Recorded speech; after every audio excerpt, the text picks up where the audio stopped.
shut down. So both jammers working at the back.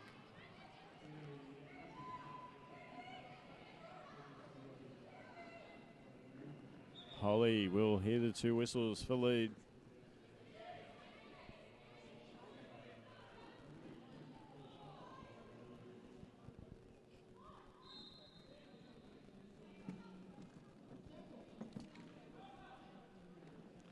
Apologies if I just smacked that microphone then.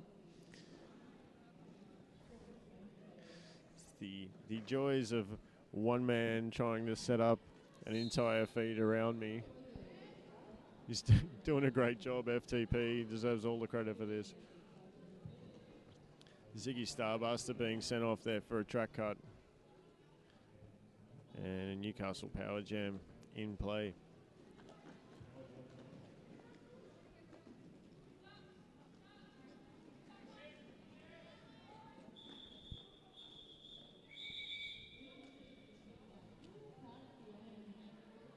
Five points set in Newcastle.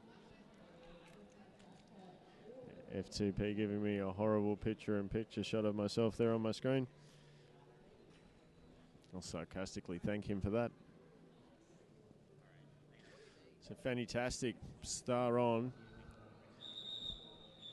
And another official timeout. And another track repair. It's possibly going to be a long day on track repairs. So hopefully somebody can step into the wonderful track monkey role, try and keep things flowing. The stop-start, sometimes good if you've got no momentum and the other team's having their way with you. But if you are the team having your way and rolling momentum and trying to wear down the other team, or the other team's got a short roster or something, you really do not want these stoppages. You want to keep it running. Whereas if you are the team without the momentum, you're probably sitting there on the bench considering a timeout to help break the momentum. Next minute, 4 whistles go for a track repair, you get a free one.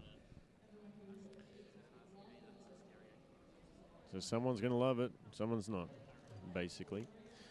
But anyway, waffling on about that, let's get to our other games. Our next game coming up, Northern Beaches and Blue Mountains. There you go.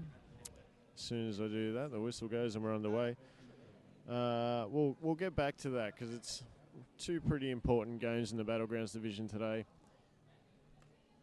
So we'll get back to that when we have a little bit more time. It's fantastic. Takes on a fast-moving pack here. Jilla's just going to gradually slow down, break the pack for her. Gets an out of play from Deathly Bellows out the front on Foxy, and lead jammer awarded to Fantastic as Ziggy Starbuster leaves the box. She'll be back on her initial pass. Fanny keeps her feet there as a nice pass. She'll pick up 5 as Ziggy was not out of the box when the first blocker was passed.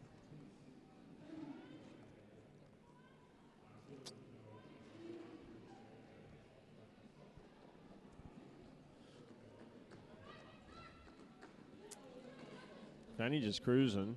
She had a big wide open outside line but decided not to put the foot down. She thought, I'll just take some contact and cruise on through.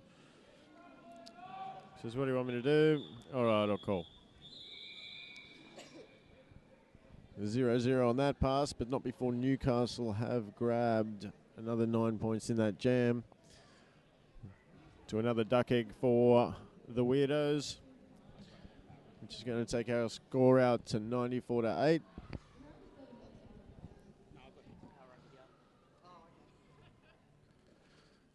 So, while we may have a bit of a gap in the scoreline,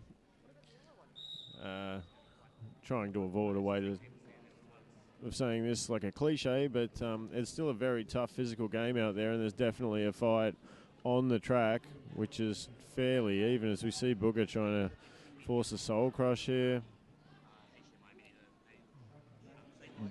Apparently she did not have superior position. And now a cut is being issued to Italy, so perhaps she did. Hard to tell which skater she cut there, but we could assume that it was Booger. Italy having a bit of a scratch of the face and deep in thought, probably thinking the same thing. Wonderful people with the benefit of a YouTube bar may go back and check that out for us. As a big hit from Booger as Kitty Killer initiated on her. Booger re-initiates with a counter block. Bit of helmet-to-helmet contact, but possibly initial hits being with shoulders. Just a little bit of a tap, helmet to helmet. And she goes through for another pass, looks to the bench. Thunder Slut over in the bench area, saying go, go, go. Keep it running. She is on her initial. So Italy back out now, fighting to complete that initial. Stuck in a track, bodies everywhere. In a pack, I should say. Bodies everywhere on the track.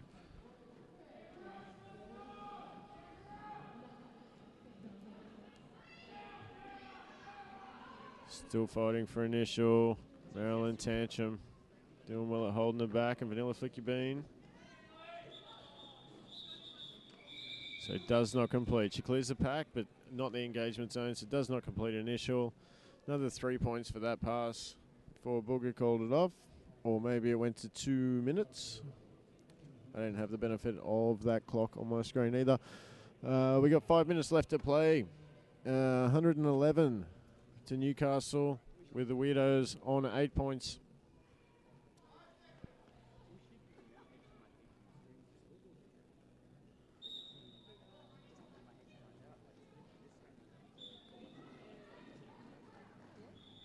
Biff and Barge through the pack, bodies flying. Holly Funk out, 2 whistles. Big L in the air. Lead jammer from Tish. See the Wollongong pivot. Foxy being sent to the box as her jammer was recycled to the back, so that takes away the star pass play for at least 30 seconds. Ziggy Starbuster going to work out the front here now. Initiator has gone down in drop bear.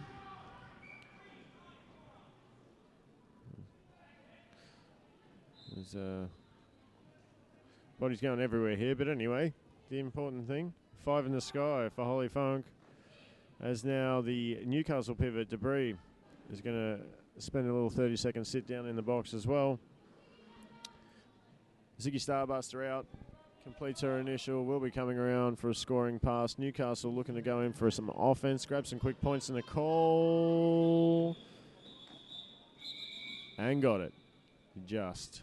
The funny thing sometimes with those late call-offs, the contact that you're initiating can get your hands caught up a little bit. And, of course, a referee can't blow a whistle until both hands have repeatedly tapped the hip. So the whistle should sound on the second tap. If your arms are tied up and you've got one away and it's clear that you call them, well, it's probably not going to be called. Does state repeated. So Italy now up against Fantastic. Italy and Ziggy Starbuster doing the lion's share of jamming for Weird today. Lead awarded to Fanny. She's out as Italy still fights. Little hop through the apex. And clear of the pack.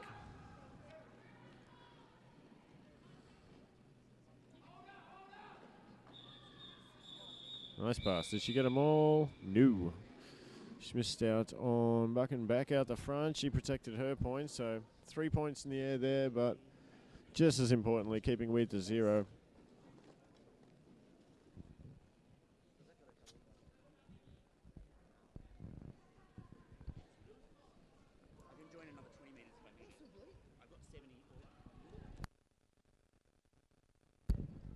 Five-second call by Jam Time and Soda Rod.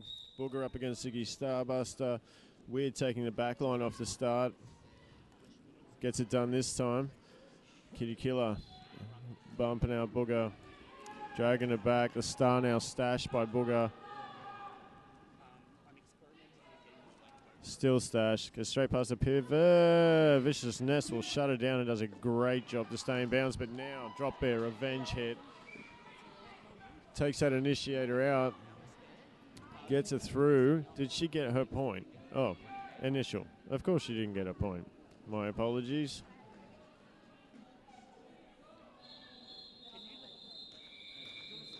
Very professional of me. So 3 points going up on the board for Weird. They look pretty happy about that. 0 point jam to Newcastle. 133, and the Weirdos now up into double figures on 11 points.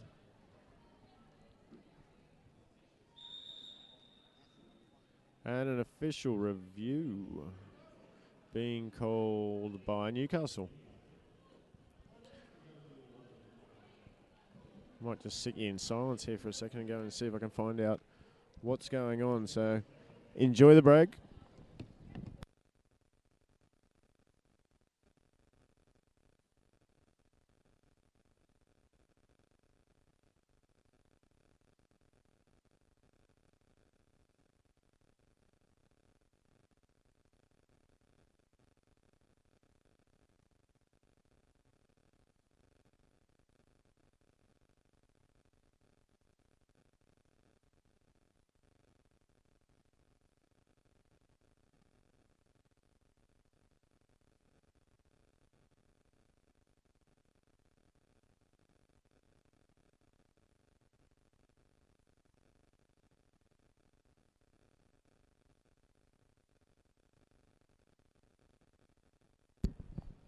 Okay, so under official review from Newcastle, they're reviewing a back block call that was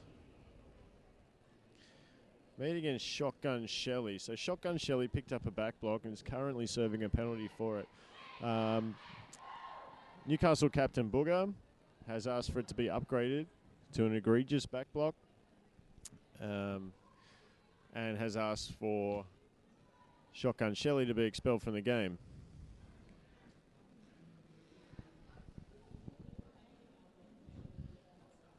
And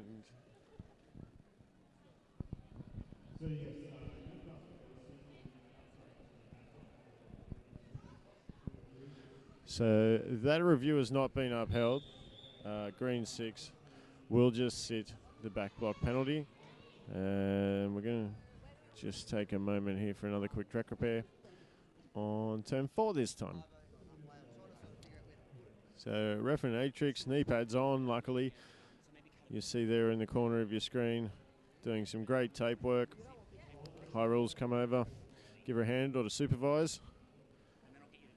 And she's definitely seeing her way around the track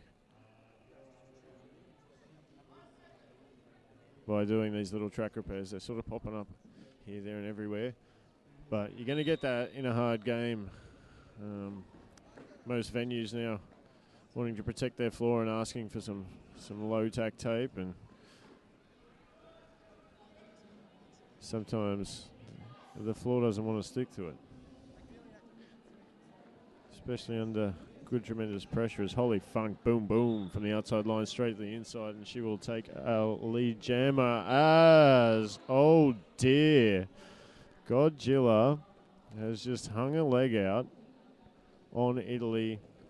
She knew she did it straight away, but has made a low contact and been sent for a low block. Wonder if we'll see a review on that, or if we'll see a discussion happening in the middle. Godzilla sold separately might be in trouble here. Official timeout being called. If I was a betting man, I think that might be what's being discussed here. For those not across the wonderful piece of literature known as the Wooftada rules of the game, rules of roller derby, there is a gross misconduct that can be issued for an attempted trip. This basically relies on skater, hanging a leg out in an attempt to make contact, and no contact is actually needed for a gross misconduct to be issued. There was contact on this one, and it'll be interesting to see if the officials are going to put that down as an attempted trip, or if they'll just play on. By the look of things, OPR Action Addict, who was right on the spot for it, seems to be doing most of the talking here. So again, I can only assume, but I would assume that he may be asking for Godzilla sold separately to be issued a gross misconduct for the action and therefore removed from the game. Obviously, Godzilla sold separately being one of Newcastle's strongest blockers and has been doing some damage today, so that'll be a big loss for it if it happens. Cranky Pants on his way to the penalty box now. And a gross misconduct being issued to Godzilla sold separately. That will be the end of her day. With 13 seconds left in the period, Godzilla will need to leave the playing area and return to the locker room. An expulsion being different to a foul out. Foul out, you can accrue 7 penalties. And you're asked to leave the area, take your skates off, etc. Play no further part in the game, but you are allowed to sit in the stands and see what's going on for the rest of the game. The gross misconduct expulsion, it's basically return to the locker room or leave the venue.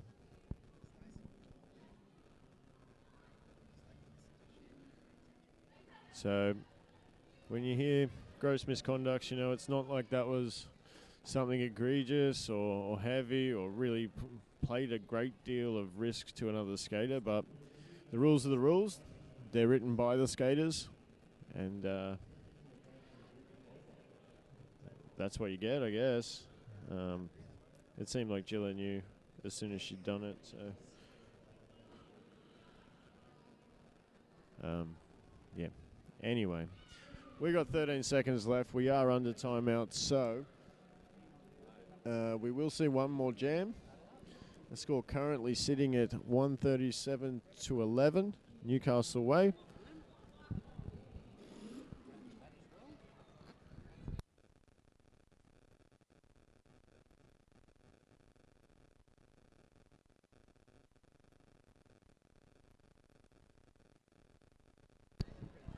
So all that just gets collected, and you watch the whistle go as soon as I say this. Our second and fourth games today include teams that are sitting in our second and third spot of the Battlegrounds division. It would seem that Central Coast Roller Derby United have secured a spot in the grand final next month. Blue Mountains currently sitting second, picking up a win today. If they do, will mean that Inner West will also have to pick up a win and do it by a very good margin to take that other grand final spot. So the way things sit at the moment, if both those teams win, we would expect to see Blue Mountains taking that spot, but it will rely on for and against and the kind of damage that they can do. So a lot of excitement in the Battlegrounds division. Again, it really is at the top of the division. It really is every year a hard battle, and it really does come down to the final rounds and for and against, and it just keeps it so exciting that hopefully you all keep coming back for it. And yeah, game 2, Northern Beaches against Blue Mountains. We'll take on at 3 p.m. Head referee Cranky Pants now just continuing his housekeeping, making sure everybody knows what's happening.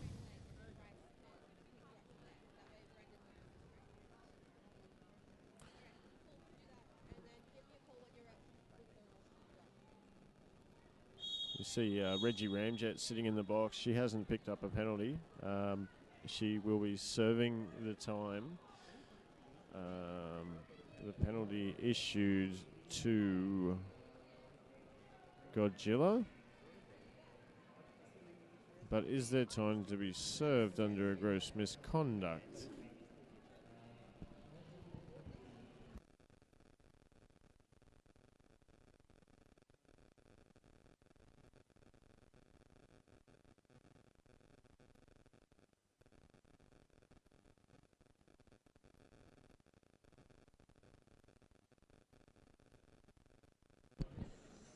big thanks to Cranky coming over to explain things a little bit there.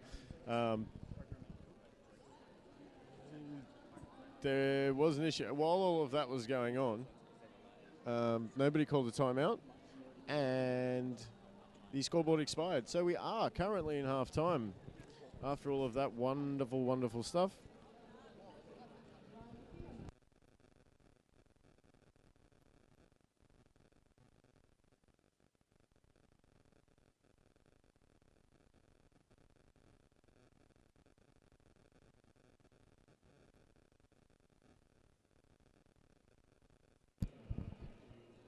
So, 13 minutes left. Well, 14 minutes left of halftime.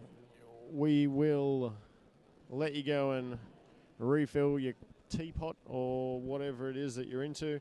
Come back and join us then as we take on the second half. We leave it at halftime with Newcastle leading Wollongong 137-11. And we will be back with you shortly.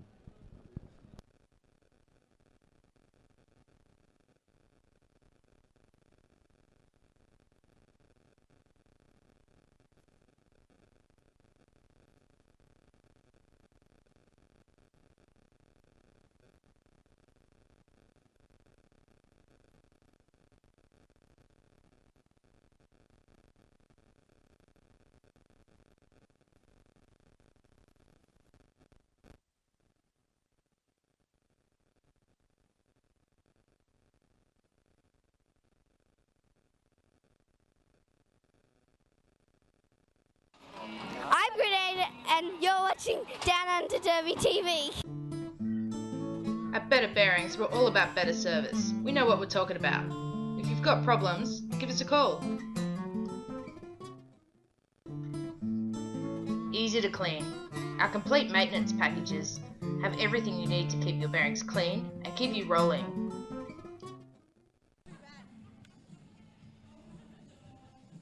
Hi, I'm Mad Melorina, and you're watching Downunder Derby TV. Hi, I'm Mad Melorina, and you're watching Downunder Derby TV. Hi, I'm Mad Melorina, and you're watching Downunder Derby TV. You're Mad Melorina. Ready? I'm Mad Melorina, and you're watching Downunder Derby TV. Easy to maintain. Our high-end bearings are self-healing, and all of our bearings are easy to maintain. You're now watching Downunder Derby TV. Better bearings are reliable and long-lasting. Spend less time mucking around with your gear and more time on the track. betterbearings.com.au. Better Bearings is value for money. All our bearings have an ABEX 7 rating or over, so you buy quality and you don't have to pay a fortune for it.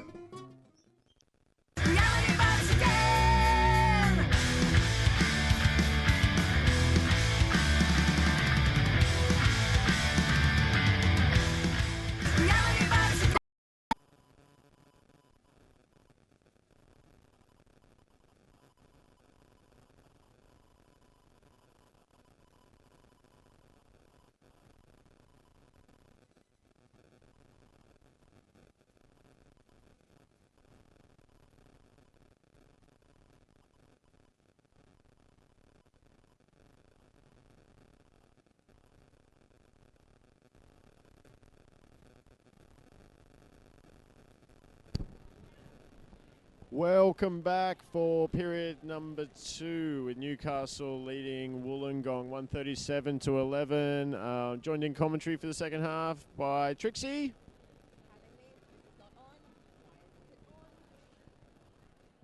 You may gently be able to hear her questioning why her mic's not on. We'll get her to say hello in a second. So if you've just joined us... Oh, hey! Thank you for having me. Trixie! Technology. Yeah, it's fantastic. Also that. Hello. That's fun. Yeah, so if you've just joined us, big news at the close of the first half. Newcastle leading one of their strongest blockers, really, in Godzilla sold separately to an attempted trip, gross misconduct. I think she's just being asked to leave after halftime now. But yeah, so that will impact the rest of the game, no doubt. Trixie? Absolutely. Yes. Oh, I have the control. Oh, doing lady of many talents here. I am all powerful. I control what you see and hear. Fantastic. 5 seconds called by Toto Rod, and we're going to get underway here with Who've we Holly got? Funk up against Kitty Killer. With Newcastle on the back line now at the beginning. They do have the Jammer line Holly bench Funk for this out half. as lead. That's good. So Holly Funk did pick up lead there, but Viciousness managed to shut her down to the outside. She will be forced to call. And 0-0 jam.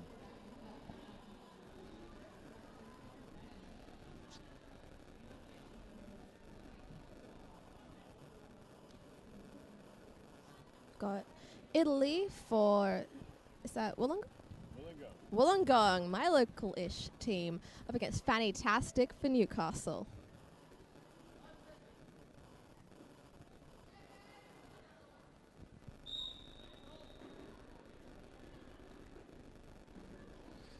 Fanny playing a little bit of what is fourth blocker for Newcastle, waiting for Reggie to come back after serving that time for Godzilla.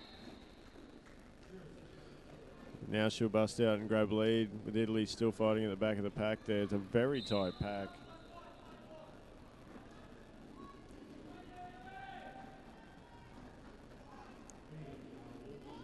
Marilyn Tantrum there, picking up a high block. Fanny calling it off, but getting a no point, no pass, no point there. Sorry, and only grabbing the 4.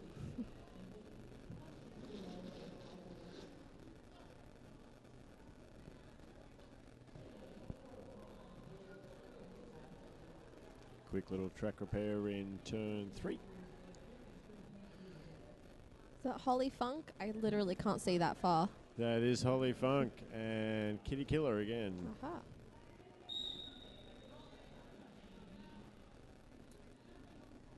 Debris looking particularly menacing as she faced back in that pack. Not enough to scare off Kitty Killer. Lovely skip move up the inside there. She's got about half a lap, and we'll see what her blockers can do to see if she can grab some points. One being knocked out. She will have points. Maybe just 1, 2. 1. That's a 1. Is it? There is 2. somebody in the box. So there we go. 2. Ghosty. Boom Tish very adamantly saying definitely 2. We have a communication wall there between scoreboard and jam ref. Nearly called her a jam timer. Italy out the outside for lead. Crowd goes wild.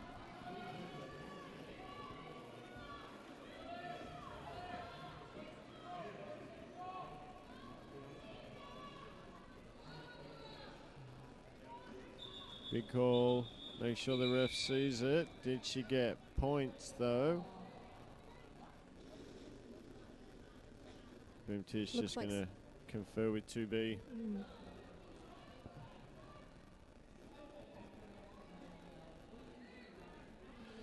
2 points.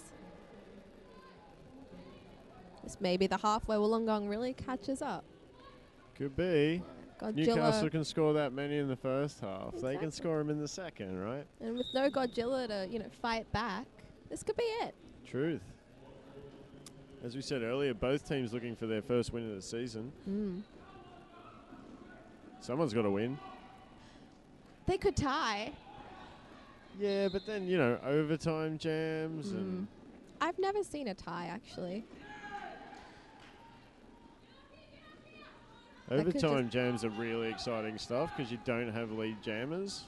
and it goes for 2 minutes, and you start scoring points straight away. No initial passes. So, yeah. Come on, Wollongong. Let's give us one of them. That's amazing. Please, come on, Wollongong. That's, they've kept Holly to 1 point there. So the D's picked up for sure. Maybe a little bit of offense missing from Newcastle as well as that defense that Godzilla sold separately offers. Not to mention, of course, the experience on track and being able to lead people around as well. It's not just a physical thing. So as we see Italy again finding a gap, this time the inside line, and she'll pick up lead.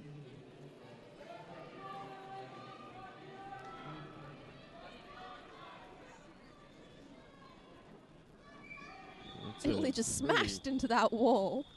Pretty big looking clockwise block going on there from Cat O' Nine Tails as well, and she'll be reporting to the box for that. But she did get a couple of points for a jammer, so maybe worthwhile.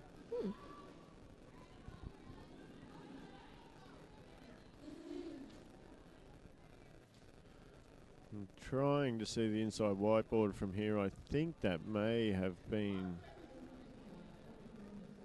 her 5th penalty. That looks like 5. Any input on that, Trixie? I dropped out of school. My math skills are appalling. My eyesight is terrible. I don't know why I thought that anything requiring either of those was a good occupation. The letters on the board are quite difficult to see from here. It kind of turns into a blur, but I think that's a 5th. But everyone else is in pretty good foul territory. No one really in danger. You can hear the benchies just going nuts. Is that Wollongong's benchies? Yeah, that'd be Lockie over there. I think maybe a couple of skaters contributing to that as well. There seems to be a thing from a benchy perspective. I know jammers get really focused, but it's like, why aren't you hearing me? Call it now.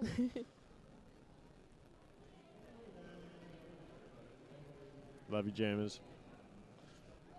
I think it's like a child. You know, when you yell at a child and they conveniently only hear the words they want to hear? Yeah.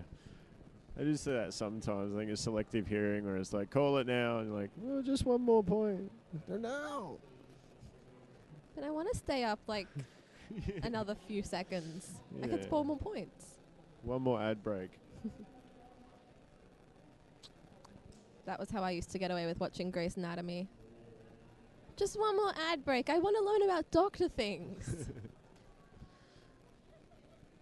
So it looks like we've got a team timeout. Is that for Newcastle? Newcastle, that'll be their 2nd one.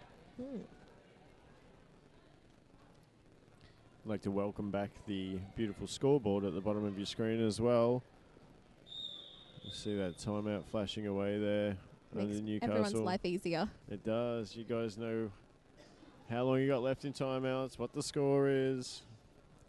Cranky Pants just taking another moment, I think, to inform Godzilla again that she cannot be here. I'm not sure if that was the 3rd or 4th time. Gilla. Cheeky. Ever cheeky. So Anyway. Foxy for Wollongong, and for Newcastle, that looks like fantastic.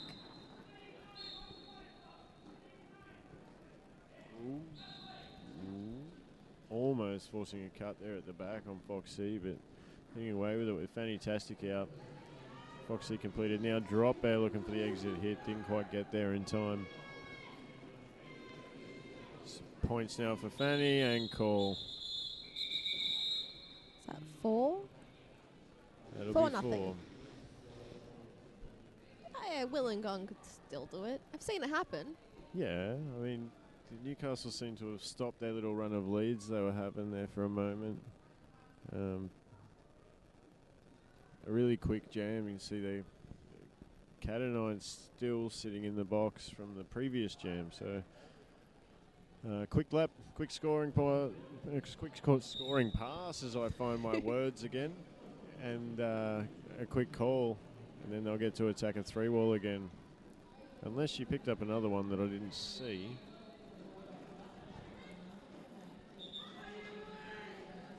Oh!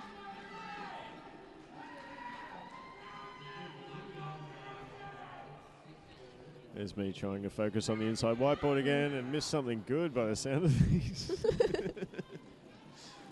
Italy pushing, and gets her hips This is a in power front. jam. I didn't even realize. Oh, neither did I. I understand. That explains the screaming. Okay. Was, And Italy's helmet, you know, knocked a little bit. No, that's the panty. Okay. Safety first. I think it's just the way she wears it too. I think I've commented before in another one of their games, she kind of tilts it off center. When she goes around the corner, it kind of straightens up with her body lean. So yeah, not sure what that power jam was for, but Holly Funk back on now. Apologies, I was trying to focus on that inside whiteboard again. Initiator going down there, so the initial completed by Holly Funk. She'll come around now as Italy calls it off. That looks like, was that? So Oh, the score's increased a bit. yeah, they're killing it. So interesting to see if Here we Julia go, is having a Wollongong. This roll is where you here. come back. They seem to be having a bit of trouble stopping Italy on the lines at the moment. She's picked up a few lead jammers recently in this period. So something's missing or something's working. Both. Or both. All of the things. Got Fantastic and Kitty Killer. Kitty Killer just powering through the track. That camera's frozen. No. It's gone. It's back. It's not the camera you're watching on anyways. I don't know why I'm telling you that. And now Thinking it's out loud. got a power jam for Newcastle as Kitty Killer heads off to the box. Track cut there, picked up by Kitty Killer. 2 whistles for Fanny. It took her 30 seconds to get through, but it's done now. Ziggy Starbuster, the Weird pivot, she's going to head off to the box as well. So it's a helmet cover party for Weird over there in the box at the moment. There's 5 points in the sky for Fanny. I must say, Fanny. No, who is that over there? That's Ziggy. Her shorts are amazing.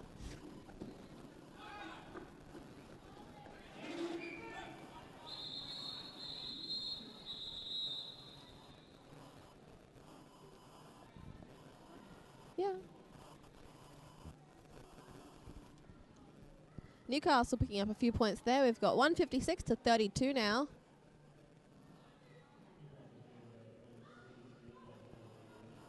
So, bit of a pivotless start to the next jam. Both seated in the box, Marilyn Tantrum and Ziggy Starbuster. So we won't see any old school passes over the top to complete initial.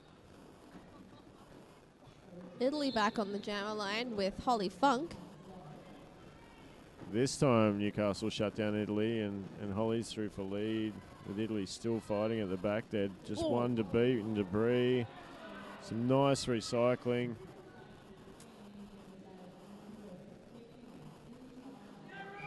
And 5 in the sky for Holly as Italy exits. So we think we're probably having another scoring pass here and call off if history shows us anything. Did she get the last one? J-Raf Kennedy says yes, she did. 5 in the sky. I'm really bad at maths, but there's more of a difference now. I believe 134 point difference. Thank you. I was I'm about bad to at get the maths calculator too, out. though, so I might be completely wrong. I mean, that looks right, I guess. We've got Kitty Killer up against Fantastic, and the sound's gone out of one of the... Is it weird for you too? I have like a crackle or something in my headphones, but hopefully you're not getting that at home. If I lose my words again and stumble over my tongue, I'm just going to blame that. It's putting me off. Yeah. That works, right? Like Absolutely. It works for Alan Jones. It's dust. It's dust in here. How am I supposed to work? I just blame being tired. Okay. It's the best. Oh, I'm tired. I've been up for 7 hours. I'm tired. Fanny wants a running start at this with her wall at the back. Kitty Killer out. Oh, she almost picked up a false start there, possibly for accelerating at the jam start whistle, which is a rare one for your ref bingo.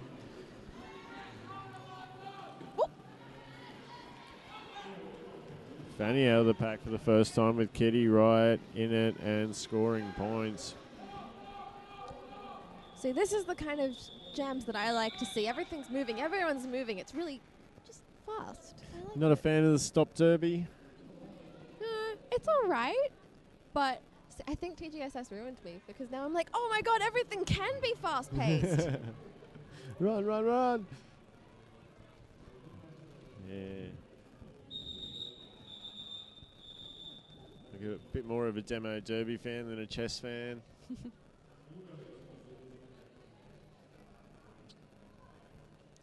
See, I can't run to save my life, so anything that means I can go fast, I'm in. Is that a timeout for just a general timeout? Yeah, I think we just had another little baby track repair out here on turn 4. Oh, poor track. They really take a beating. Yeah. I think that was a jinx. But, yeah, game 1. The track is definitely getting, well, copping a beating, really. So, as we say, it's going to get thicker. The tape level is going to get thicker. So, thanks to Copper Floggen for the message coming through, letting me know that she can also hear the crackle on the feed. Wonderful. So enjoy that. We'll try and get somebody onto it.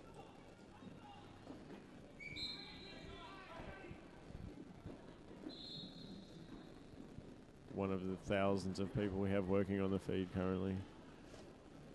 As Ziggy Starbuster takes a seat in the penalty box. Holly Funk out with lead. Needley flying at the front. No, blocking with the head penalty being issued by Boom Tish. So see, maybe it was an illusion because of that weird jammer panty. Yeah. It is an interesting way to wear the helmet. It bothers me. Like, I think she does it on purpose.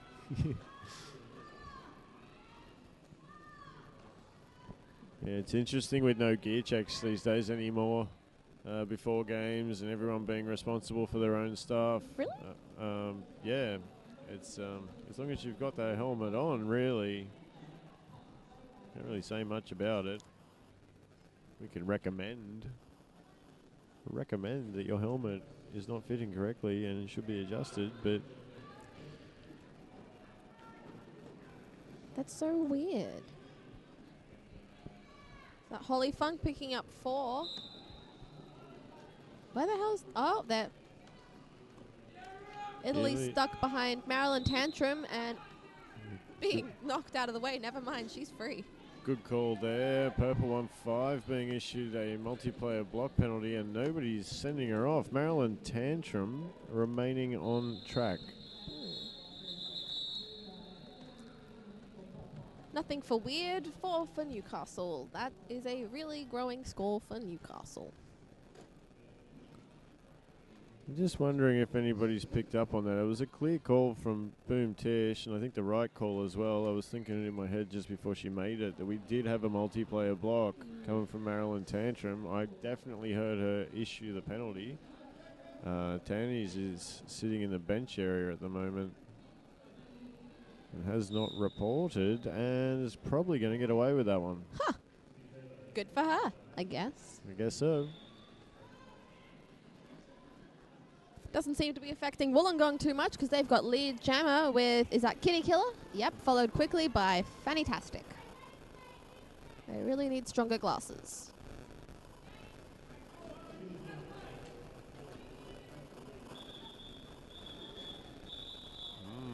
That was a really interesting tactic there. Didn't really work out for Weird. Their jam was in front. Viciousness went forward to provide some offense. Newcastle blockers sped up, therefore taking the pack forward. putting the other weird jammers at the back out of play and allowing the Newcastle jammer to just skate straight past them. I mean, And it probably worked really well on paper. probably did, but on the scoreboard it results in a 3-0 jam against lead. Newcastle are a team that don't mind running. If you're coming in with O, they're going to just run with you. As the bodies hit the floor. Foxy, not lead jammer, but completing initial. As Holly gets 4 in the sky. And calls it off.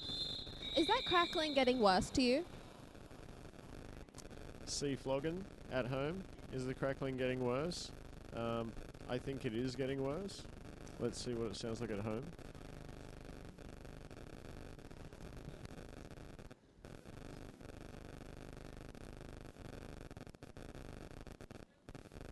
Oh, I'm gonna sneeze. It's cold season. Please do it into the microphone. It'll be amazing. Oh, I did that once on like a really important phone interview. Oh, and we're playing again. We are. Italy just being nailed by a wall of Newcastle blockers. Fanny picking up lead. Italy with her really easy to spot jammer panty. Dubious Stuck reporting just to the at the front box. of the Newcastle wall. There we. Nope, debris. Not having that. Debris really not. Move out of the way, ref. Please.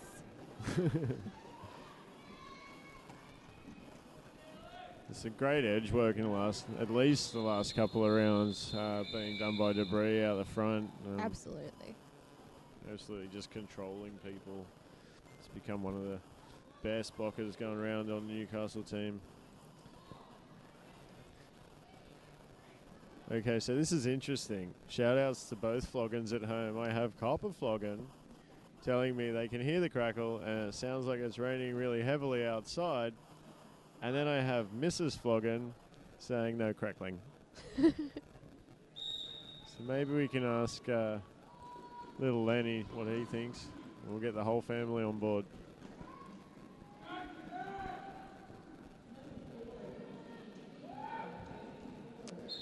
Hope we're not starting a domestic argument back there. Holly Funk has to have cut there, but no, apparently she hasn't. Gets the call off, no points.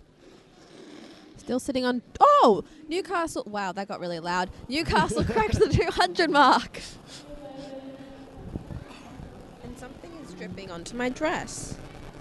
That's fun and gross. Might be that raining outside from the crackling.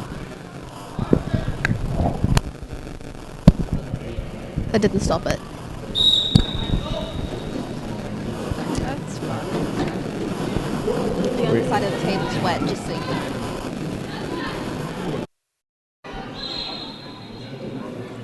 My one is like mud. So while Trixie sorts out the under-desk water problem, we have Fanny. I had to worry about how I worded that. We have Fanny on track as lead in the pack here. Is that Foxy Foxy? on initial. Looks like Booger's picked up a hand injury. Ooh. She seems to be in quite a bit of discomfort.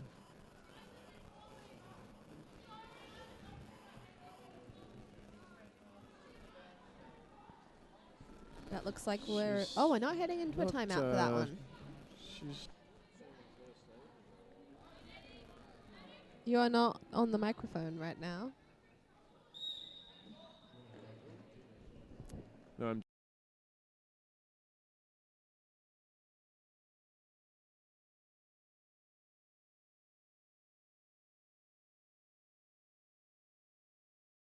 When it's like that, haha. We're back. We come back. Italy gets sent off, meaning Holly Funk has herself a power jam. And already has lead as well.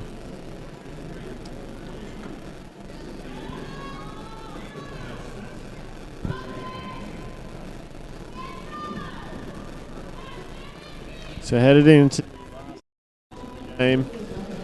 The lead currently at 170 points, with Newcastle pushing up over 200. Holly Funk getting through for another 5 while Italy stands in the box. She'll come out on her initial pass. It's like Drop Bear's twitching a bit. She's going to go for some O. There it is. Drop Bear very eagerly heading towards Dubious for a second there. Playing a bit of fake-o there. Yeah. Goes steaming in, get him to try and run, and then you just hit the brakes. Allow that no pack to do the work for you, Jammer. Apparently that didn't help too much. Italy is through on her initial pass. Well, that's a cut. No. Apparently, no pass, no penalty. Okay. Huh. Holly picks up 3. I should stop making calls. I've been wrong a lot. You're giving it your best shot. That's what matters. Our officials, of course, doing a wonderful job, and we thank them every game. Not just our skating officials, but all of our wonderful NSOs that you'll see around, and the ones you don't. There are a lot of them.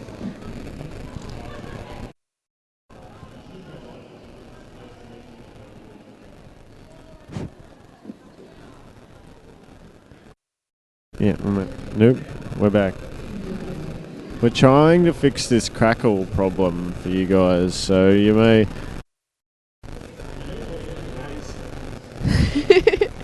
you may get out of it, yeah.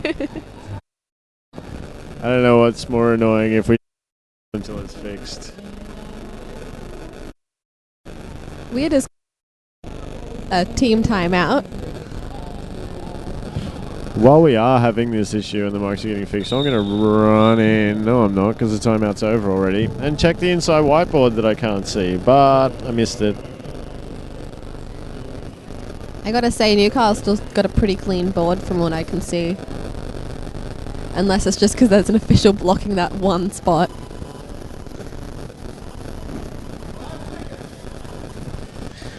So I have another message from Mrs. Flogan saying, Copper is right. And I can hear it. I can hear it bad. My apologies. Copper is always right. Now I know that wasn't her because the spelling and grammar is poor. Oh, yeah, that's not great. Copper Flogan, put your wife's phone down. So not lead to Kitty Killer with a no pass, no penalty. Fantastic. Gets the pass, all the points, calls it off. Yay. And Derby. We're back. And if I'm not wrong, I think the crackle is gone. Yeah. Thank you, FTP, who is playing the role of... God. Yeah, God. Tech support, cast of thousands, all of those kind of things. We've got Italy up against Holly Funk, I think, unless I'm wrong. Nope, that's Holly Funk. A combination we have seen a lot of today. Oh, here we go. The race is on. And you're going to watch this race going on in the pack as well, because they're just going to buy their jammers some time to have a bit of a foot race here. They seem pretty evenly matched. I think Holly might have the pace out of the corners. Ely's probably got it through the corners. I don't. A little bit of a later stride coming on for Holly, which is going to give her that power. Boom, boom, boom. 2 to Newcastle. That's that one. No? Am I wrong? One of our cameras is having a little bit of difficulty right now. So I really hope you can see everything from the camera way over there that I can't tell the guy what to do. And if you're watching this back, Callum, thank you. Yeah, so we thank the officials, both skating and non. I guess we have to thank all the wonderful people that are filling in on this Down Under Derby TV stream as well as all the volunteers that are here today making this event happen for us. Fantastic's going to approach it. She's just going to try and pick up this one at the back and call it, I think.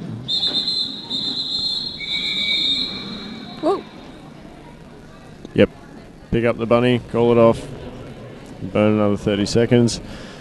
So lead getting out now to 190 points. NRDL on 226. 190? Yes. You're making me second guess myself now. That's 190, right? 226 to 36. Oh, sorry. Oh, yep. About 5 minutes left to play. Italy down low. Straight in the back there.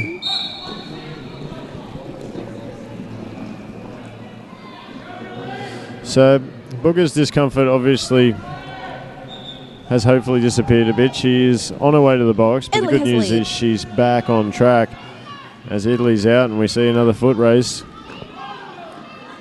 She get a little bit more space this time though.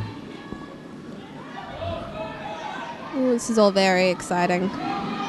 Yeah. Oh, is that someone's goes down? Roddo's going to pick up Holly Funk's going to pick up a couple of points there. Sneaky ones at the back on the late call. It's 2-2. Yeah. Who's number 27? They took a tumble. From Weird? Yeah. That's dubious. That looked like a hurt. Did it look dubious? Oh, there's no camera. There's camera now. Yay! Cameras are both back. To quote Wayne Campbell, camera 1, camera 2. Camera 1, camera 2.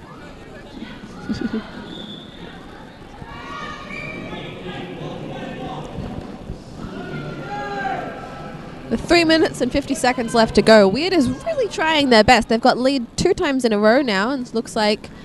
Who's that over there? Kitty Killer? Yes. Yeah, looking to score some points. Making her way through, picking up a couple of points. That would be 3, 4. So Fanny picking up 4 as well against lead. Obviously, there's no point for Weird calling this. They're just going to burn another 30 seconds, and they do have a whole bunch of points to make up. Gets 1. So chipping away.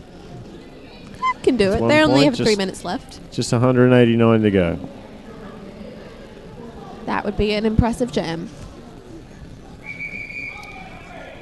And timeout Weird, so they're probably going to talk about how they're going to get that 189 points in this jam.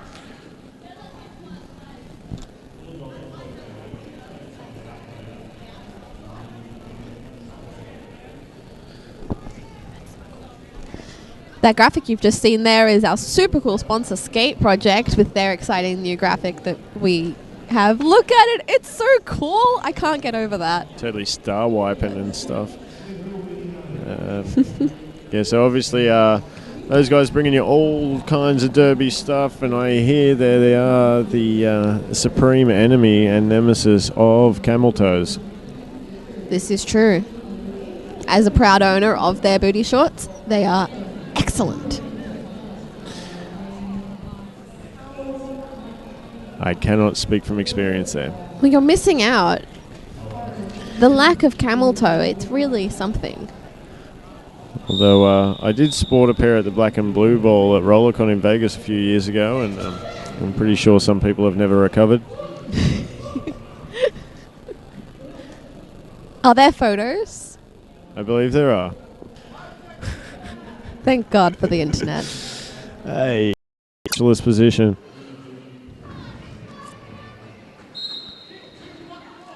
Oh, and she's picked up a back block. That is 3 penalties in quick succession for cross stitches.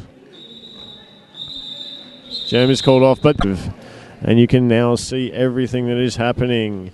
I also believe we're back live now. You may have missed the beginning of this. We had a slight technical issue with the charger and lost our connection again. Apologies for that, but remembering that all of this stuff will be archived, and if you want to see how we got to 58-3 in 12 minutes and 14 seconds, once that's up, you'll be able to go back and have a look at that.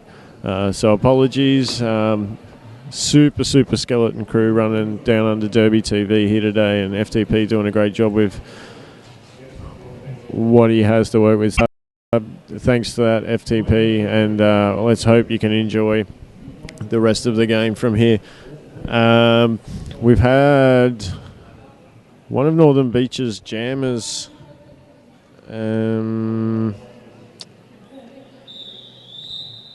Just trying to remember who it was. It was Cross Stitches. You may have missed. She's picked up 4 consecutive penalties. So one of the Northern Beach's jammers is going to be in a little bit of penalty trouble early.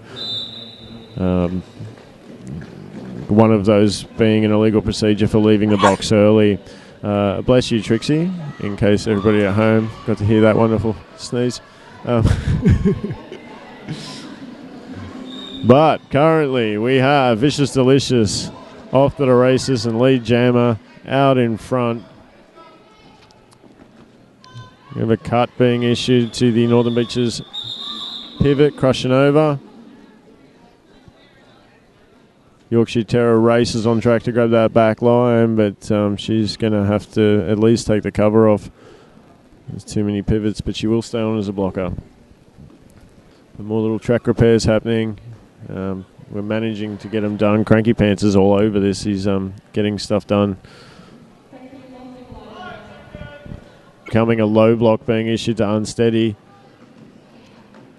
So Northern Beach has no shortage of jammer penalties they're giving up so far in this game, and that has very much contributed to the score difference early.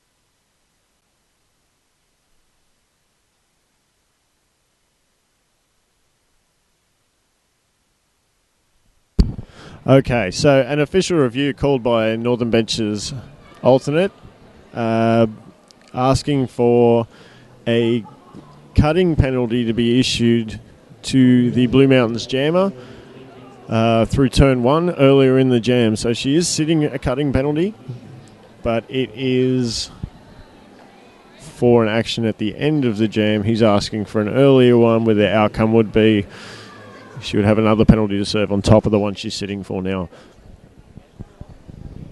So referees in discussion. But as I was saying before I ran away from you all, Northern Beaches are going to be looking at the start of this next jam. They will have 4 blockers and a jammer, and the Blue Mountains will have 1 blocker. So it doesn't get much better than that. Actually, it physically can't.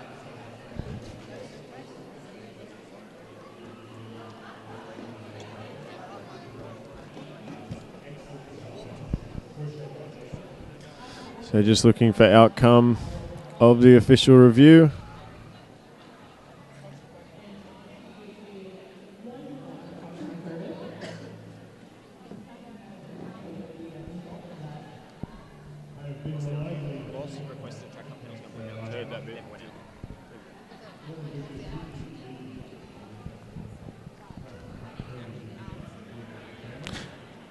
Okay, so Cranky Pants there letting me know that the official review has been unsuccessful and the no call will stand because reasons. I believe it was that the initiator went out, therefore nullifying superior position.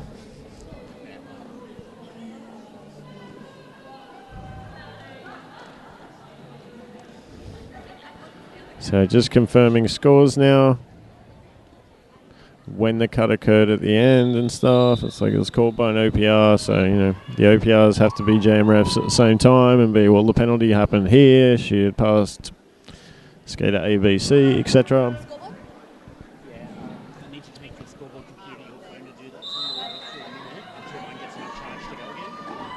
So unsteady working. Blue Mountains chick-dastardly coming back. So they're going to have 2 blockers to fight Unsteady this time on the scoring pass. It's a 2 for 5 situation. So she'll get 1 for 4 there, and there's 2 for 5. So 2 passes, 5 points, doing it easy. Blue Mountains putting up good resistance with their two blockers, though. They're going to get a third one back and a fourth one and a jammer, and this jammer is going to sneak right through, I think, unnoticed.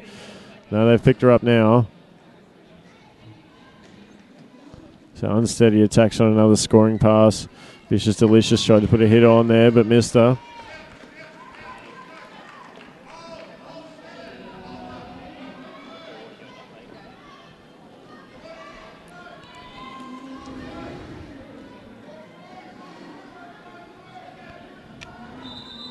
And then Koloff coming there from unsteady. No points on that pass. And no points for the jam for Vicious Delicious. Our score now at 98 points to Blue Mountains, playing 19 to Northern Beaches.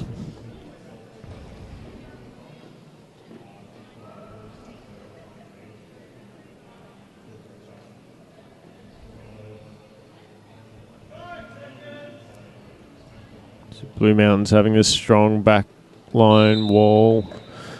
The Yorkshire Terror now has pulled the star on, possibly with that jammer being in a little bit of penalty trouble. A multiplayer block being issued, though, and Blue Mountains losing a blocker there. But it won't stop Blood Red from picking up lead.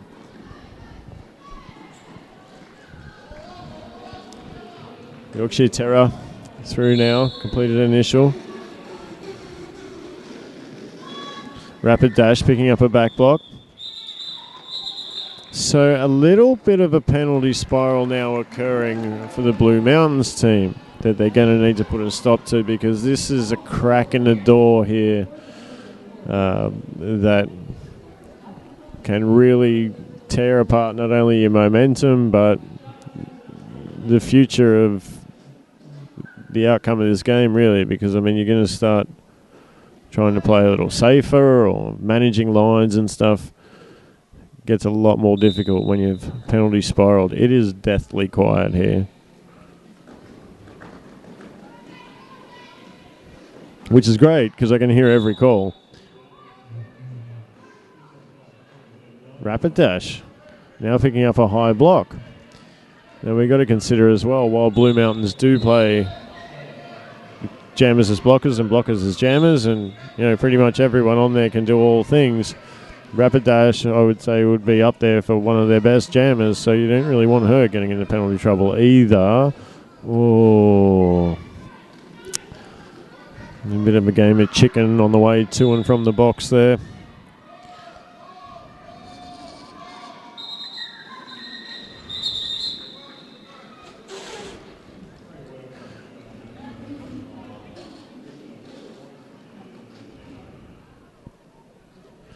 So Vicious Delicious is going to line up against Metallicas.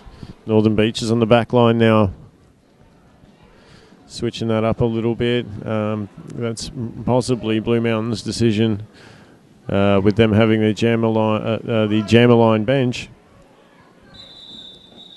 If they are at the front, they've probably taken the front because they're going to get there first. But I have noticed Northern Beaches are really putting in a lot of effort to get to that back line.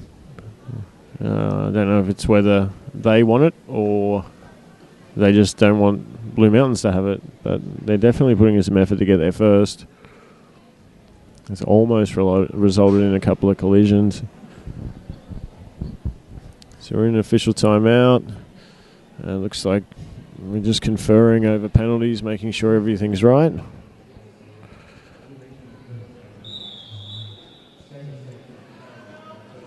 Rolling as soon as everybody's ready.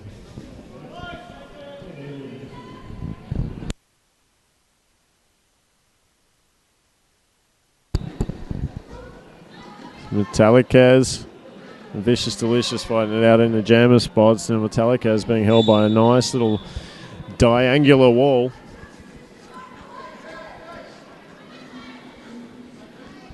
Vicious Delicious with lead.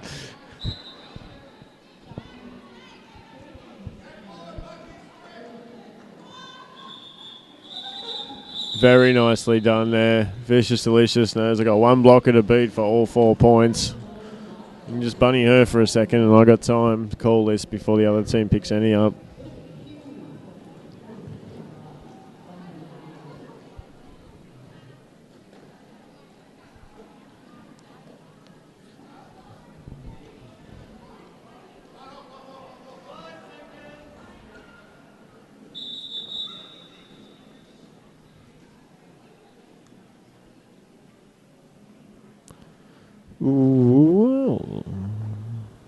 we have a Northern Beaches skater being returned to the track, so possibly reporting to serve with no penalty issued. So that's what that official timeout was for. Unsteady and blood red with the stars on for Northern Beaches and Blue Mountains. Blood red playing some D there. Oh, both out. Unsteady gets out first. Has it. Had that inside line as Blood red tried to take it down. Skating a very different line of the track here. Blood red with that. That's well, that looks like nobody initiated that hit. That was just no call. Let's just say that.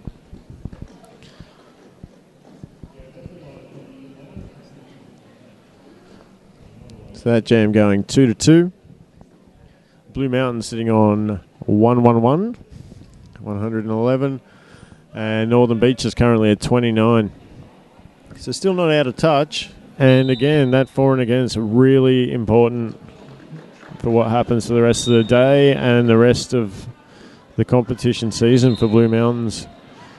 So we're seeing a couple of leads going Northern Beach's way now. You have to ask yourself as well, was that penalty spiral there from Blue Mountains not long ago a defining factor in where we currently sit in this game?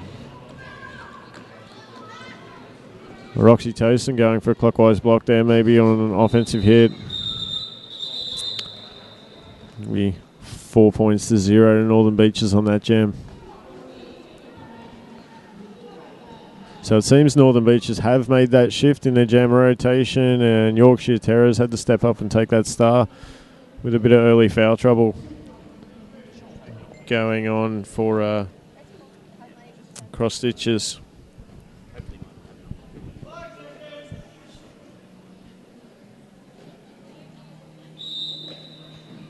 Rapid Dash playing a little bit of a D on Metallic Hairs, using the Northern Beaches wall.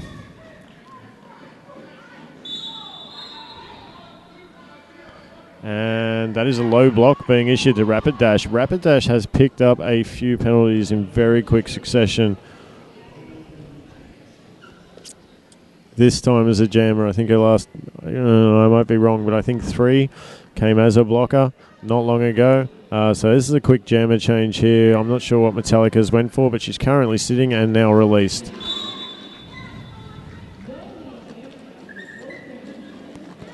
This is delicious on her way to the box now for a back block. Solemn Sam looking to win a battle of big tall shoulders out there against Metallica's. Rapid Dash right behind, looking for a way through. She'll get it. So we're going to go for 2 minutes on this with both jammers reporting to the box.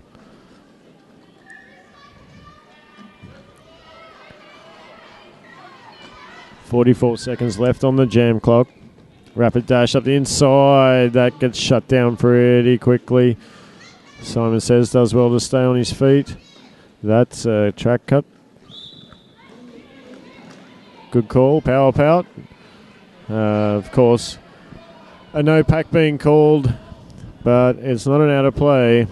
So still needing to return legally behind the skater with superior position. Heard the no pack call, I think, and just thought, oh, I'm right to go back on. But let's remember, boys and girls at home, no pack, go back, out of play, it's okay.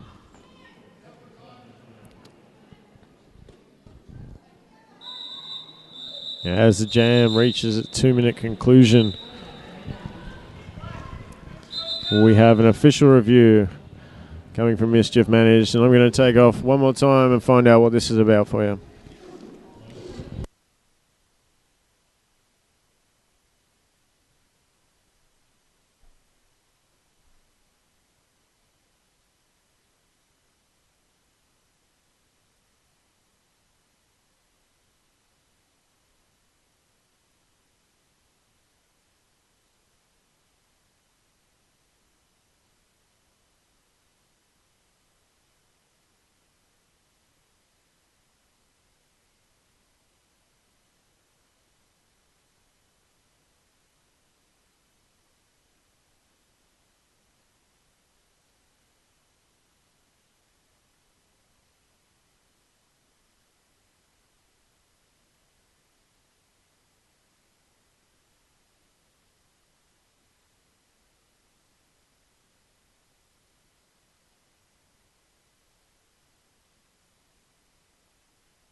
Oakley dokley. So, Mischief Managed from Blue Mountains is asking for a cutting the track penalty to be assessed. I didn't quite catch the number, but one of Northern Beach's skaters. I think it's been overturned, and I think it may have just been a cheeky haven't used my OR yet, so I'll call it and see if we can get another jam. But it did not occur before their half expired. So we are at half time. Just a quick check of the board. Cross stitches is actually sitting on 4 penalties, not 5. I thought it was 5, but it is 4. Rapid dash also sitting on 4 penalties. Nobody else really having any penalty issues. So we're going to head into a 15-minute half time. We will see you back after that. We'll try and get you a few words from our sponsors, with big thanks to Better Bearings, Skate Project, and a whole bunch of other people who are helping us out, bringing this to you. And we will see you back here. So again, fill the kettle, get the cuppa on, or whatever your beverage of choice may be, and we'll see you back here shortly. Better Bearings is value for money. All our bearings have an ABEX 7 rating or over, so you buy quality, and you don't have to pay a fortune for it.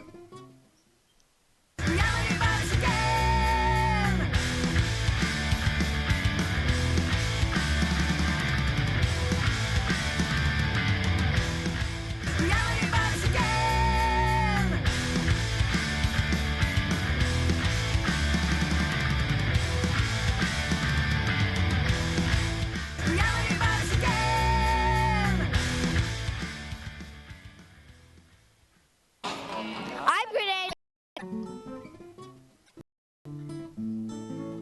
To clean packages have everything to keep your bearings clean and keep.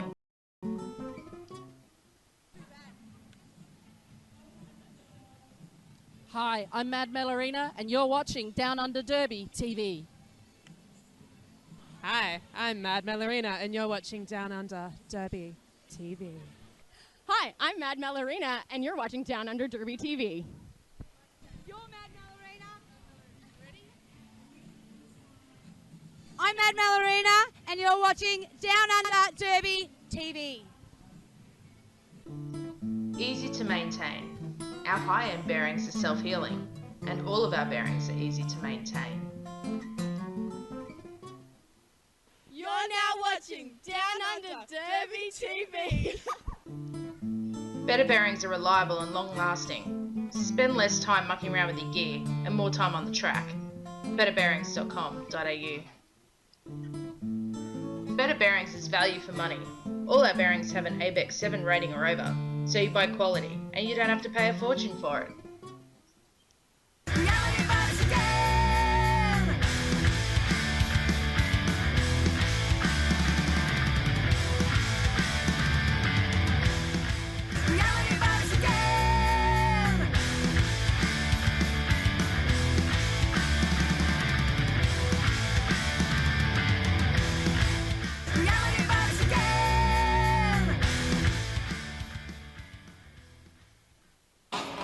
I'm Grenade, and you're watching Down Under Derby TV. At Better Bearings, we're all about better service. We know what we're talking about. If you've got problems, give us a call. Easy to clean. Our complete maintenance packages have everything you need to keep your bearings clean and keep you rolling.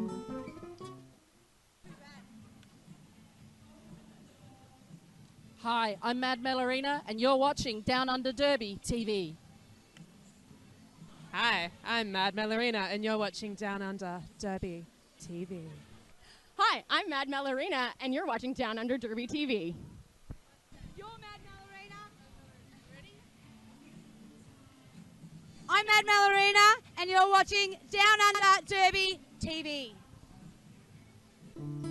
Easy to maintain. Our high-end bearings are self-healing, and all of our bearings are easy to maintain. You're now watching Down Under Derby TV. Better bearings are reliable and long-lasting. Spend less time mucking around with your gear and more time on the track. betterbearings.com.au. Better Bearings is value for money. All our bearings have an ABEX 7 rating or over, so you buy quality and you don't have to pay a fortune for it.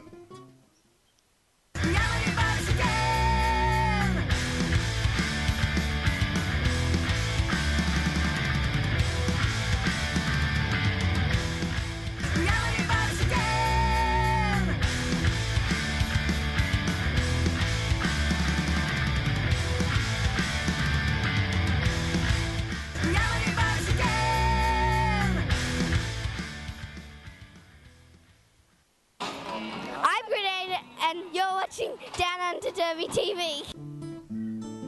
At Better Bearings, we're all about better service. We know what we're talking about. If you've got problems, give us a call. Easy to clean. Our complete maintenance packages have everything you need to keep your bearings clean and keep you rolling.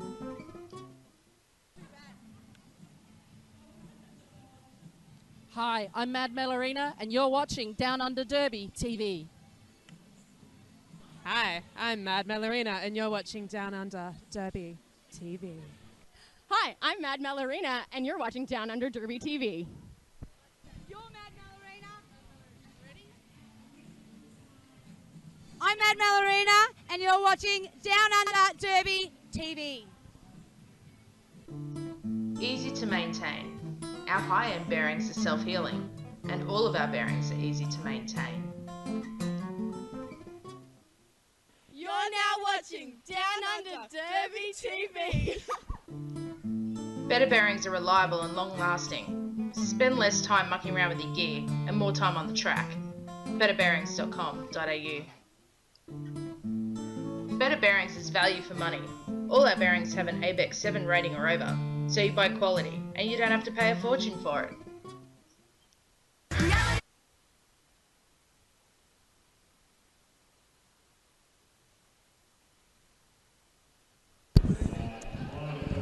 Welcome back to Hawkesbury Indoor Stadium. Welcome back to our lovely scoreboard. Welcome to FTP. Welcome, Hounds, and welcome to Windsor. Hosted by Windsor. Hard. And we're here watching the Blue Mountains play Northern Beaches Roller Girls. And apologies to everyone at home for the technical issues we've been experiencing this morning. We should be on track now. We'll see how we go. Super thanks to FTP for everything he's done today so that we can have what we have had coming to you. There has been a couple of little issues and big skeleton crew because there is a lot of derby and stuff going on around the world at the moment.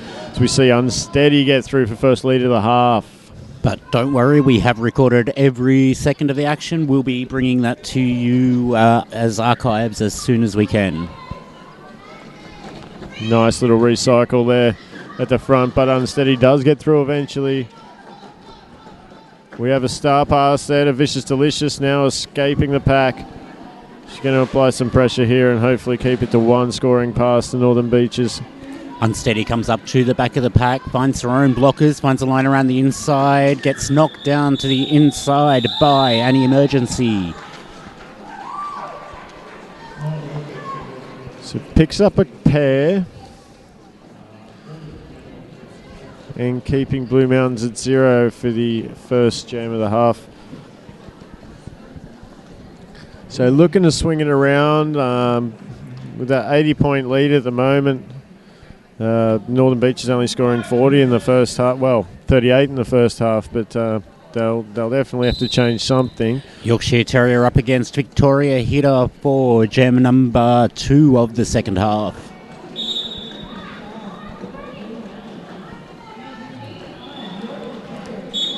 Yorkshire Terrier through the pack. She is your lead jammer. Vicious Blood Red just on her way to the box now. Missed the call, but that pivot off the track, we have seen already immediately from the first jam that Blue Mountains are not avoiding a star pass or stash thing. So Yorkshire Terrier with the Grand Slam there. 5 in the sky by Pow Pout, her jam referee. 4. She just held up in a correction there.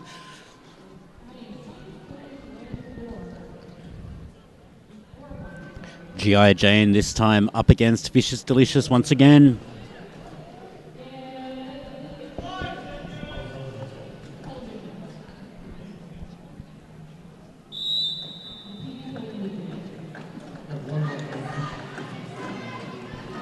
A very patient start there from Vicious Delicious with Northern Beaches taking that back wall.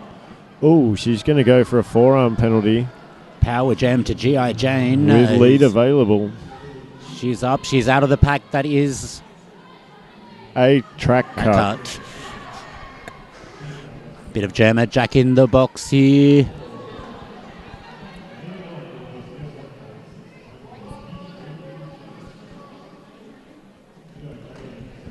Vicious Delicious. So a jammer change over there. Vicious Delicious making her way straight through. Completes her initial. So G.I. Jane will now return on a short sit. And she will be on her initial. And we will go for 2 minutes. 1 minute and 7 left on the clock for the jam. Both jammers in a position to be picking up points now. Yeah, Vicious Delicious with some nice spinning work on the inside, on the outside. She's just pirouetting like a kid's music box. 4 points there to Vicious Delicious.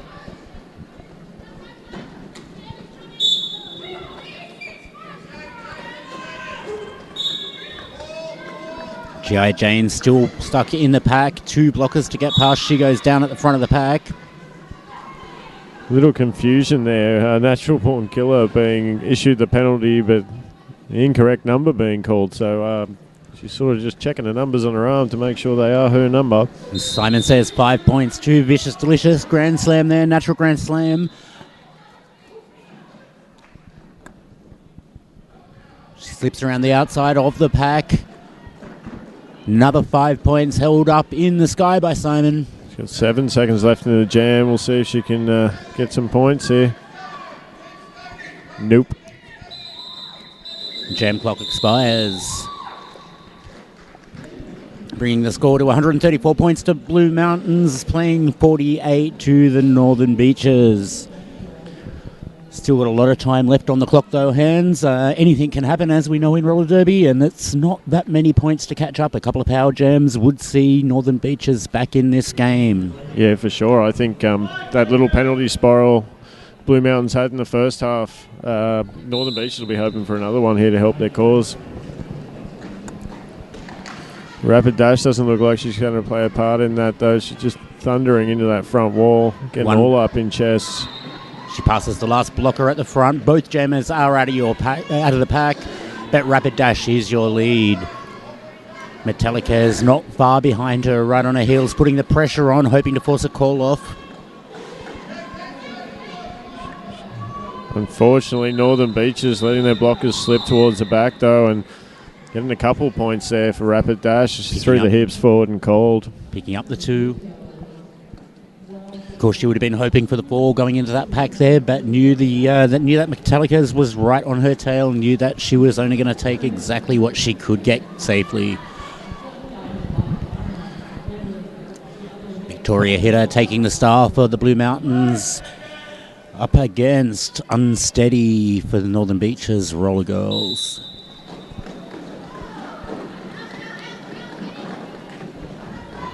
Unsteady around the outside of the pack. She comes out lead jammer. No stopping Vic Hitter right behind her though. She's going to have about half a lap to work. It'll be interesting to see what her blockers do for her. They move forward with Blue Mountain, so they're kind of playing into their hands.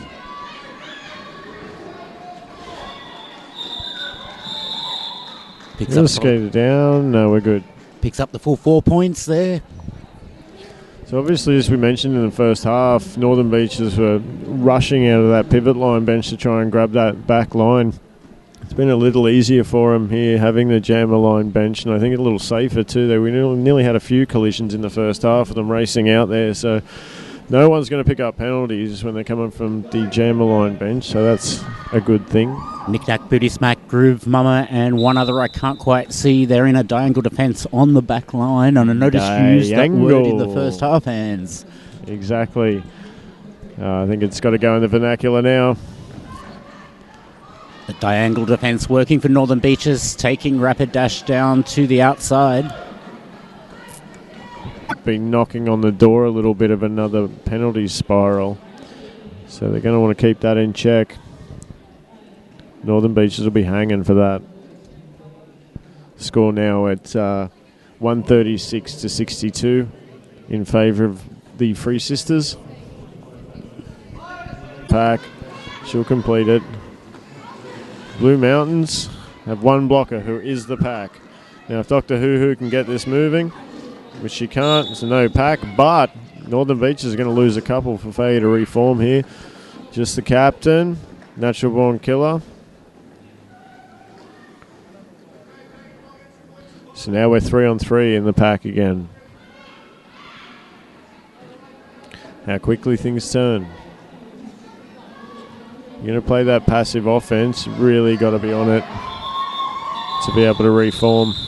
There's 4 points going through to G.I. Jane there. Closing the gap ever so slightly. And we are Blue Mountains 140. Northern Beaches now 70. So closing it down to 70 points. Just on 20 minutes left on the clock, 140 to 70 points. We will have the scoreboard back for you as soon as possible. We just experienced another network dropout, so we've gone back to our backup network, so at least we can bring you some pictures. Yay, network, whose name we won't mention because they are not a delightful sponsor of Down Under Derby TV. So we don't actually have the scoreboard on the backup network. It's and we can't interrupt the scorekeepers during the game to change that. So we will keep you updated with the scores and the clocks. We'll be back to our production network as soon as we possibly can, but at least we're bringing you some live sound and vision now. Both jammers, jammer on jammer, about 20 feet out from the pack. The pack are going to swallow both of them. Beast mode. That, ladies and gentlemen, is eating the baby with a side of fries. It's not often you see the opposing jammer be the cause of the baby being eaten, but awesome work there. Fantastic. Been an avid admirer of Rapid Dash's skating for a number of years now. She's just a really good roller derby head. She's got really nice skating styles. We see Simon Says with 5 in the sky there. She just gets stuff done, and yeah, big fan. Oh, we have an illegal star pass.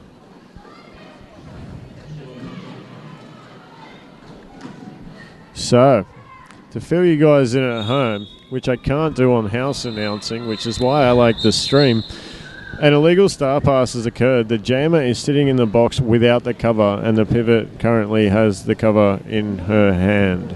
Yay, star passes. Luckily for everyone involved, the jam has come to an end. And SpongeBob got no pants in the middle, having a quick conference with head referee, just finding out what that was all about and how he should tackle the next jam. Northern Beaches starting without a jammer on the track. She is in the penalty box. And Victoria Hitter out once again as your lead jammer, unopposed for the Blue Mountains Roller Derby League. She approaches the back of the pack. Wall of her own blockers, who she slides past, finds a diagonal at the front of the pack.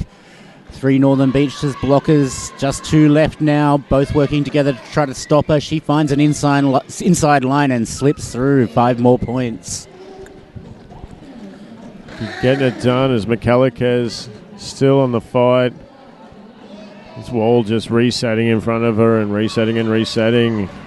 Getting through now. Victoria Hitter up in amongst it in the pack now. Finds the Northern Beaches, goes over the top. Calls the jam off with 4 more points added to the total, bringing the scores to 159 plays, 74. 16 minutes and 44 seconds left on the clock. And we are now under lights in the Hawkesbury Indoor Sen Stadium.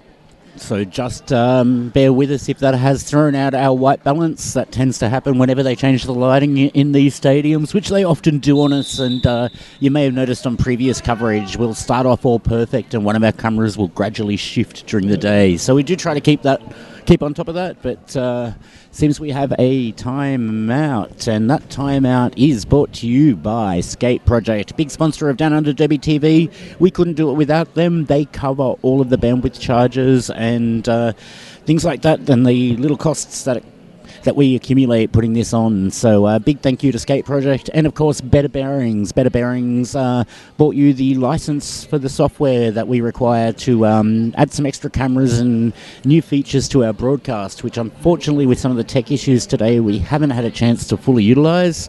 But we will return to bringing tweets on screen and all of those other things at some point soon for you. And of course, if you are someone who enjoys Down Under Derby TV, either as a coaching tool or a live stream for when you can't get to events or anything, feel free to flick a couple of dollars Down Under Derby TV's way as well. I mean, surely, if you do enough, maybe you get a picture of yourself during timeouts or something. Hands cam.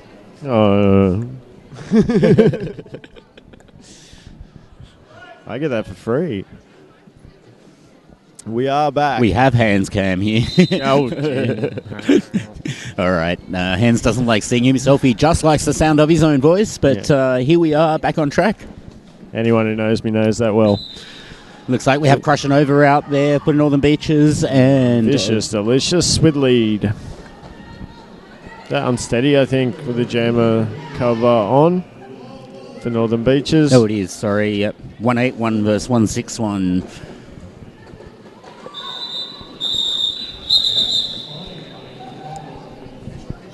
Three points going up for Blue Mountains. Nothing on that one for Northern Beaches. Bringing their total to 162 to 274. Sorry, no, it's not that close. It's just under 100 points differential. I'm too tired for math. Our producer next to me is about to do some assisted calculation. I've had a big week. It's 88 points.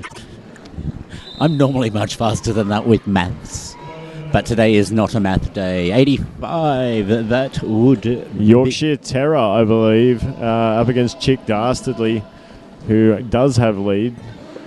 And approaching now on scoring pass. Some bridging being done out the front there to keep their skaters at the back in play. Chick Dastardly, of course, coming up through the junior ranks of Blue Mountains and really making a bit of an impact here this season of 5x5 for the Free Sisters.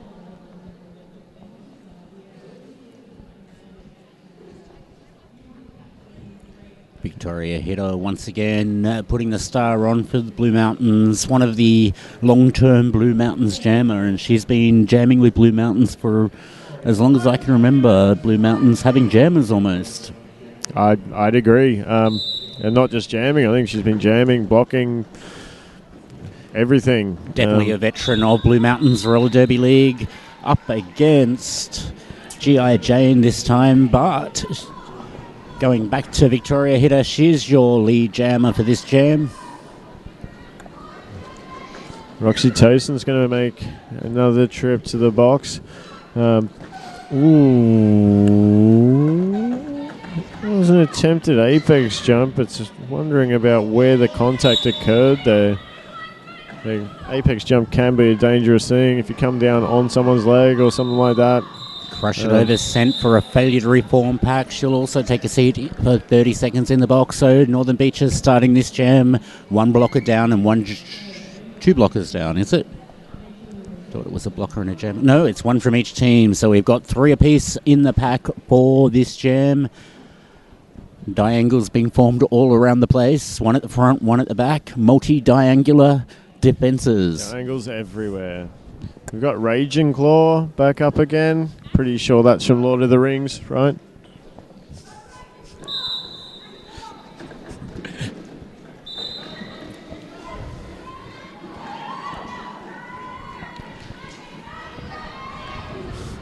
So, Raging Claw out with lead jammer, unsteady, hot on her heels, trying to close that gap. Blue Mountains going to run this as quick as they can, and both teams speeding up the pack. The pack starts flying. Both jammers decide to chase. Blue Mountains calling it off though, playing it safe, not going to risk that one at all. And Blue Mountains getting themselves a nice blocker advantage to begin the next jam. Managing to clear their box and then get that cold before Northern Beaches could do the same, but I'm going to assume that I believe that may be crushing over in the box. 181. She'll only have a couple of seconds left, I think. So a nice little official timeout called there just to confuse the jammers. Track repair, the outside apex of turn 1 and 2. So while we have a quick official timeout for some track repair, if you like the look of stripes, equal black and white bars up and down your body, you can get your stripes from the Skate Project. Check out their website soon. It will be launching and you'll be able to buy all of their goodies on their website. So we'll be hopefully having details of that next round of 5x5. We should be launching the shop with them. So stay tuned for that. There is action on the track, so over to you, Hans. Okay, well, we got Yorkshire Terror that did start strong in this jam, but has been owned a little bit at the back. But we have Vicious Delicious going for a cut. Lead will still be available, I believe, for Yorkshire Terror if she can get through. Groove Mama just lays out Skate Red. Vicious Delicious taking her seat in the OK Derby, but no camel toe penalty box, which is always a mouthful. And Groove Mama on her way to the box as well. Not sure if it was for that hit or possibly something that happened after it. That looked like a back block, but there's no call on that one. So still no lead, still on initial, and Blue Mountains are getting the job done here. So Delicious cannot earn lead. But she can sure as heck score some points if she's going to complete this pass before Northern Beaches can earn lead and call it off to stop her scoring points. Blue Mountains taking Northern Beaches out to the outside of the pack there. Vicious Delicious back in the pack. She may just pick up some points here. It looks like a lap point already. 3 blockers to go past. That's definitely one of them. So, yeah, if anybody ever tells you that only jammers score points, they're wrong, because all of these points are directly attributed to the defense here from this wall.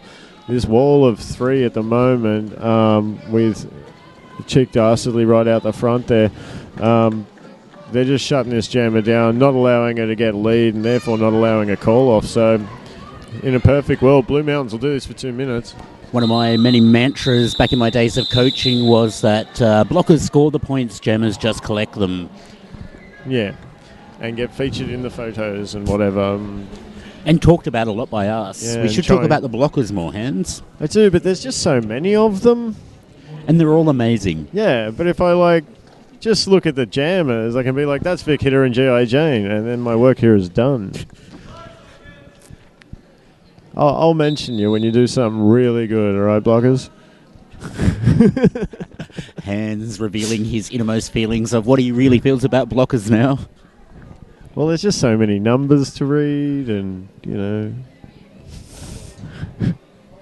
the jammers tend to cycle through, and you know who they are when they skate out there, so it's much easier. Well, I just see Mad Menace and Cross Stitches from Northern Beaches.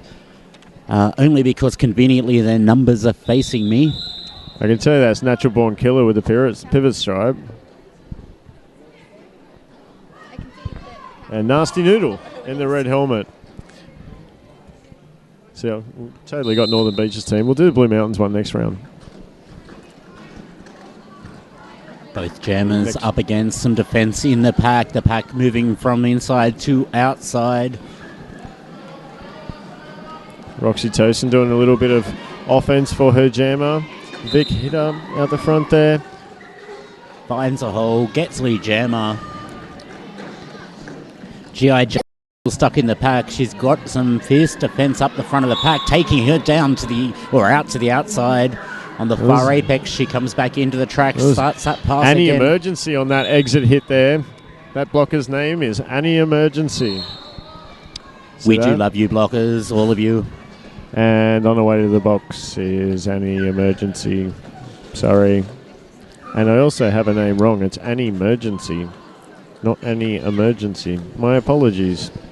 G.I. Jane recycled back to the back of the pack. This is the 3rd or 4th attempt of her to get past what's left of the Blue Mountain defense, and it's only micro, that Blue Mountain's defense, with 2 blockers left on the track. That being Blood Red and Roxy Tosin. So Blue Mountains defense, the last couple of jams has just gone neck level on it. Really making it hard for jammers, and that is going to take its toll over the next 8 minutes or so that we have. Scores now Blue Mountains 193 to MVRG 74. Incidentally, 193, the amount of points that Inner West will have to add to this differential to take the other grand final spot, well, to tie 194 plus the differential from this game to take the grand final spot. So that's going to be quite a differential they're going to need there. Yeah, it'll be a good game if that occurs. That'll be some huge point scoring. But never say never. Anything can happen in the game of roller derby. We've just gone into what appears to be out of a timeout. Gem timer, Axiom Addict up with the 5 seconds. Chick Dastardly with the Gemma Star for Blue Mountains. And Unsteady for the Northern Beaches. That's Unsteady.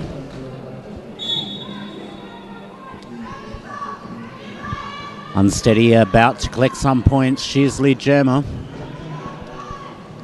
Slips around the outside of the pack, passing Blue Mountains jammer, picking up a natural grand slam. Asylum Sam off to the box. Chick Dastardly now out of the pack.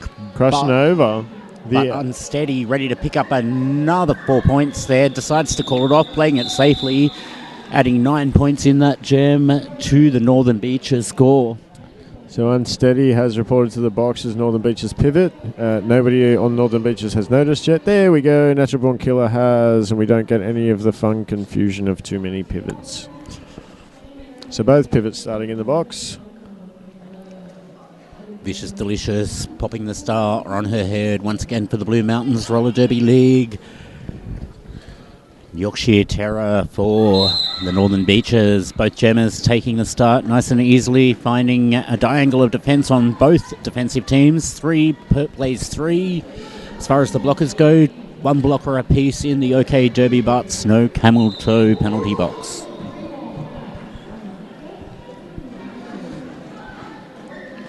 Vicious Delicious is out of the pack. She's your lead jammer.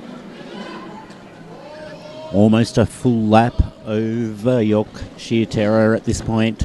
She slips through the pack fairly easily, picks up the 4 points, calls it off immediately. Just as Blood Red, Roxytocin and Skate Red were to be joined as blockers by Asylum Sam for Blue Mountains.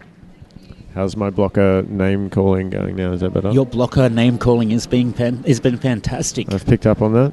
I'm just going to stop mentioning the jammers then.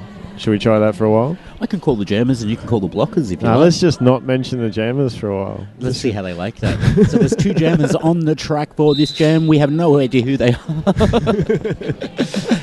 Oh my, that was someone was knocked something down to else. The outside. That was some interesting defense there coming from Northern Beaches to finish off Rapid Dash. We have a star pass around the outside, so we can now mention the jammer because she used to be a blocker.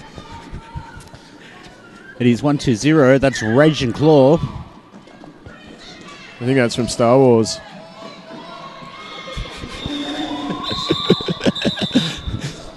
All right, that jam comes to an end. 4 to play 0. 4 more picked up by the Northern Beaches Roller Girls, bringing their score to 91. Still says 87 on the board behind me. 4 minutes 52 left on the clock. We're coming to the pointy end of this. We've got two jammers on the track with some blockers as well. Yay! And they're going to roller skates on and stuff. Punky Brugia is blocking for the Northern Beaches, I can see. And Mad Menace as well. Natural Born Killer going splat at the back there, but she's going to work hard to get back to the front with her wall. Victoria had a one blocker to go past. Oh! She gets a forearms for it though. Here goes G.I. Jane is going to have lead now because that last pass was not legal, I believe. Northern Beaches splitting and sending somebody up to mess things up at the front of the pack, make some space for the jammer. Pack moves with the jammer. And we're going to see some failure to reform penalties here, I believe. And no, Northern Beaches aren't going to get any. Okay. Pack is forward. Jammer is through. No pack declared by Ref and Atrix. Nobody moving again on Northern Beaches, but this time the penalty being issued. Oh, and Vic Hitter picking up a cut right at the death of the jam again. And a review coming. Knick-knack booty smack with the star on her head for the Northern Beaches. I'll talk you through this. It is it's a Skate Project official review. As I was saying before, if you want some stripes, go see Skate Project. I can see them from here in the far corner of the stands. I can see a stand of referee shirts. They stand out with those equilateral black and white stripes. They are beautiful. Hello. Hey, Trixie, welcome to the microphones. You've been producing this game with us, and you're going to have a chat to me while Hans is in the middle, I take it. I am. I just wasn't getting... There's a weird delay. Oh, you get the program in those ones.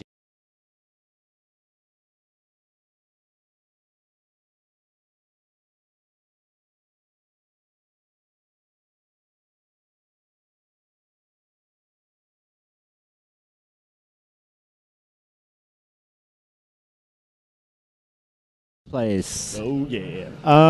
So the official review coming from Mischief Managed from the Blue Mountains Free Sisters is inquiring to the thing that I was slightly dumbstruck about as well, with the failure no of the failures being issued between turns 2 and 3 to a Northern Beaches skater who did actually move away from where the pack would have been reformed. Now, the black skater picked up a failure to reform, and the question is, and the desired outcome being, why is the Northern Beaches skater not getting one also? And we would like the Northern Beaches skater to get one also. I think that's a fair question.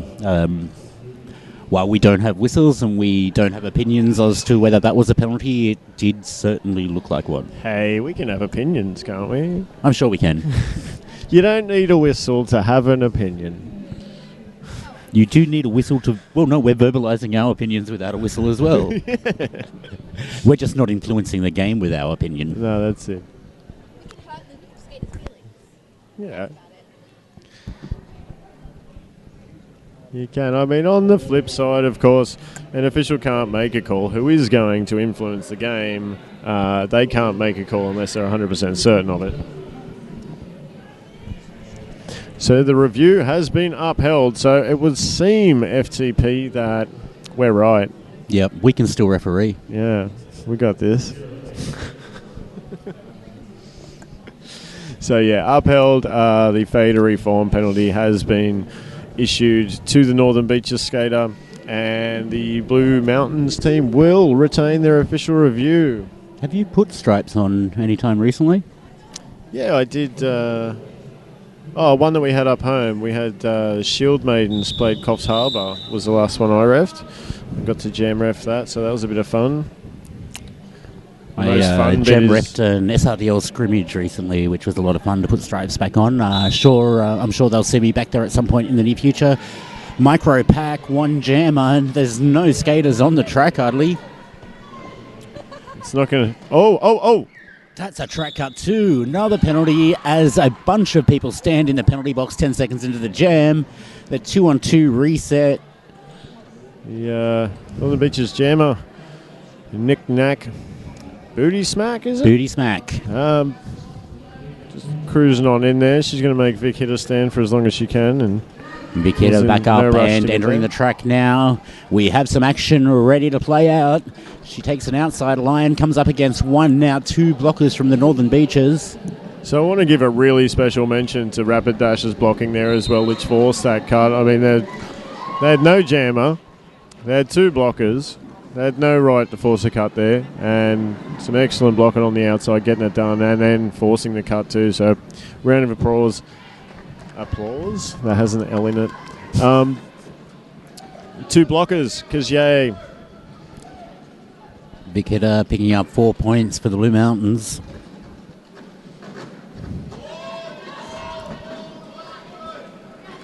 Knick-knack, booty smack, doing some work out there into a no-pack situation. Referee Toto Rod indicating a no point, no pass at some point there for Vic Hitter, but Vic Hitter coming back and passing those blockers again, so she will collect that point. Rapid Dash is going to... She's sitting what I think might be her 5th or 6th penalty. We seem to have taken... bit of a high shot here to booty smack. Now,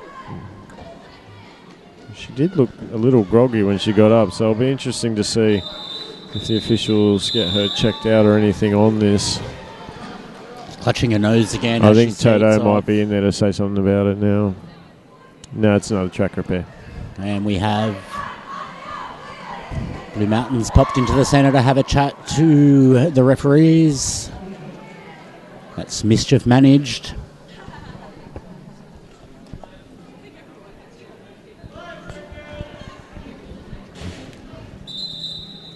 And we have an official review. Once again, an official review brought to you by the referee shirts available from Skate Project. Hey, Trixie, you want my microphone? Sure. Welcome back to the microphone, Trixie. Thank you. So any thoughts on the action so far in this game? We have a score of 206 to 97. Northern Beaches may just crack that 100, and you know what 100 points mean? I really hope everyone has to drink. I don't know. Or puppies. Puppies as well. Puppies. But, see, you could do both. You could adopt a puppy or a kitten from the City Cats and Dogs home. Yeah. Or you could have a drink to celebrate. So we encourage responsible drinking here on Downunder Derby TV. Yes, and responsible pet buying as well. Yes. Adopting, loving, caring. I just can't get over that 2 point, the 2-pack, the 2-on-2 pack. 2-on-2 pack. That was the best part I've seen all day. Hans is back. Do you want the microphone back? Are you sure? You've been leaving it. You haven't been giving it much attention. I don't know if you deserve it. There's a lot of responsibility. It's like adopting a puppy. I think Hans needs his microphone back. Are you going to say sorry to it? Sorry, microphone. I wasn't holding out. It's just like I didn't have a microphone to say sorry. So, what's happening in the middle, Hans? Mischief Managed feels that I didn't get the number, but one of the Northern Beaches skaters sat in the box between jams and then were released from the box when there was 135 remaining in the jam. So, therefore, feels the skater must have only sat for 25 seconds, not 30, and she wants that checked out. Well, I believe that can be pretty easily checked on some paperwork that the officials should have. It should be, but with the penalty box being empowered to call penalties now, if somebody does leave early and they believe they left early, they'll just issue another penalty, and everybody would have known about it. So to me, you would think that the penalty box feel they released her correctly, not saying that they did, but they believe they did, I would say. So it'll be a tough one. Looks like we have some kind of resolution to the official review in the middle. Repinatrix describing the situation to both team benches at the moment.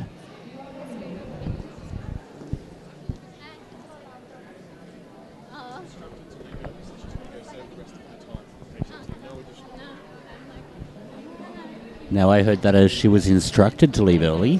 Yeah, correct. So and she will sit for a further 5 seconds. Was that the last part of what Simon informed us of? I kind of didn't hear the last bit, but I don't know. To me, if you're instructed to leave early, isn't your time done?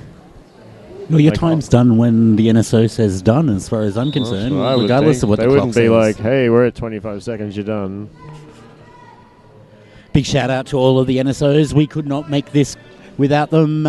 It requires a small army to put on an event like this as far as officials go.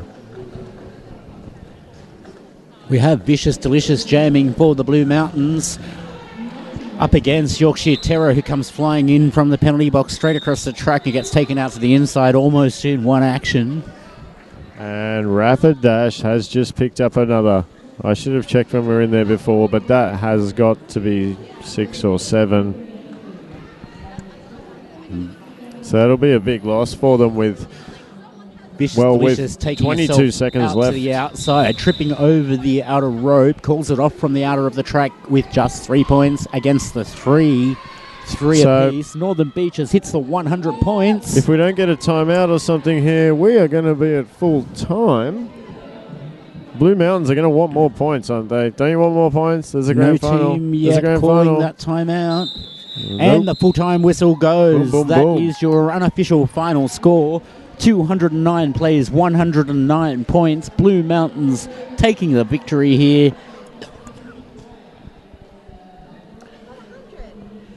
So I'm just going to do some quick maths here. So 300. the points differential required in Game 4 by Inner West to take the second spot in the grand final, they will need to beat Hard by 303 points. Remembering that Hard are here playing on their home ground in front of their home crowd, so there's got to be a bit of an advantage to that for them. Yeah, this is going to be an exciting game, Game 4. I mean, they all are, but, you know, so much on the line. Really looking forward to that. Big congratulations to Blue Mountains.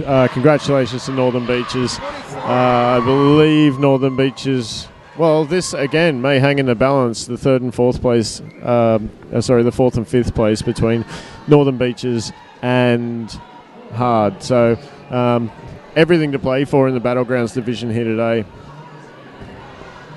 Well, I'm going to try to get some network issues sorted out during the gap between games. Hopefully we can come back with a scoreboard for game number 3 for you. We're going to leave you for a minute with a couple of words from our sponsors, and actually we'll just leave you with some footage of the hugs and the celebrations after the game. Oh, Derby love. Derby love. And Hans will be back with you having a chat to some of the players in just a few minutes. I'll leave him chatting through what's just happened, what's to come, and where that leaves the standings. Well, he's just covered some of it, but you might want to run through what else the finals are looking like. Yeah, I can do that. Shout outs to BK as well before I get on to that. Thanks for leaving me here and dropping me into these interviews. You know how much I love them. So I hope you're feeling better at home anyway, mate. But when we're looking at the finals, obviously the third and fourth place spot is up for grabs as much as first and second in Battlegrounds.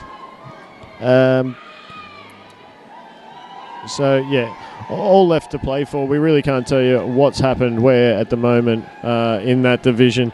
In the Armageddon division, we have... Well, after last round, we had SRDL Snipers were sitting on top of the table on for and against. Sorry, my bad. Yeah, so we had SRDL followed by Varsity, S2D2. NRDL have picked up their first win today. Weird have secured 5th spot. NRDL looks like we'll be in 4th spot. And Varsity will be up next, taking on S2D2. So currently 2nd and 3rd place teams in the Armageddon division. And it looks like differential. Varsity's differential at the moment is 402 points with S2's at minus 93. So if S2 were to win today, VDL would still be above them on for and against unless S2 can smash them. So still everything left to play for in Armageddon as well. So stick around and watch this next one. It'll be a corker. And I'll be back with you shortly once I can grab a couple of skaters and see what they felt about the game. I'm Grenade, and you're watching Downunder Derby TV. At Better Bearings, we're all about better service. We know what we're talking about. If you've got problems, give us a call. Easy to clean. Our complete maintenance packages have everything you need to keep your bearings clean and keep you rolling.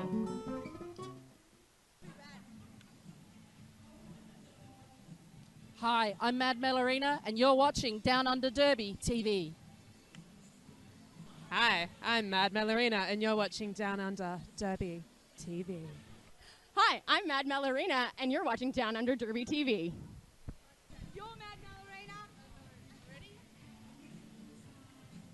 I'm Mad Melorina, and you're watching Down Under Derby TV. Easy to maintain. Our high-end bearings are self-healing, and all of our bearings are easy to maintain. You're now watching Down Under Derby TV. Better bearings are reliable and long-lasting. Spend less time mucking around with your gear and more time on the track. betterbearings.com.au. Better Bearings is value for money.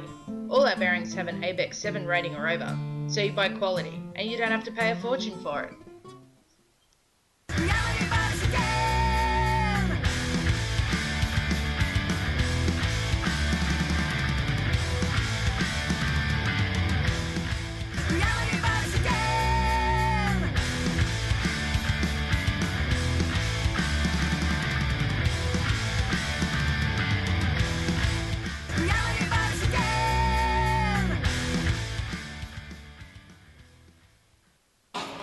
I'm Grenade, and you're watching Down Under Derby TV. At Better Bearings, we're all about better service. We know what we're talking about. If you've got problems, give us a call.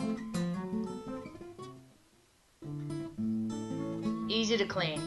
Our complete maintenance packages have everything you need to keep your bearings clean and keep you rolling. Welcome back, ladies and gents. I'm being joined by the Blue Mountains Roller Derby League. The Three Sisters coming off a good win today. How are you feeling about it? Yeah, we're pretty happy with it. Yeah, Northern Beaches are always really tough, so we were happy to come away with the win. Have you done the maths yet? No, but I was hoping that you could inform us of the maths. Okay, so the maths is for you guys to play in the grand final. Yes. Okay, let's put it this way. For Inner West to play in the grand final, they need to beat Hard by 303 points. Whoa. So you guys can watch that intently later. How are you feeling about it? You looking forward to the fourth game of today? Yes, we definitely. I mean, Inner West can never be underestimated, so I think they could pull that off. But then again, Hard are quite solid and can also put a really damper on that. So we'll have to wait and see. But it's an exciting division, isn't it? Yeah. I mean, we beat Inner West. Inner West have beat Central Coast. Central Coast have beat us. It's all kind of a bit of a chain weird thing happening. So. Cool. Yeah, so thanks team for coming and talking with me today. Yay! So thank you to the entire Three Sisters, and thanks for putting on a good show as well. Shout out to Ninja Rogers! Thanks, guys. Thank you. Thanks, Harmon.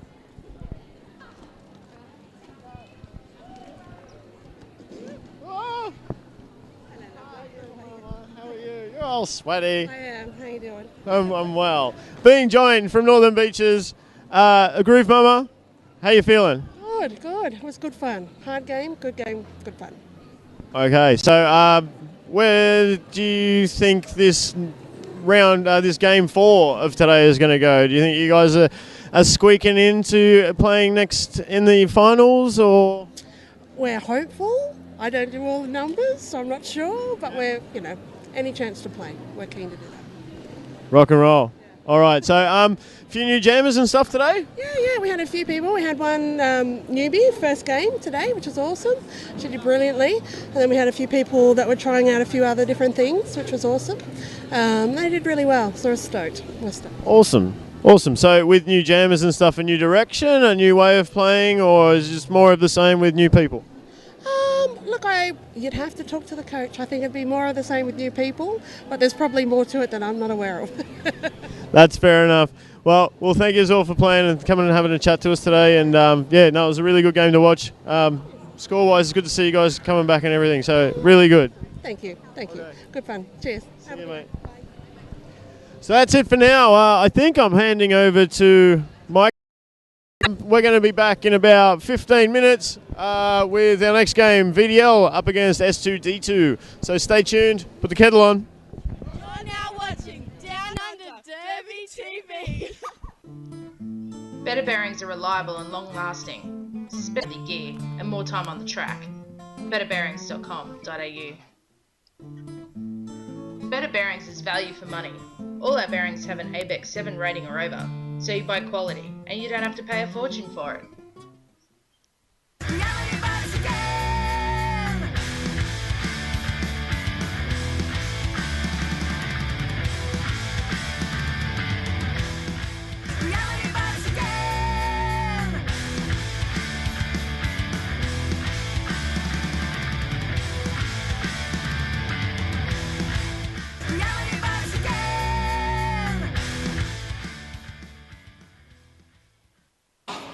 I'm Grenade, and you're watching Downunder Derby TV. At Better Bearings, we're all about better service. We know what we're talking about. If you've got problems, give us a call. Easy to clean.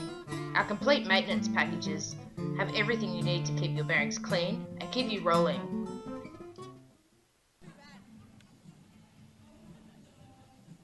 Hi, I'm Mad Melorina, and you're watching Downunder Derby TV. Hi, I'm Mad Melorina, and you're watching Downunder Derby TV. Hi, I'm Mad Melorina, and you're watching Downunder Derby TV. You're Mad Melorina. Ready? I'm Mad Melorina, and you're watching Downunder Derby TV. Easy to maintain. Our high-end bearings are self-healing, and all of our bearings are easy to maintain. You're now watching Downunder Derby TV. Better bearings are reliable and long-lasting. Spend less time mucking around with your gear and more time on the track. betterbearings.com.au. Better Bearings is value for money. All our bearings have an ABEX 7 rating or over, so you buy quality and you don't have to pay a fortune for it.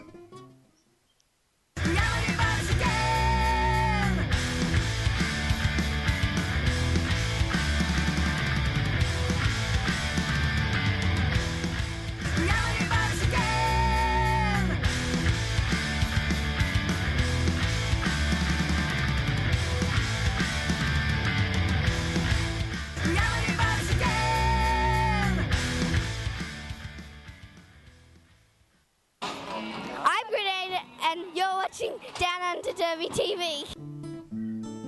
At Better Bearings, we're all about better service. We know what we're talking about. If you've got problems, give us a call.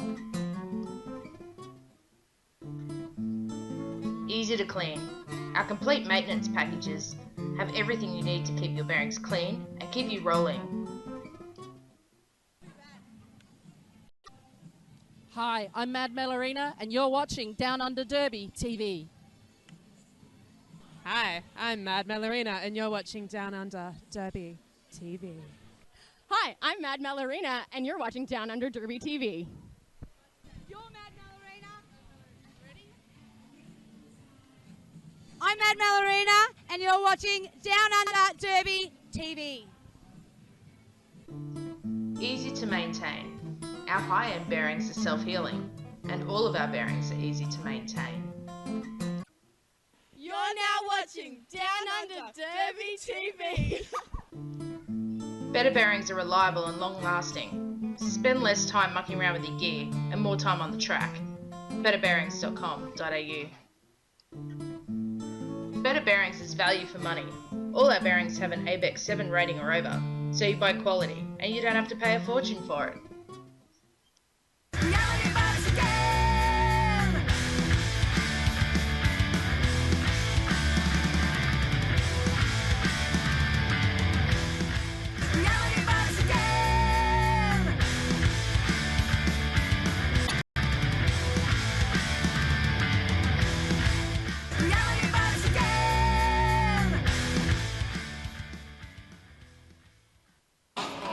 I'm Grenade, and you're watching Downunder Derby TV. At Better Bearings, we're all about better service. We know what we're talking about. If you've got problems, give us a call. Easy to clean. Our complete maintenance packages have everything you need to keep your bearings clean and keep you rolling.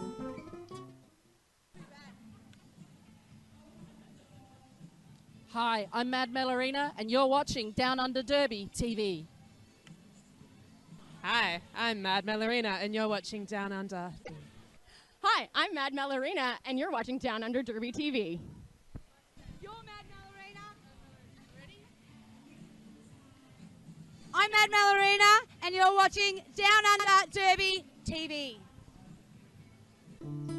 Easy to maintain. Our high-end bearings are self-healing, and all of our bearings are easy to maintain. You're now watching Down Under Derby TV. Better bearings are reliable and long-lasting. Spend less time mucking around with your gear and more time on the track. betterbearings.com.au. Better Bearings. All our bearings have an ABEX 7 rating or over, so you buy quality and you don't have to pay a fortune for it.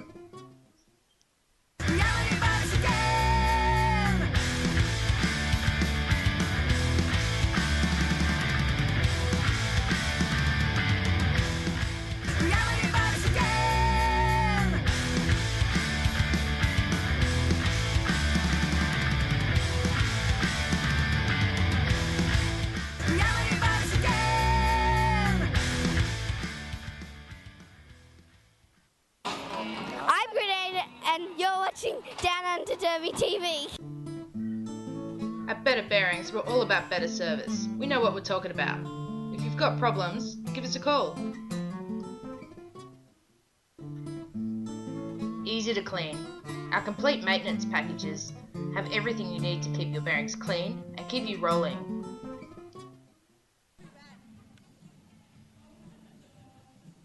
Hi, I'm Mad Melorina, and you're watching Down Under Derby TV.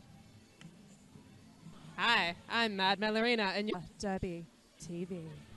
Hi, I'm Mad Melorina, and you're watching Down Under Derby TV. You're Mad Melorina. Ready?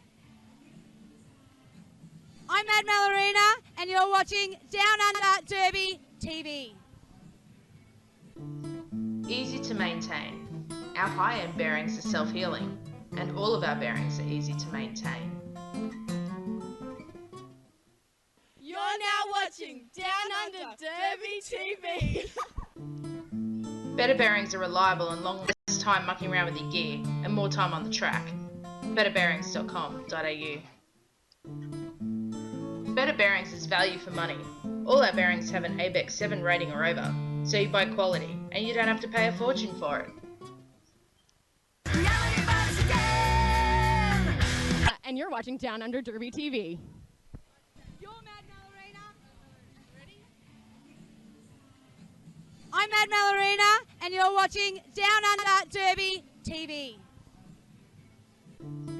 Easy to maintain. Our high-end bearings are self-healing, and all of our bearings are easy to maintain. You're now watching Down Under Derby TV. Better bearings are reliable and long-lasting. Spend less time mucking around with your gear and more time on the track.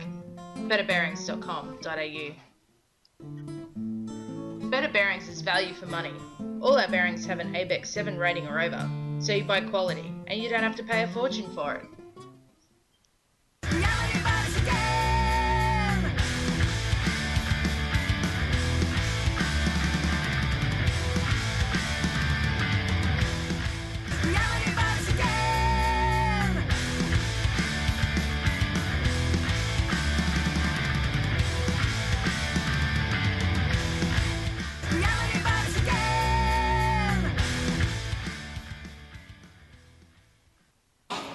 I'm Grenade, and you're watching Down Under Derby TV.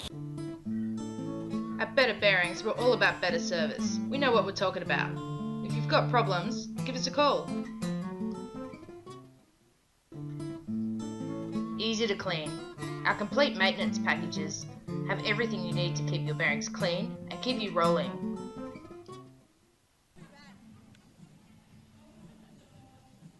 Hi, I'm Mad Melorina, and you're watching Down Under Derby TV.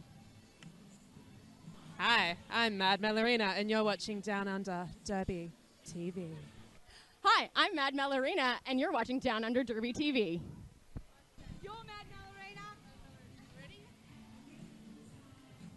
I'm Mad Melorina, and you're watching Down Under Derby TV. Easy to maintain. Our high-end bearings are self-healing, and all of our bearings are easy to maintain. You're now watching Down Under Derby TV. Better bearings are reliable and long-lasting. Spend less time mucking around with your gear and more time on the track. betterbearings.com.au. Better Bearings is value for money. All our bearings have an ABEX 7 rating or over, so you buy quality and you don't have to pay a fortune for it.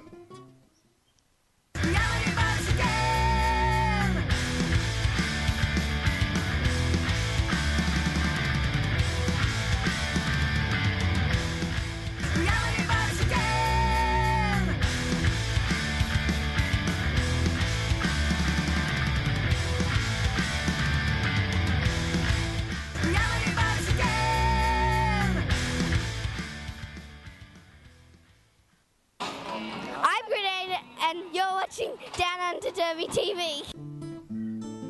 At Better Bearings, we're all about better service. We know what we're talking about. If you've got problems, give us a call. Easy to clean. Our complete maintenance packages have everything you need to keep your bearings clean and keep you rolling.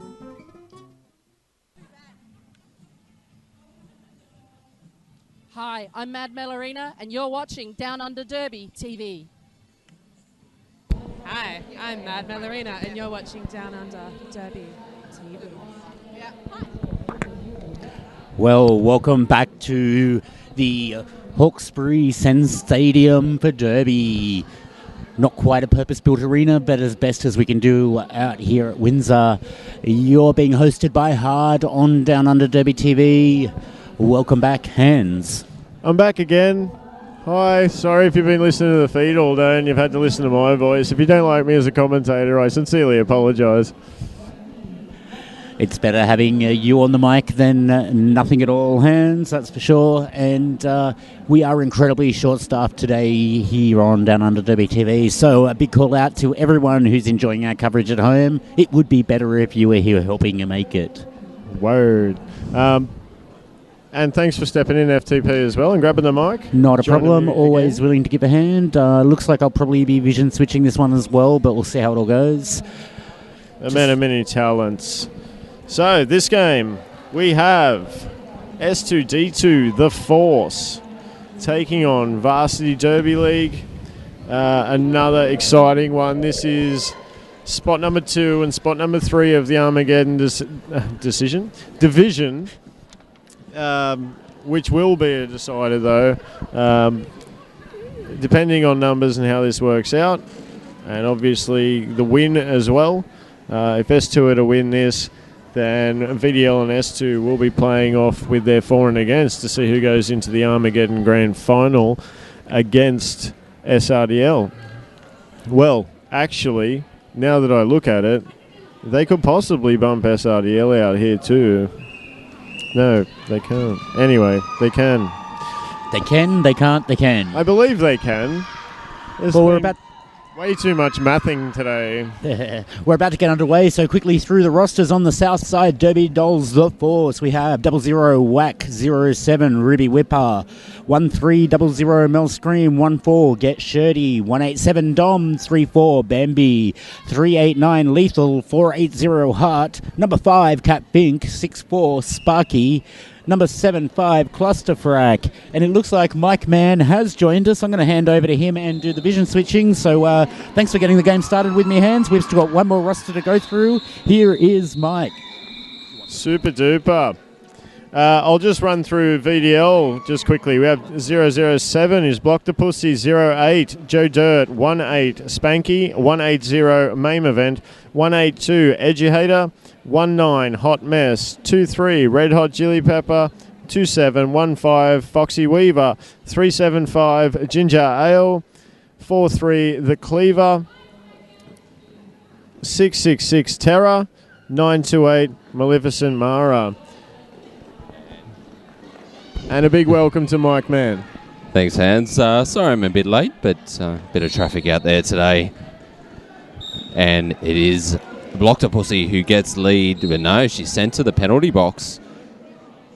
Can't see the signal there from the referee. There you go. That's a misconduct. Misconduct, sorry, it is too. Always confuses me, the misconduct and the low block these days, but it's the swipe across is the misconduct. Yeah, and of course main event as well, off to the penalty box. Multiple infractions falling under the misconduct as well, so not quite sure specifically what it was. That gives advantage to Southside, but the Jammer unable to breach the pack at this stage. Whack, gets taken down hard there. That should be a low block. And is. Oh, it looks like Whack might be feeling it a little bit from that, though. Yeah, that was a hard hit to the legs there.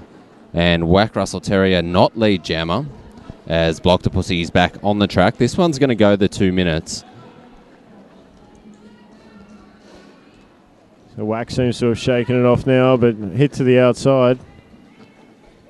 Yeah, forced to go the long way back there. Blocktopussy also hit to the outside, so good defence from both teams here. And Whack cops another hard knock. Well, she's getting pounded in this first jam of hers for this game. Definitely wake the body up for her, though. Yeah, I think she might want to do some star jumps after this one just to get the blood pumping a bit through those legs, I think, because I think she's going to be feeling that one tomorrow. Well, both jammers having a hard time in this jam. Blocktopussy trying to wrestle her way through with Dom at the front there, going backwards. Blocktopussy picking up 5, lapping Whack Russell Terrier on that lap. Whack picking up 4 on her lap. So jam comes to a natural 2-minute conclusion. And nice to have the scoreboard in front of us instead of behind us now, so that's nice. Yeah, it's very helpful. This little monitor in front of us telling us exactly what's happening in the game. 9 points to 4 after 3 minutes. Joe Dirt lining up now. So VDL setting up in that Texas catch, 4-wall at the back. Stopping Ruby Whipper as Joe Dirt gets through for lead against the shortened blocker roster there of S2. They had 3 on the track to begin, but all 4 back now. Ruby Whipper trying to break her way through. Looks like she copped one accidentally to the jaw. Takes the helmet cover off now as we have a power jam. Joe Dirt off for a track cut. And Ruby Whipper gets through, not lead jammer. So another 2-minute jam coming up here, Hans. Yeah, indeed. I know the S2 last round were running a bit of a longer jam, but they don't really have a choice in it at the moment. They're being forced to run that 2-minute jam, so they should be okay with it because they do play that way by choice sometimes. Well, you'd hope so. This early in the game, you'd hope they still had it in their lungs to go the 2 minutes, but it may take its toll later in the game, but we'll see which team has the fitness as we get deep into the halves. 5 points on the board for S2D2 there.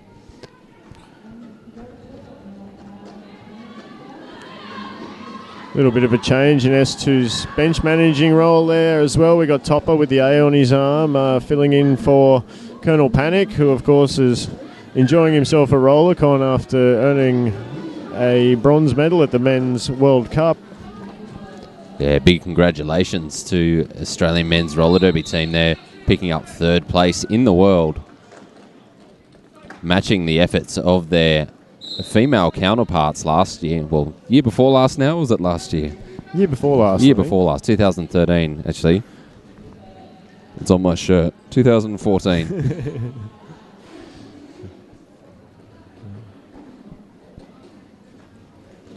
Joe Dirt trying to deal with that 3-wall at the front. That jam comes to its 2-minute conclusion and 4 points to 1 on that last pass. So a nice even game at the moment. 14 plays 13. So we're going to see Red Hot Chili Pepper taking the star for, I believe, the first time today, up against Sparky, who's been doing such great things for S2 this year. Well, I discussed this with BK in the last round, and it was against this very team last year where Sparky really, well, she went to the next level in her jamming, and we'll see if she can replicate it again. She'll have a lot of confidence jamming against Varsity, and straight away she picks up lead jammer. Yeah, you can see she doesn't really muck about when she gets clear too. As soon as she clears that blocker, she's giving no opportunity to re-engage. She's out of there like a greyhound, or like greyhounds used to be anyway. Well, they still run fast, just not on tracks anymore. So 4-zip there going the way of S2 in that jam.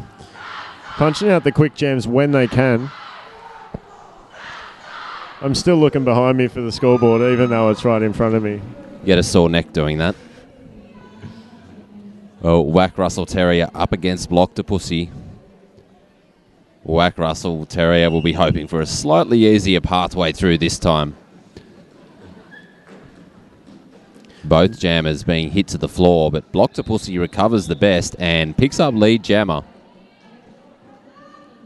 Whack Star Stash now.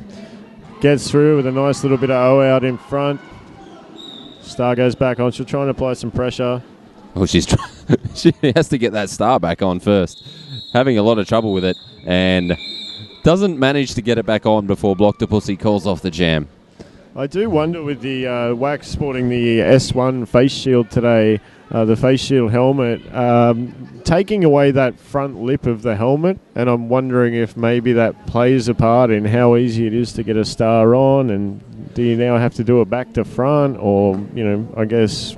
Yeah, well, I guess, particularly if you're not used to it, if it maybe is you haven't worn it for very long, you're used to having that lip and just peeling it on, I guess, but it's a whole different ball game once you've got a different helmet, so... I can't say I'm a huge fan of the stash anyway of the star, but that's a whole nother conversation. Joe Dirt jamming here, picking up lead jammer once again for Varsity. Yeah, I think it's a very in-depth conversation that's best had over 3 or 4 hours and a few beers, I think, with the star stash. And yeah, there's pros and cons, but I think there's more cons than pros. I don't think it fools anyone, to be honest. Ruby Whipper not getting through for any points there for Southside, and another 4 on the board. I think we got 3 there. 3 on the board for Varsity. Yep.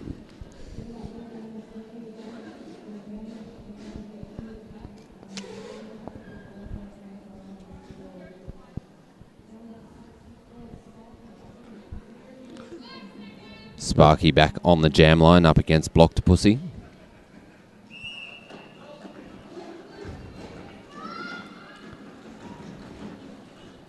Sparky with 1 to contend with, gets through for lead again. Block to Pussy, unable to breach the wall, gets hit out again by Clusterfrack and dances away through the pack now. Pirouetting, gets through, picking up her initial pass.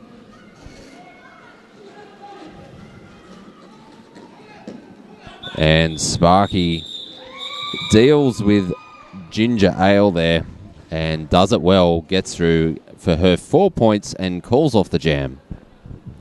And scores are tied. So if we stay this way the entire game, well, this will be some exciting derby. Like, more so than normal. More so than if it was one-sided, for instance. Yeah. Yeah. I mean, we've seen a couple today that were a little that way, but they were still great games of derby to watch, so it's not all about the score, I guess, but there's something exciting about tied games. Well, we've got Red Hot Chili Pepper up against Whack Russell Terrier, and it is Whack who gets through for lead. Chili Pepper unable to get through, gets taken out by Lethal and picks up the track cut. As a result of just spinning through, momentum, taking it back onto the track, dipping the toe stop on and picking the cut up. Yeah, good work from Lethal there. She hit Chili Pepper out and got back so quickly that Chili Pepper had no time to do anything but pick up a track cut.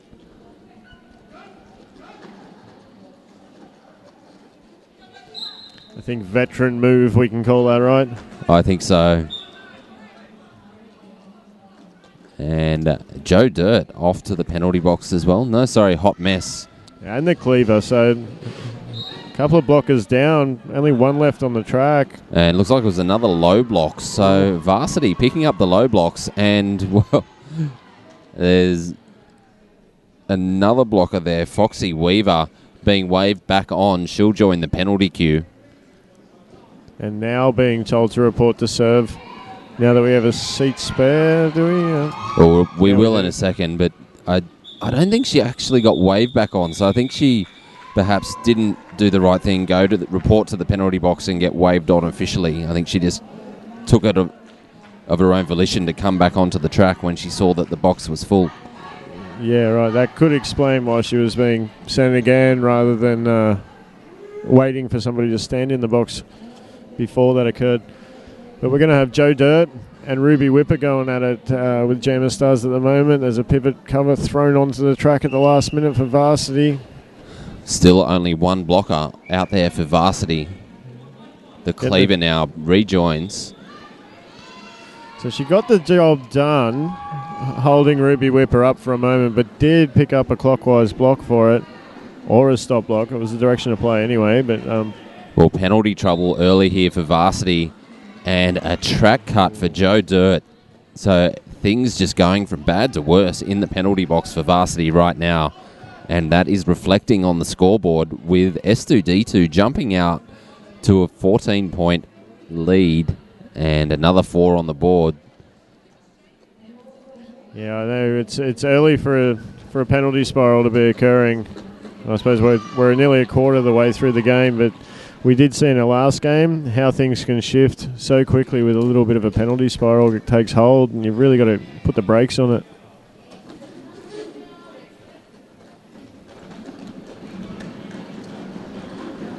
What it does as well is that the blockers that are out there, it really sucks the juice out of them. So they've got to do so much more work. 1 or 2 blockers has to do the work of 4, and that just compounds the issues later in the game. Very defeating mentally as well when you're doing such good work and you might save 2 or 3 seconds, but they get past you. You're like, I'm doing everything I can. Little help.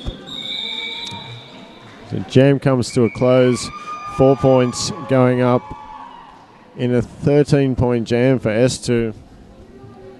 And we've got a timeout being called by Varsity, and rightly so. They need to right the ship here. They have a bit of a tactical timeout, try and get the things back in order, work out why they picking up all these penalties, and try just to settle into the game a bit. I mean, 5 minutes ago, not even 5 minutes ago, we were saying what a close and even game it was. We had scores level. Now we're 48-21, just a couple of minutes later. So yeah, well, it's gone 27-0 since we said tied game at 21. I think maybe, they are talking about that penalty spiral. I know S2, I can see them out there playing a lot of offense, and sometimes that can really break up your game plan, and maybe you get sucked into that a little bit as well, and that might be dragging into the penalties a little bit. So it might just be refocusing, I think. Topper seems pretty happy out there on track, though. Well, you would be at this stage. S2D2 not quite as penalty heavy, so I don't think a jammer has gone to the box yet for S2D2, whereas we've had, I think, 2, possibly 3 power jams against Varsity. And Big Kahuna with the tweet there. Great job as always, Down Under Derby TV and announcers. Thanks for the shout out, Big Kahuna, and hope you're feeling better soon. Lead jammer, they're going to Varsity. It's blocked a pussy. She's going to get through with Sparky. Star stashed and passed to Dom. Still in the pack, though. Yeah, well, Dom unable to get through. She was at the front, but quickly swooped upon. She gets through now, and she'll put that star on, and we'll see, I think, one more pass here from Block to Pussy. She'll hope for another 4 points and a call-off. Oh, she's not going to call it off before Dom gets there, though. That'll be a couple for Dom, I think. 2 apiece. And I was about to say we'll start the next jam with a clean penalty box, but we have had somebody from varsity going to report. I think it's main event. So another blocker advantage to S2 off the beginning here. They're going to give Whack and Joe some space. Joe Dirt and Whack, rather than bunching them up on the line. Nice finish from Lethal. Yeah, Lethal making Joe Dirt go the long way back again. Back block.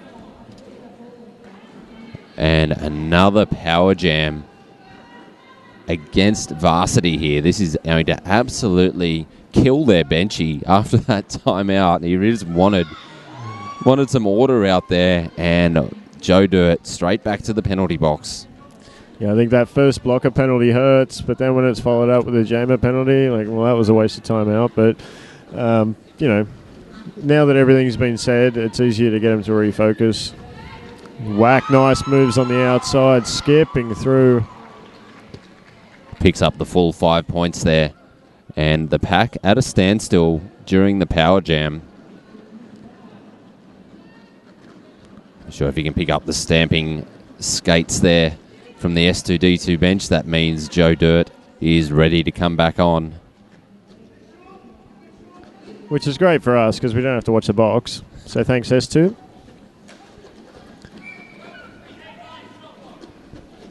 VDL at the moment are doing really well dealing with this, all of this offense coming from S2. Letting it by, hitting it back.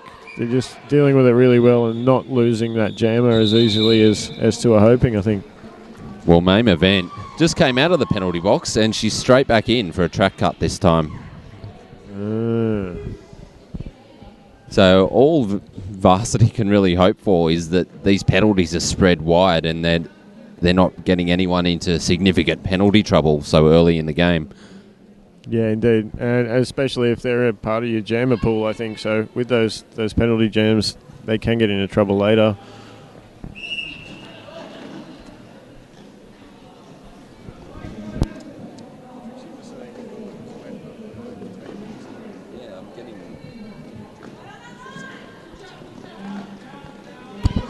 Ruby Whipper being brought back now. It's going to come up on Ginger Ale, sorry.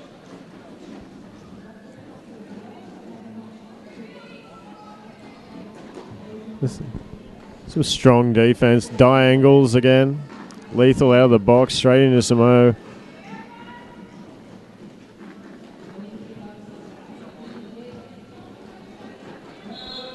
And finally we have a lead jammer. Block to Pussy gets through 40 seconds into the jam. Video bench indicating that she's still on initial. Keep it running. So we see the pivot for S2 going, so that's going to wreck their star stash and pass game. Yeah, gets Shirty there off to the penalty box.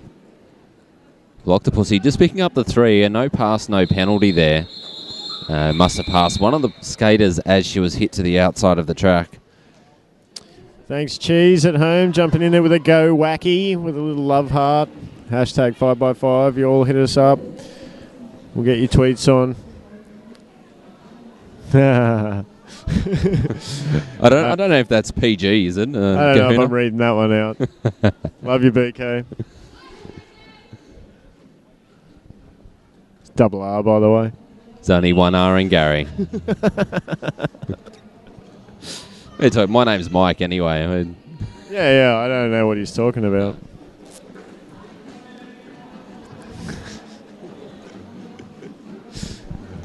Well, believe it or not, there is some derby going on here, and Sparky having a hard time with this 3-wall at the back of the varsity pack, and that has allowed varsity to pick up lead jammer. Spanky there with the star. Shirty returning out to the wall at the front. Spanky hits with hips, calls, grabs one.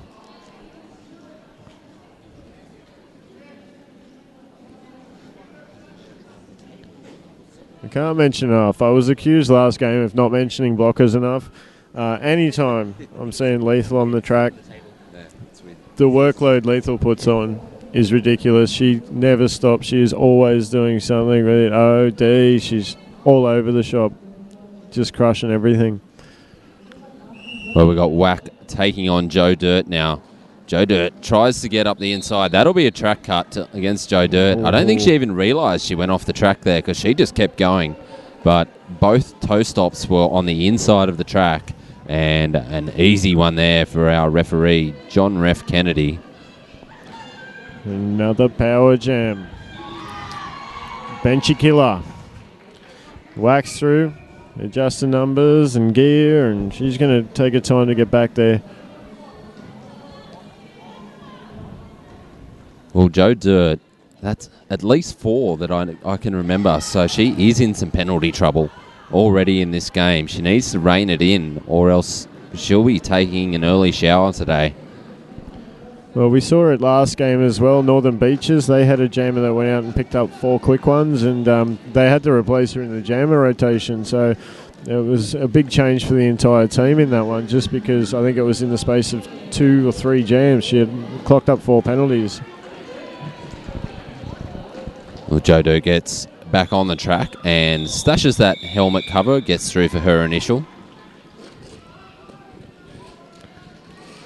I think it's fair to say that momentum definitely in S2's favour at the moment. I think that can be very difficult to rein in as well. Cherry Bomb's given her 3 exclamation marks to Spanky there. She's loving her work. Ruby Whipper taking a run-up on this start, up against Blocktopussy.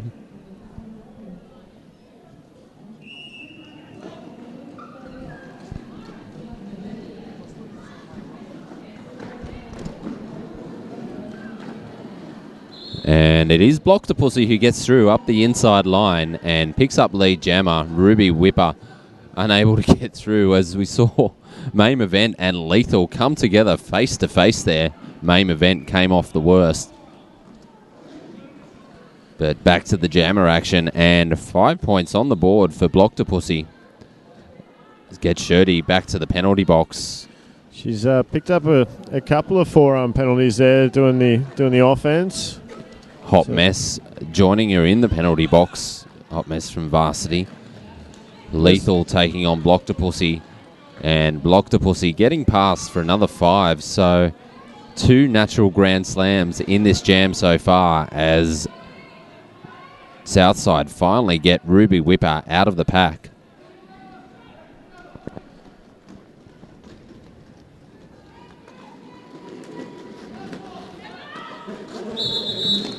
Good collision on the whistle.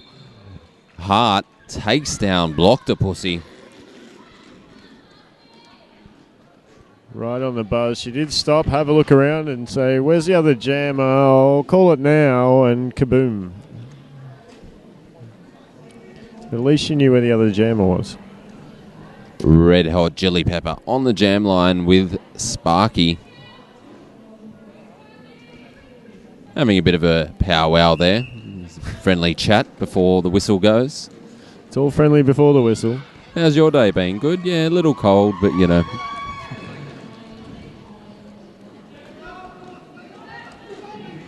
Well, Sparky round that track in a flash, picks up lead, back ready to score some points. Jelly Pepper just out of the pack.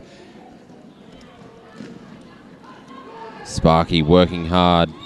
Backs the way through for that last defender. Did she get it? Yep, she got the 4 points. Good work from Sparky once again. S2D2 extend that lead. 76 plays 46.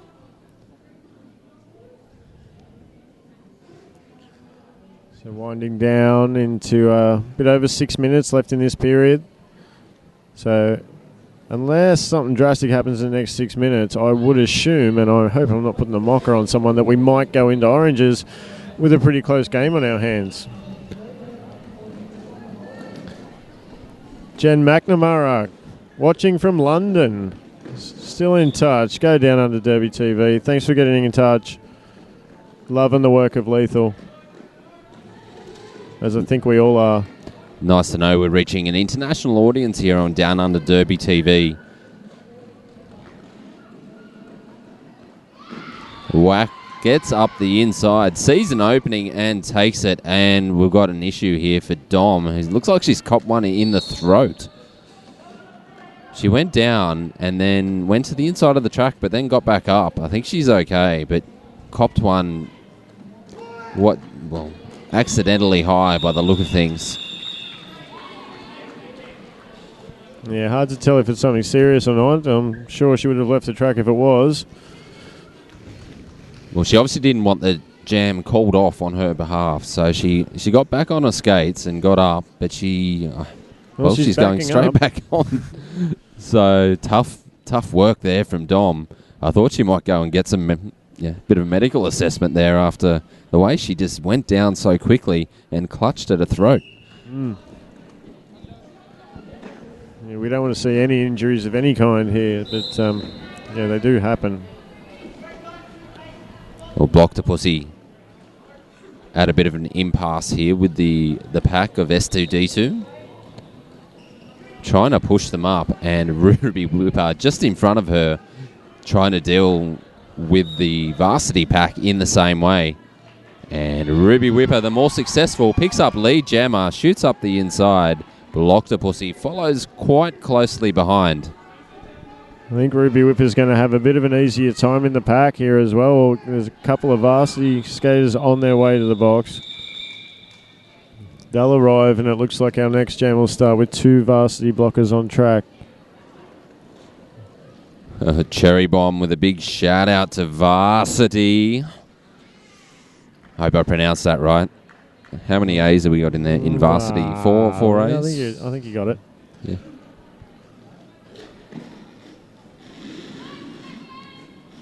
Well, Sparky with 4 of her own pack members in front of her, but only 2 varsity pack members, and Joe Dirt with the work to do. And all too easy that time for Sparky. Gets through quickly for lead. Joe Dirt tries for the star pass, but denied by Dom.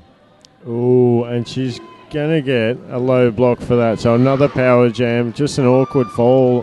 Fell with a sprawling leg. Shirley, who was travelling clockwise, fell over it, and she picks up the low block there. So another power jam. It's going to hurt. And it also hurts in terms of penalties for Joe Dirt.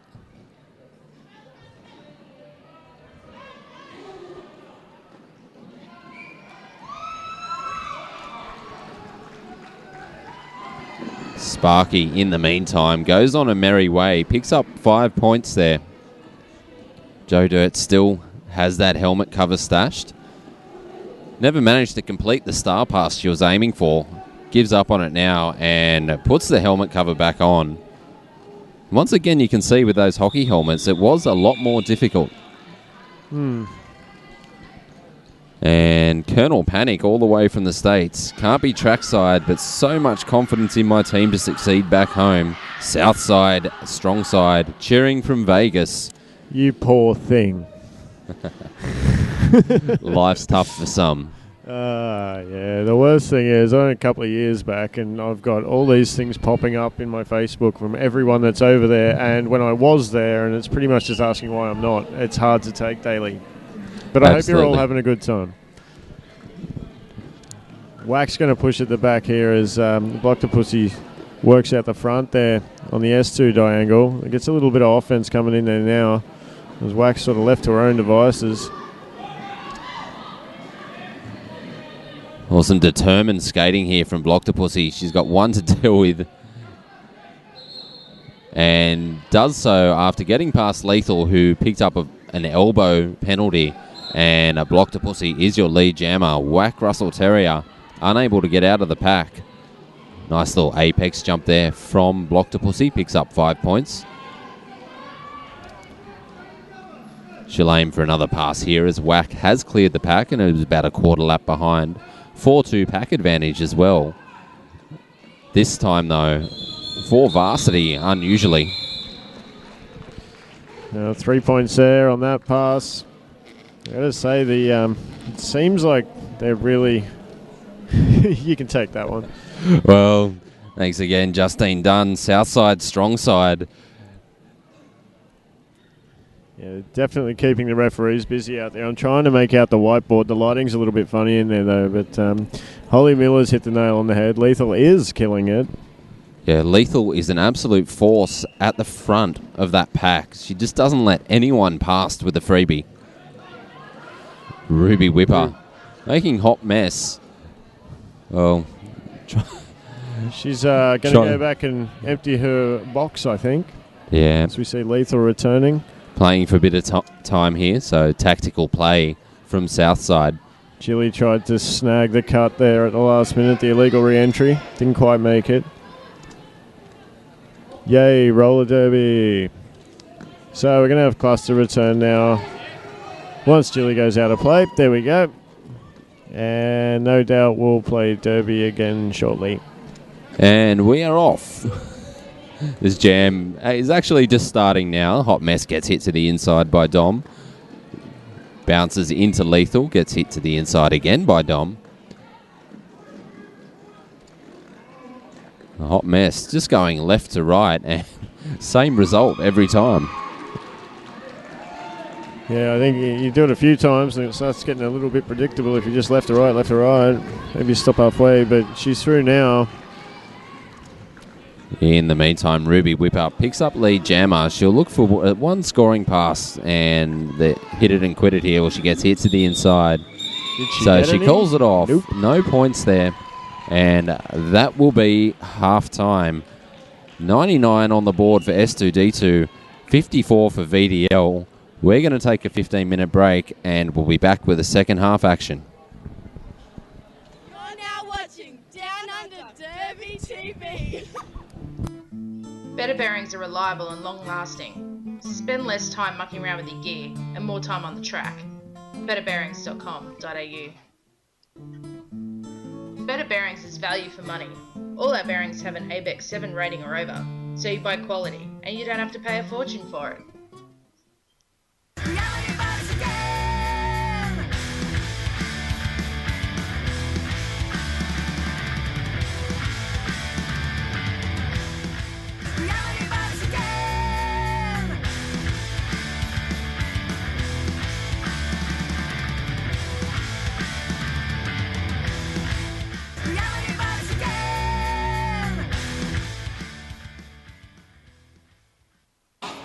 I'm Grenade, and you're watching Downunder Derby TV.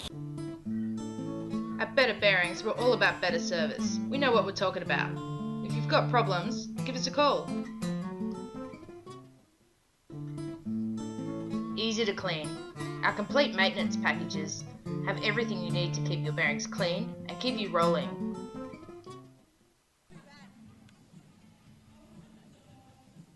Hi, I'm Mad Melorina, and you're watching Downunder Derby TV. Hi, I'm Mad Melorina, and you're watching Downunder Derby TV. Hi, I'm Mad Melorina, and you're watching Downunder Derby TV.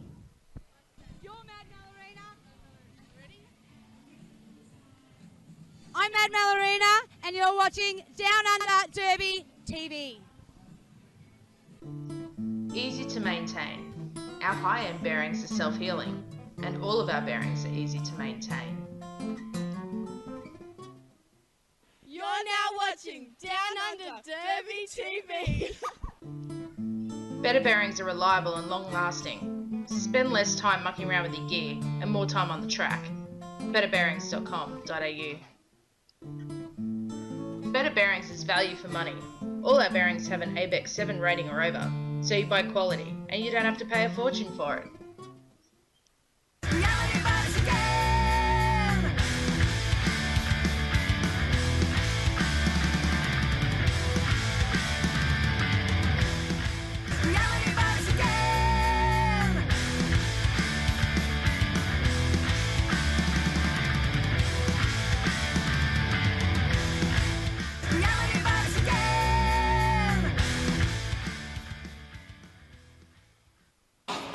I'm Grenade, and you're watching Downunder Derby TV.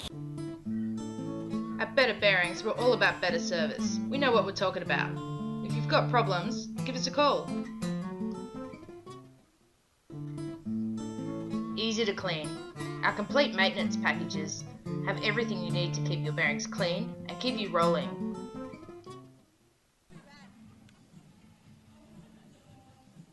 Hi, I'm Mad Melorina, and you're watching Down Under Derby TV. Hi, I'm Mad Melorina, and you're watching Down Under Derby TV. Hi, I'm Mad Melorina, and you're watching Down Under Derby TV.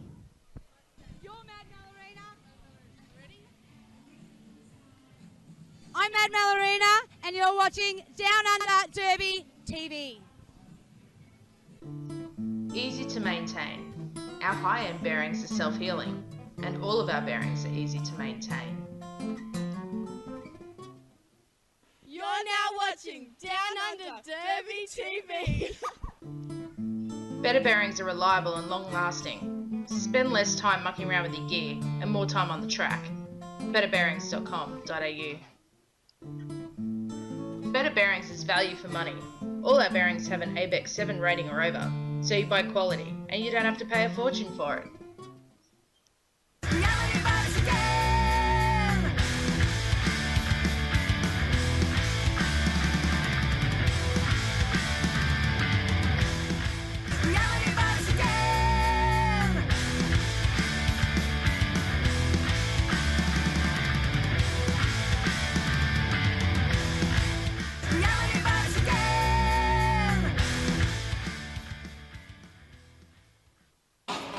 I'm Grenade, and you're watching Down Under Derby TV.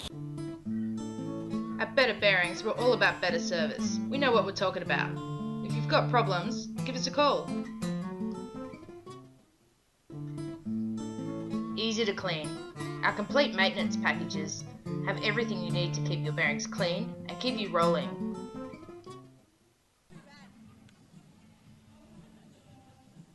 Hi, I'm Mad Melorina, and you're watching Down Under Derby TV.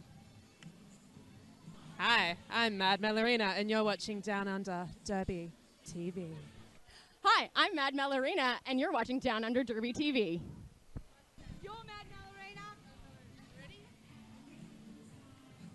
I'm Mad Melorina, and you're watching Down Under Derby TV. Easy to maintain. Our high-end bearings are self-healing, and all of our bearings are easy to maintain.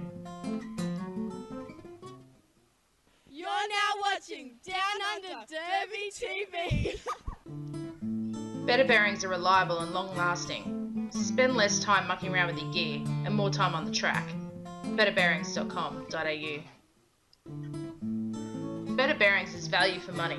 All our bearings have an ABEX 7 rating or over, so you buy quality and you don't have to pay a fortune for it.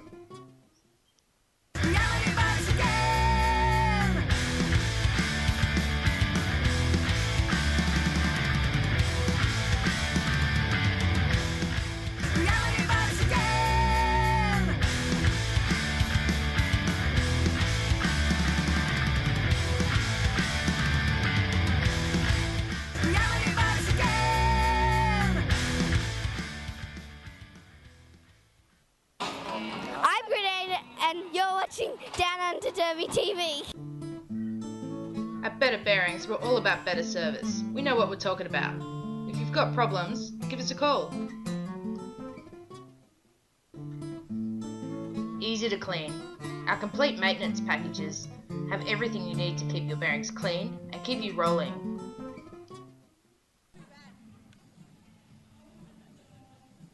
Hi, I'm Mad Melorina, and you're watching Down Under Derby TV. Hi, I'm Mad Melorina, and you're watching Down Under Derby TV. Hi, I'm Mad Melorina, and you're watching Down Under Derby TV.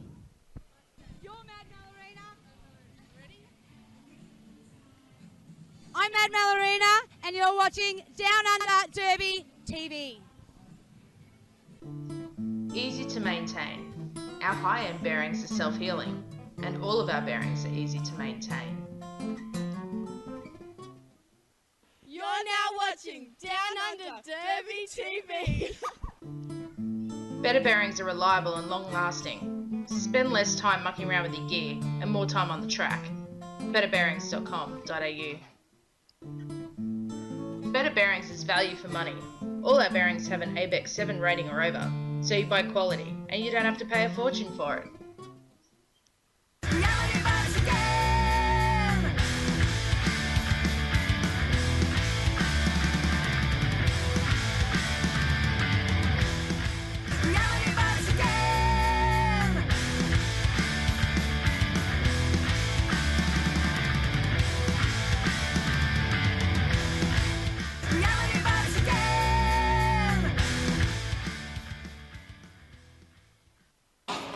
I'm Grenade, and you're watching Down Under Derby TV. At Better Bearings, we're all about better service. We know what we're talking about. If you've got problems, give us a call. Easy to clean. Our complete maintenance packages have everything you need to keep your bearings clean and keep you rolling.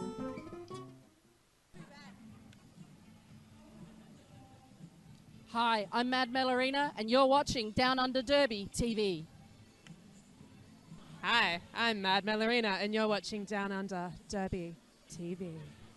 Hi, I'm Mad Melorina, and you're watching Down Under Derby TV.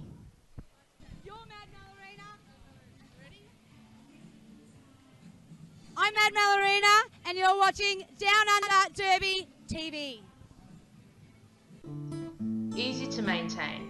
Our high-end bearings are self-healing, and all of our bearings are easy to maintain.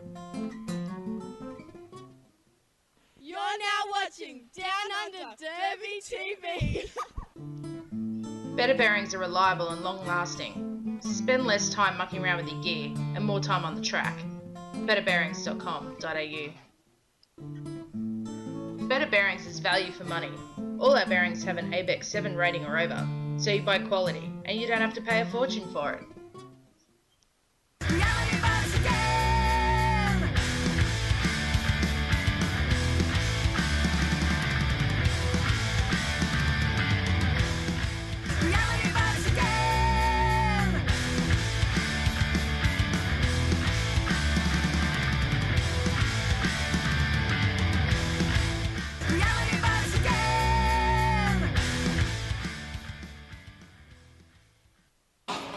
I'm Grenade, and you're watching Down Under Derby TV. At Better Bearings, we're all about better service. We know what we're talking about. If you've got problems, give us a call. Easy to clean. Our complete maintenance packages have everything you need to keep your bearings clean and keep you rolling.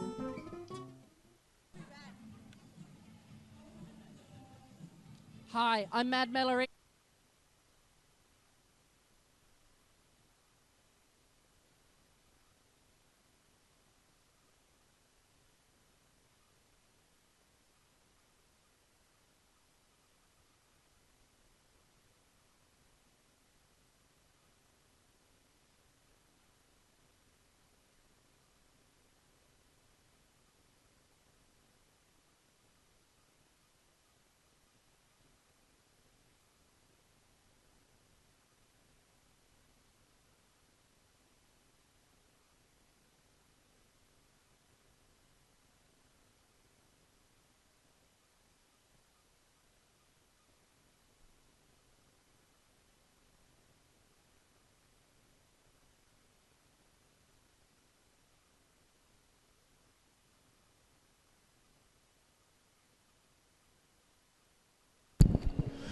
Hello, hello. Welcome back. We are nearly ready to go for the second period of our third game of the day here at Hawkesbury Indoor Stadium.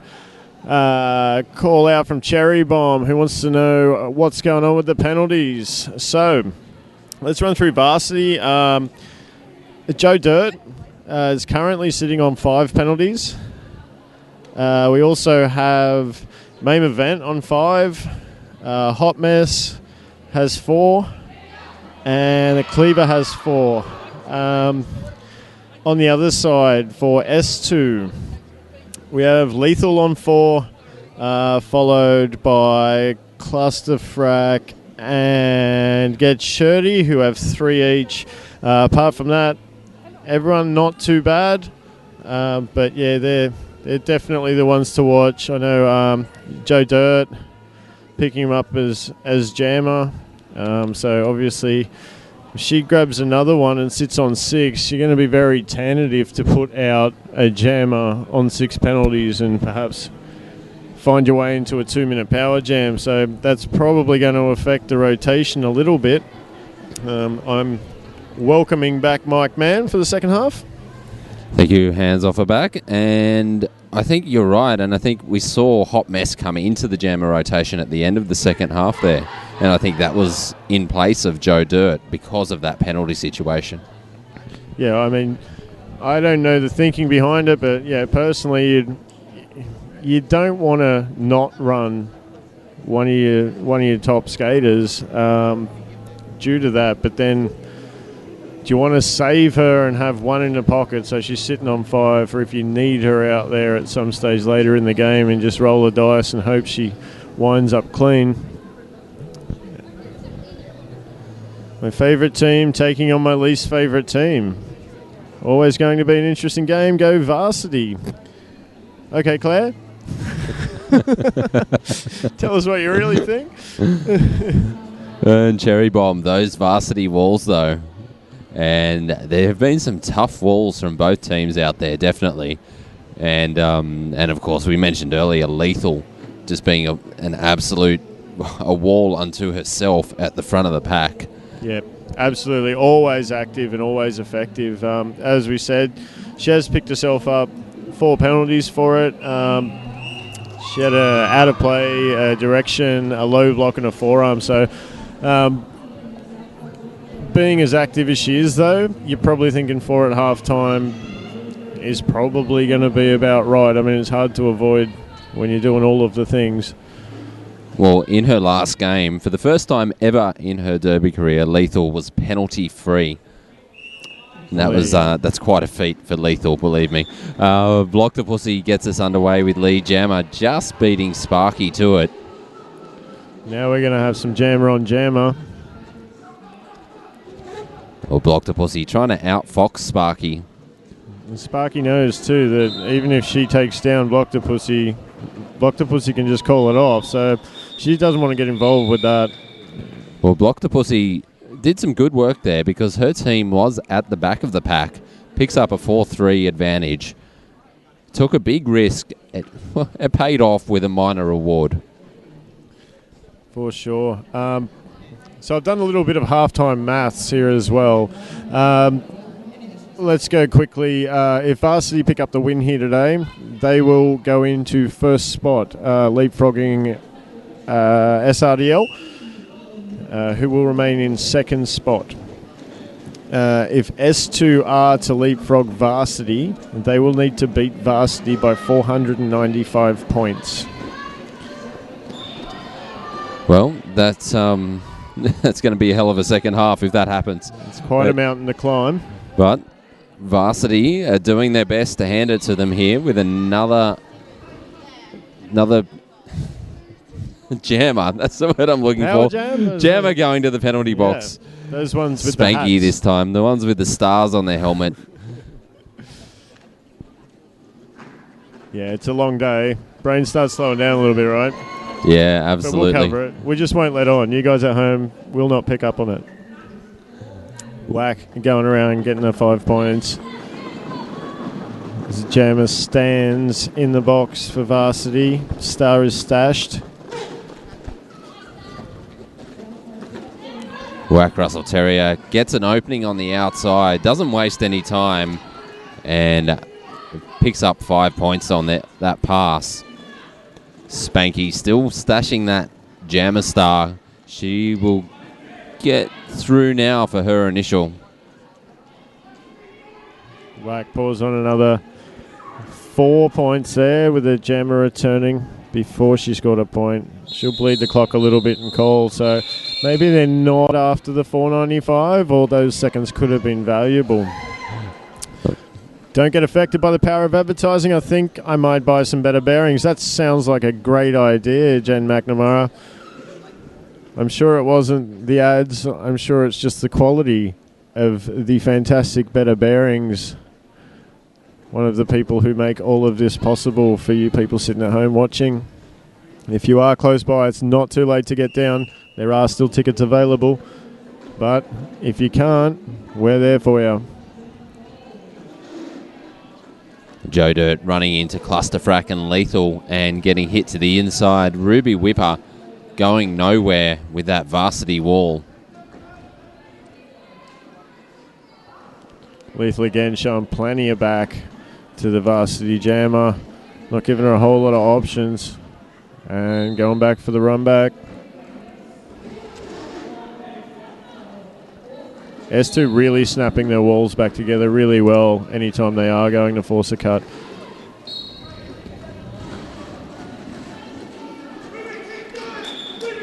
Well, Joe Dirt is out there jamming and is your lead jammer.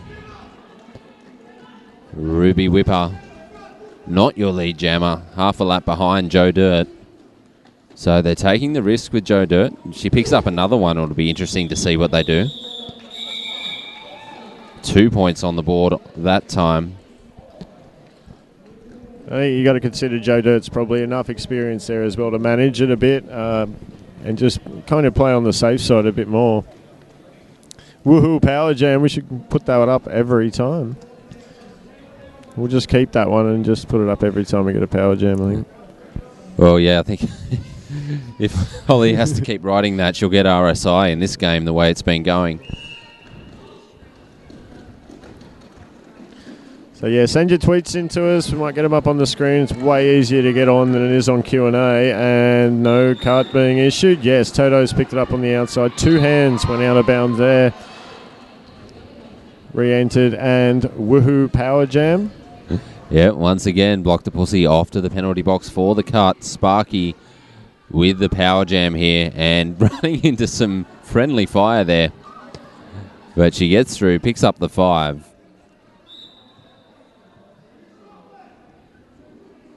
And Dom, direction of gameplay penalty. She's off to the penalty box.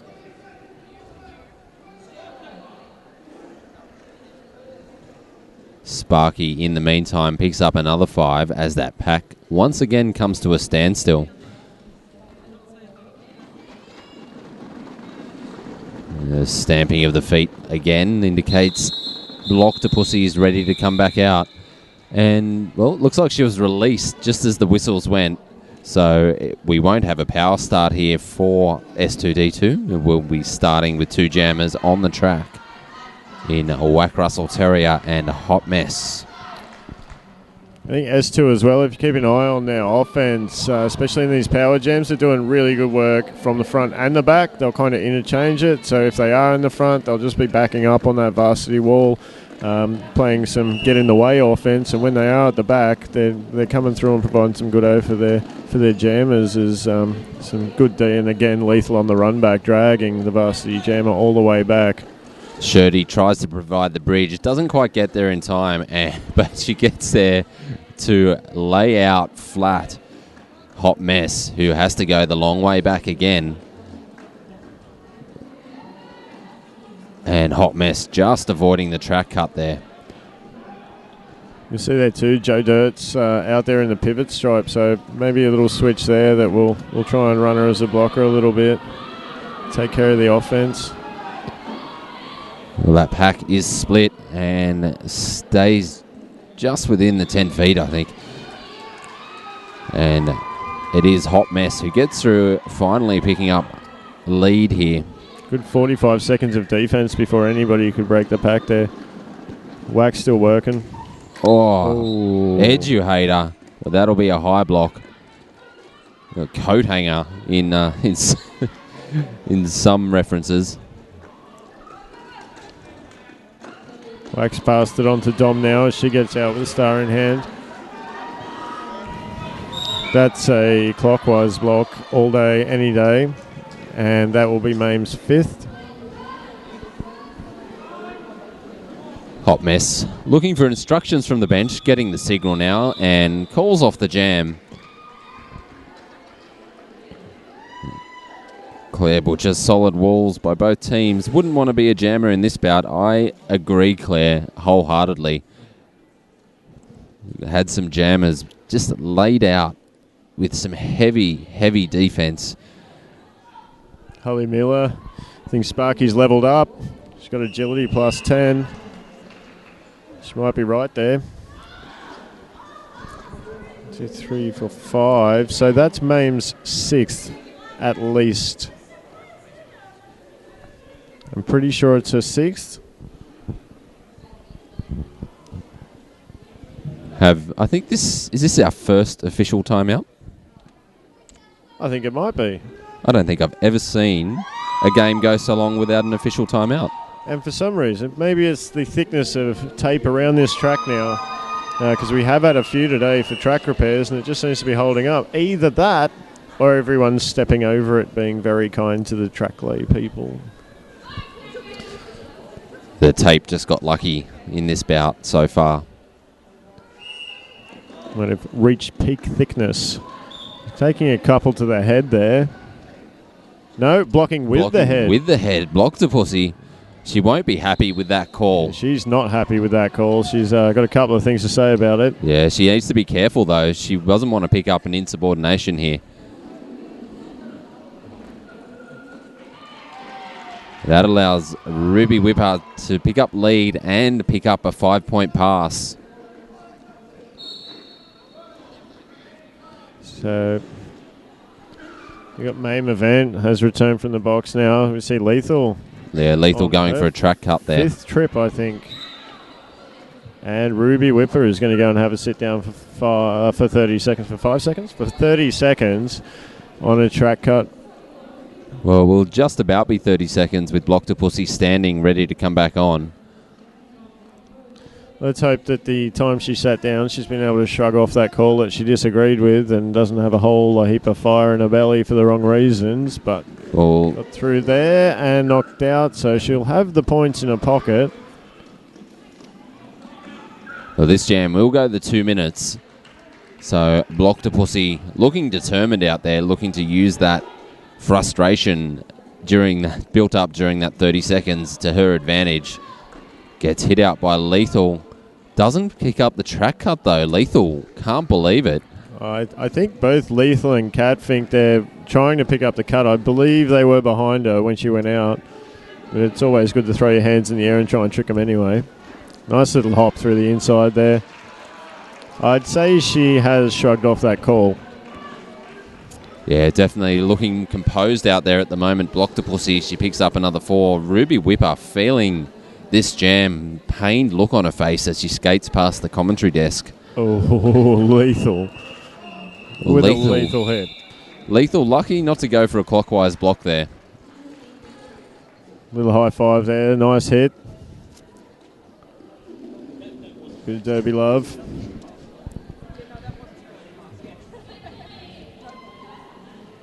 Never upset with getting hit as long as it's legal.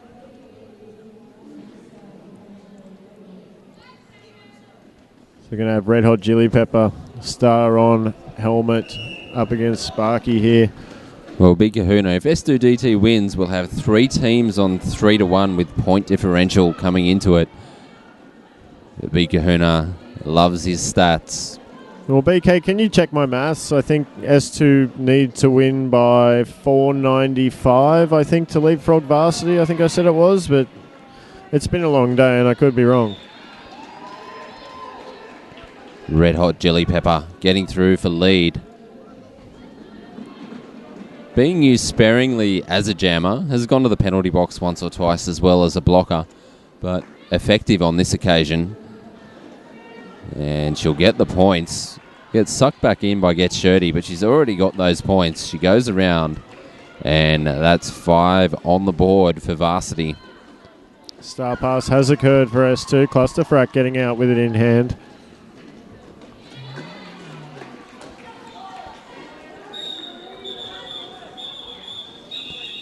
Call off with 4 in her pocket from Red Hot Chili Pepper there. Waiting with bated breath to see if there was a cut there, but no, and an S2 timeout being called. Thanks to Skate Project for all of your derby stuffs. For the pantaloonies with the no camel toes. And the ref stripes with black and white stripes, 1 inch wide. They have both options of black on white and white on black. So hit them up if you need them. You're a referee from a past life. What's your preference? Black on white or white on black? I like black better, but I have 2 cats now, so I'm going more with the white on the black on white now because it shows the hair. You find that makes a difference. It does.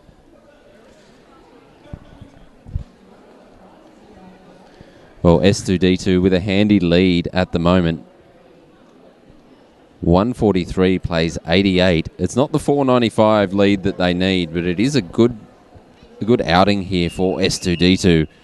It's been a mixed season for S2D2 so far. A solid season again for Varsity, but for S2D2, where they obviously suffered that heavy defeat when they played Sydney earlier on, and Cherry Bomb Cleaver nailing the O for JPEPs. I think S2, I'm not in it, so I don't know, but I feel like they've had a few roster changes and things this year to deal with as well. And yeah, definitely big changes in S2D2. A lot of experience leaving the track. But they've rebuilt well, as it shows out on the track right now. Underway again, though, and that is that Joe Dirt or Hot Mess? That is Joe Dirt. Very similar physique. So you can see Whack there on that pass. She was driving hard against that wall trying to get it. And what do you see? You see purple 389. Pop back, boom, and then the jam is through. Lethal is everywhere today. Well, Lethal is possibly, if not the fittest, certainly, in my opinion, in the top 5 fittest roller derby players in the country. And that is the case the moment she stepped into roller derby, an absolute fitness fanatic. And I think she's a black belt in Taekwondo. She's just lives and breathes fitness. So she is so fast out there on her skates, and she is all over the opposition when it comes to defense. So no doubt an absolute coach's dream. As we're seeing Ruby Whipper going now for a forearm penalty. So woohoo, power jam. Hashtag 5x5. And Bambi off to the penalty box as well for Southside. So Block to Pussy picking up lead there. She's going to come around and commence her point scoring pass. There's some strong O coming. That wall being torn apart. And a penalty being issued. Was the back block. Almost a collision with OPR Axiom Addict. Could have been an issue, but luckily avoided. Already seen one gross misconduct issued today, and that's probably enough. Ruby Whipper fights her way through, gets through on the inside, and not lead jammer. That's her initial pass. Puts the helmet cover back on and looks to come around and score some points. Varsity putting on the speed, though, as Block to Pussy comes back onto the track. And anybody playing along at home on action and error tracking from the good old days will have to mark another successful assist for Lethal, providing that gap for a jammer on that pass. But there goes Lethal again. So that will be, by my count, number 6 for Lethal. Yeah, so penalty trouble. 15 minutes still to go in this game, so Lethal, well, they'll put her out there and she'll probably pick up another penalty in the next 5 minutes and be out of here, is my prediction. Also, woohoo power jam with Ruby Whipper being sent. Need to win by 4:28 to leapfrog Sydney. I did not take that into account. I left Sydney out of the equation. Well, Thanks, that BK. makes all the difference. Oh, will, yeah. That's changed my bet. So approximately another 400 points needed in this 15 minutes from Southside to a donut for the rest of the game for Varsity. Yeah, that'd be impressive. But, you know, there's a grand final on the line. Well, anything can happen.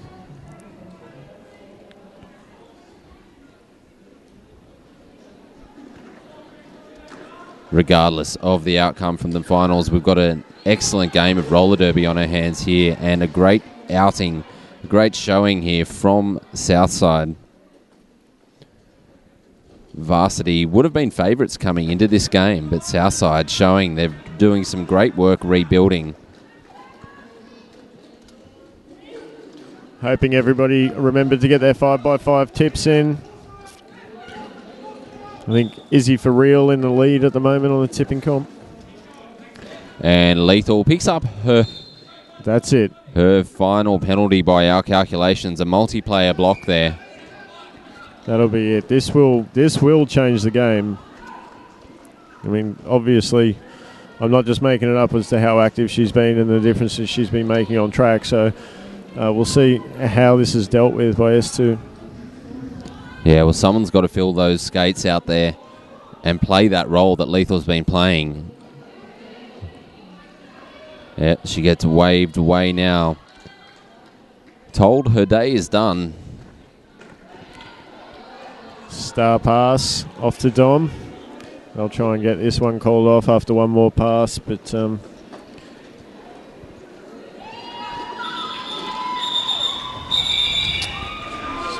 playing into their hands a little bit, getting that called off, even though they were going to have a maximum of 3 blockers for the rest of the jam.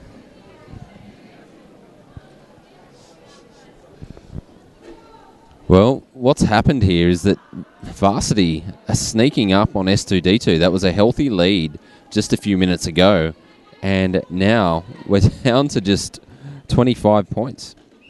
Yeah, and possibly the most active skater on S2 no longer there. So, cliche time, this game's anyone's. Well, that will help. Sparky riding the ship somewhat here. It's been a bit of a run for Varsity, but Sparky hasn't been out there jamming for a little while and injects some energy with the star. Joe Dirt getting through and completing her initial. And an easy road opens up for Sparky on the outside. She calls it off after picking up her 4. So the cleaver providing a little bit of that offense that we were talking about earlier.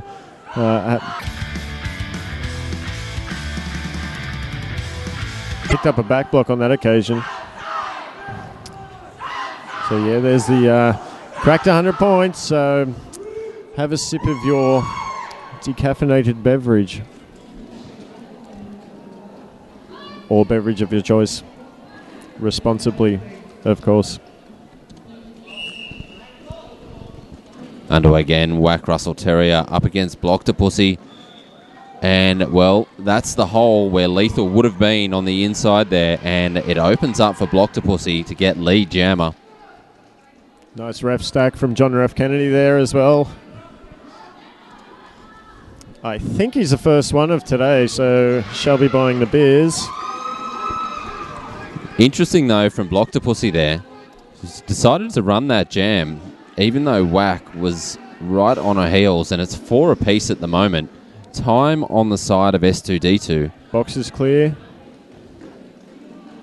Oh, nice work from Whack there.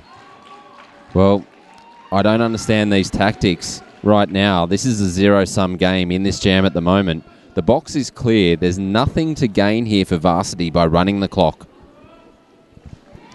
Sometimes you just put faith in your blockers and say stop the jammer, I think, and maybe that's what's trying out here. It's just like we're going to go long jams now. I know this year they have played a couple of games where they have played a sporadic long jam, short jam. So maybe it's time for a switch in tactics from them. Well, they're out there to prove me wrong because now they have lapped Whack, and after 2 easy passes by Whack, the defense muscles up and stops her in her tracks. And Block-to-Pussy is a lap ahead now. Southside defense needs to wall up here. That was too easy on that occasion for Block-to-Pussy. Topper on the sideline yelling out to Bambi, who was being bunnied at the back. Bambi, get out of there. I think she was trying. Sometimes easier said than done, and sometimes you benchies, me included. Well, that was luckily there were called off. milliseconds in that one. Milliseconds. Octopussy putting her faith in the call off there. Yes, very much so. Jilly Pepper, you're my hero. Got a fan in Cherry Bomb. So she will be back on track with the star, heading up against Dom, and we're going to see a timeout coming from S2D2, brought to you by Skate Project.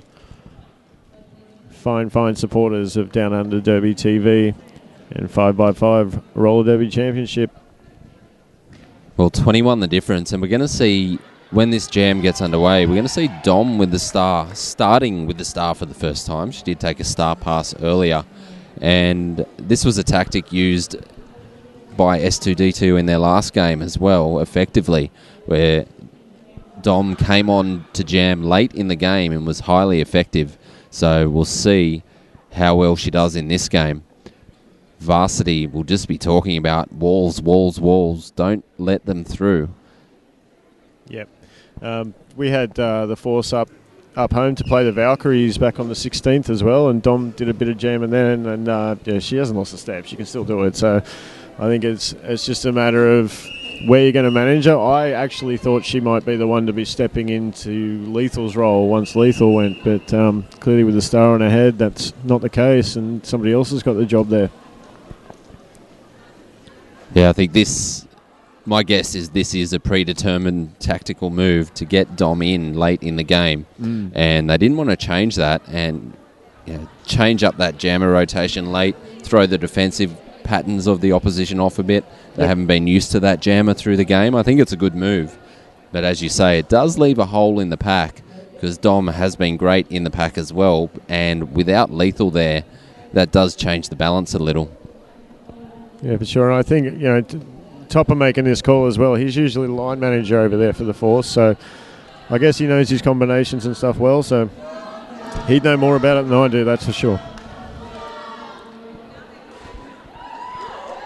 Well, Dom will be taking on Red Hot Chili Pepper. For anyone thinking, gee, this is a long team timeout, we did actually move into an official timeout after the team timeout expired. And now we're underway. Well, 21 points the difference with 9 minutes on the clock. Jelly Pepper getting forced to the inside by Shirty. Recovers well, though. Dom gets through and picks up lead jammer. Good, strong jamming on the inside line there. She really held her own. Didn't get forced off the track. And Goo Dom. I think it might be go. Hart now off to the penalty box. Certainly hasn't been as frequent a visitor to the penalty box as some of her counterparts out there on the track. 5 points there for Dom. Jelly Pepper stashing that star. Gets through now.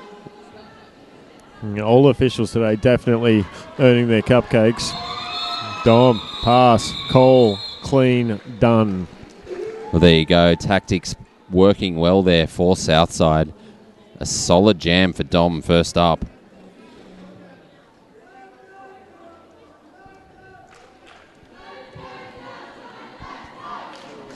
Sparky now taking on Joe Dirt.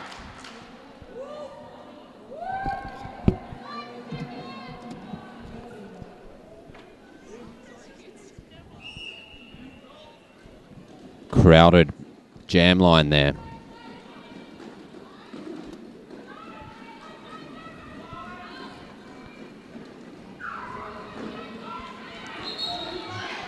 And it is Sparky who shoots through first. Joe Dirt with Shirty to beat. She can't do it. Yep. Good hit there. That's a good call there from the ref on the outside, right in front of her. Just as that last effort, she's just thrown that arm out a little bit and got the impact because of it. Yeah, bit over-exuberant there from Get Shirty. She pays the price. Off to the penalty box. And a good call-off there from Sparky. Doesn't allow any points for Joe Dirt. And Southside, just when it looked like Varsity were coming back at them, they up the energy somewhat and extend the lead again. Big statement.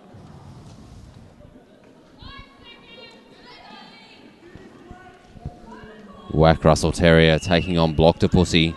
It's been Block-to-Pussy that has made a huge difference in jamming here in the second half, and straight away again picks up lead jammer.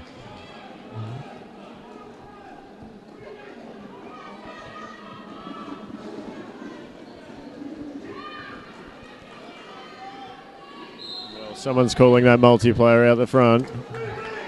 Block-to-Pussy will pick up 5 points there. Whack Russell Terrier unable to get out.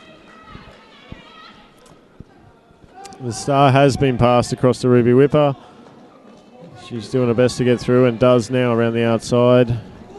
Well, we'll see if Block-to-Pussy wants to run a long jam again or if she'll be happy. I love to make a pivot run with a successful star pass. It's like, well, I hope you planned your pivot well. Obviously, Ruby Whipper is part of their jammer rotation, so that's taken care of. She needs to watch where she's putting that ahead, though. Well, nice pass there from Block-to-Pussy. And it's going to be a power jam too, so the long jam pays off on this occasion. Woohoo. And Ruby Whipper off to the penalty box. There it is. Woohoo, power jam.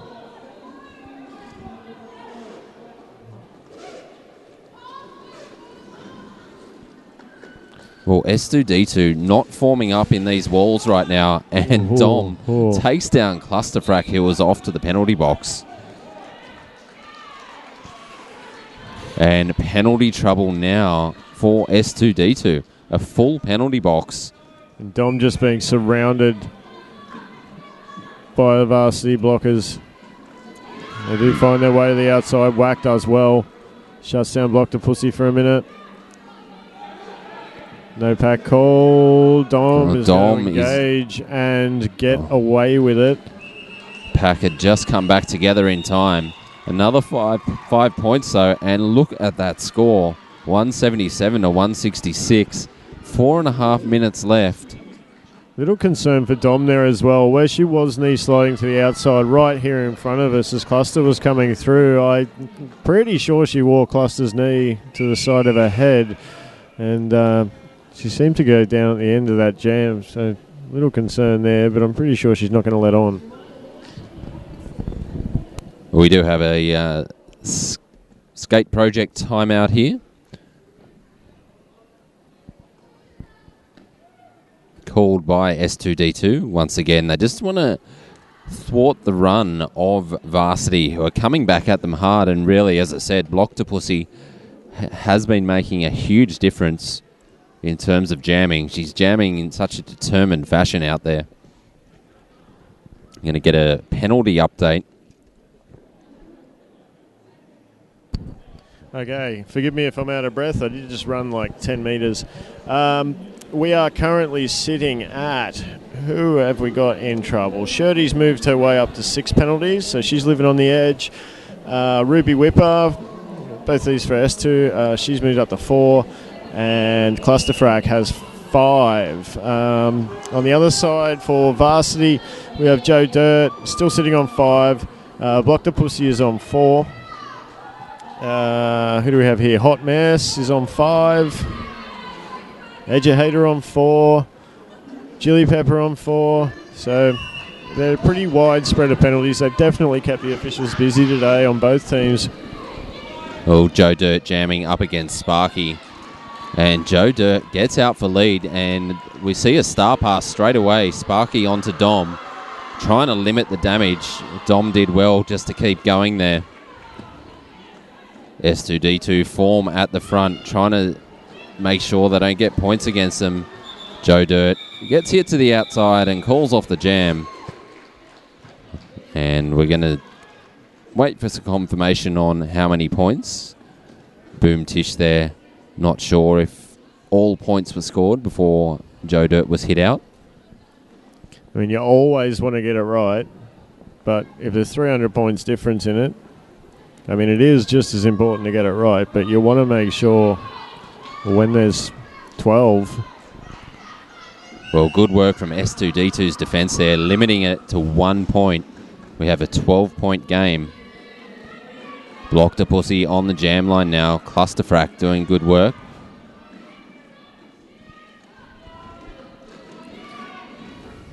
And Hart laid out to the inside there. Sparky unable to breach the pack. Blocked a pussy through for lead. And we see the star pass again. Works a treat once more onto Dom. No. Pass was not completed. And that will be Sparky going to the box as the jammer without the star for an illegal star pass. So Dom's still holding the cover. Whether she's just going to hoik it over to the box on the way through or not's a different story. But she'll hold it. Well, we're likely to see a lead change in this jam. The way Blocked-A-Pussy's been jamming. S2D2, they need to muscle up in defence, but another 5 on the board. Yeah, S2D2 in a difficult position here as well, as we see Blocked-A-Pussy smashing the points gap. They're in a difficult position where they're out of timeouts. So to me, and I'm assuming to their bench as well, they're looking at their D as being a little dishevelled and a little bit apart here, and that's why we're seeing the star passes occurring, because their VDL are getting through so easy on their initial. And it's hard to use your official review as a timeout to get things back together, as we see VDL pick up another 3. Well, only a minute and a half left in the game, though, so probably just saving that official review just to use just in case when they need that extra jam. Haha, there's my peeps from back home.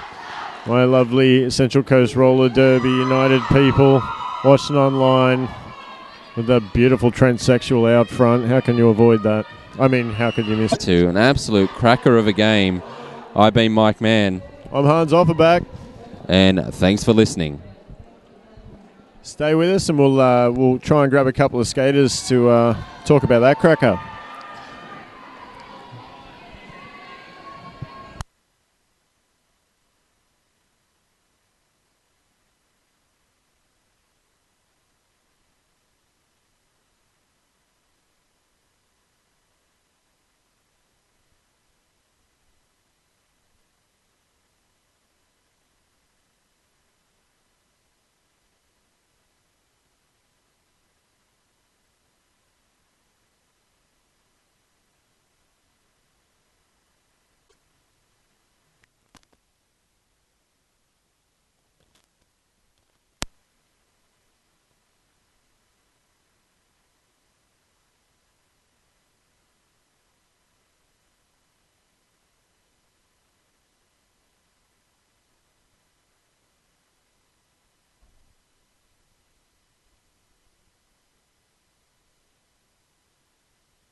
Hi guys, welcome back. I am joined by Topper and Thunderslut from S2D2. That was an exciting game.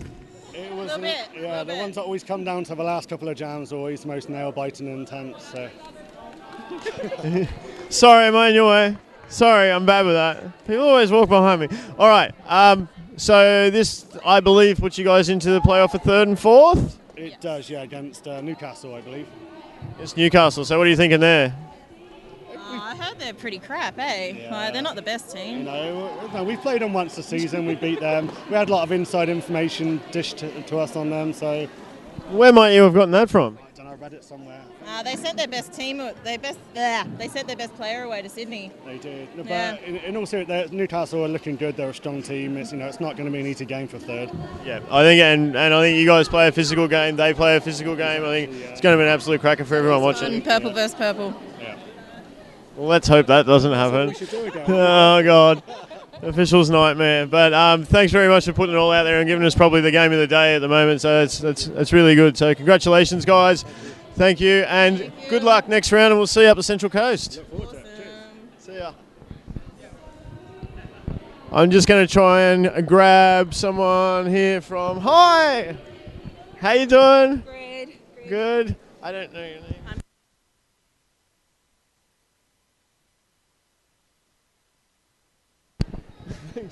Being joined by Ginger Ale and Spanky from VDL. Good win, toughed it out. That was incredibly tough, that one. I think the first half we were like so rattled. S2D2, we always do this. A very big history with playing S2D2. They've been one of our biggest rivals, so it's always a good match, definitely. So do you think then it may have been a bit of a mental game getting all of that together, or is it like their offense that they play so strong all the time? Does that kind of stuff things up? Both. They're a great side. Yeah. Mental, physical, awesome. So snipers? Yes. Excited to play them at full capacity with all their players. It's going to be really awesome. Brilliant stuff, brilliant. So you guys are feeling confident, ready to go? Totally. We've been training so hard, so we're ready. Yeah, ready to take it out finally. It's showing. Definitely grinding that out at the end there and not giving up and coming back. And a lot of penalties, eh? A lot of penalties, unfortunately, always against S2D2. They bring them out in us, definitely.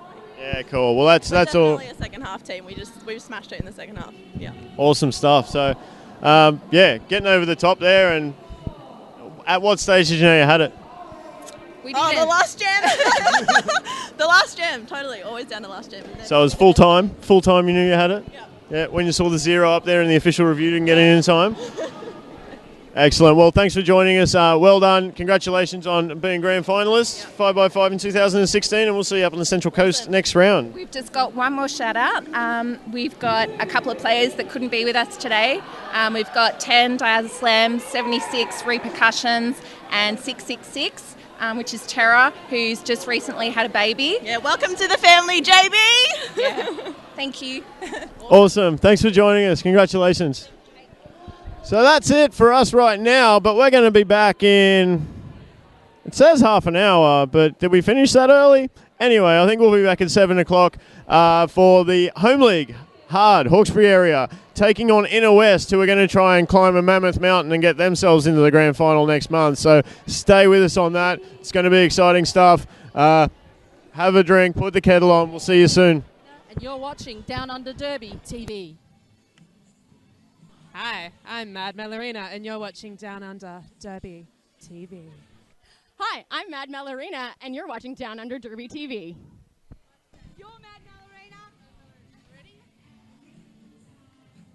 I'm Mad Melorina, and you're watching Downunder Derby TV.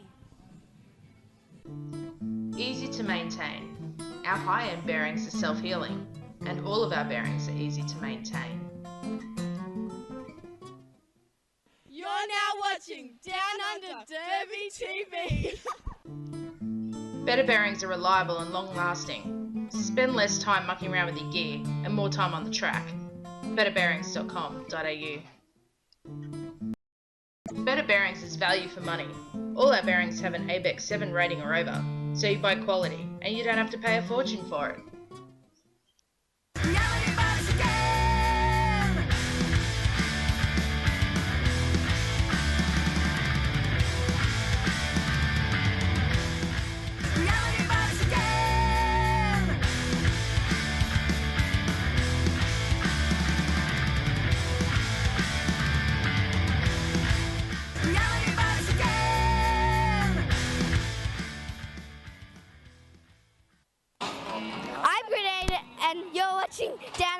Derby TV. At Better Bearings, we're all about better service. We know what we're talking about. If you've got problems, give us a call. Easy to clean.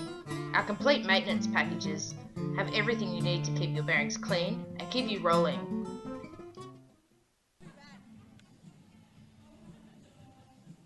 Hi, I'm Mad Melorina, and you're watching Downunder Derby TV.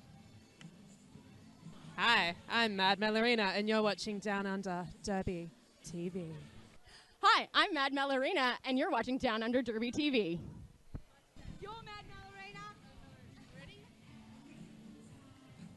I'm Mad Melorina, and you're watching Downunder Derby TV. Easy to maintain. Our high-end bearings are self-healing, and all of our bearings are easy to maintain. You're now watching Downunder Derby TV. Better bearings are reliable and long-lasting. Spend less time mucking around with your gear and more time on the track. betterbearings.com.au. Better Bearings is value for money. All our bearings have an ABEX 7 rating or over, so you buy quality and you don't have to pay a fortune for it.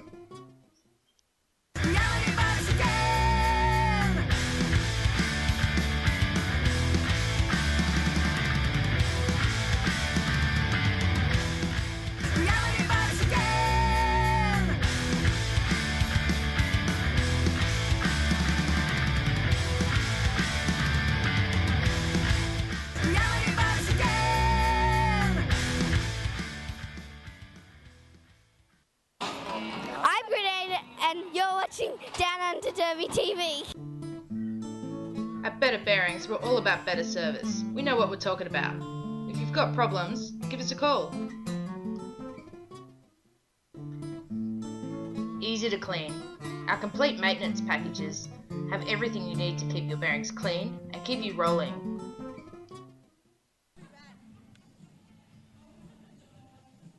Hi, I'm Mad Melorina, and you're watching Downunder Derby TV. Hi, I'm Mad Melorina, and you're watching Downunder Derby TV. Hi, I'm Mad Melorina, and you're watching Downunder Derby TV.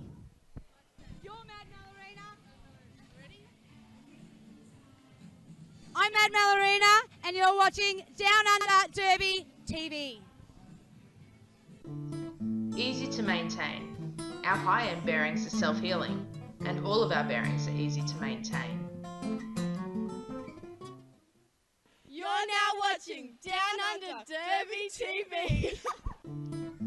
Better bearings are reliable and long-lasting. Spend less time mucking around with your gear and more time on the track.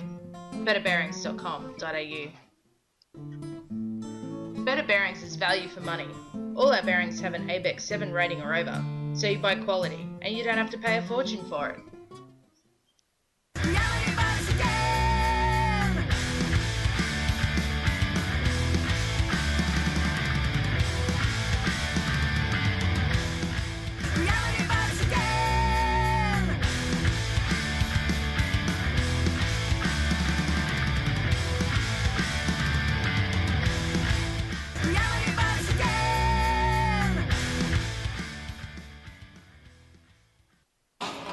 I'm Grenade, and you're watching Downunder Derby TV.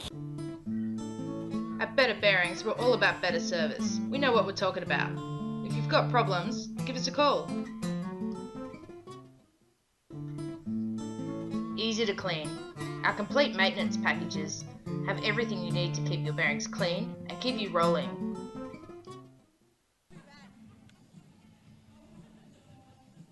Hi, I'm Mad Melorina, and you're watching Downunder Derby TV. Hi, I'm Mad Melorina, and you're watching Downunder Derby TV. Hi, I'm Mad Melorina, and you're watching Downunder Derby TV.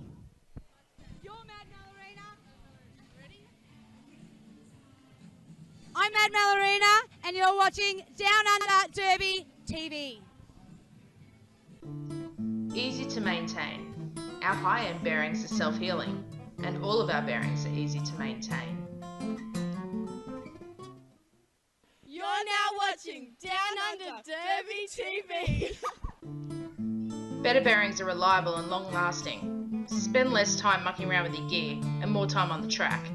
betterbearings.com.au. Better Bearings is value for money. All our bearings have an ABEX 7 rating or over, so you buy quality and you don't have to pay a fortune for it.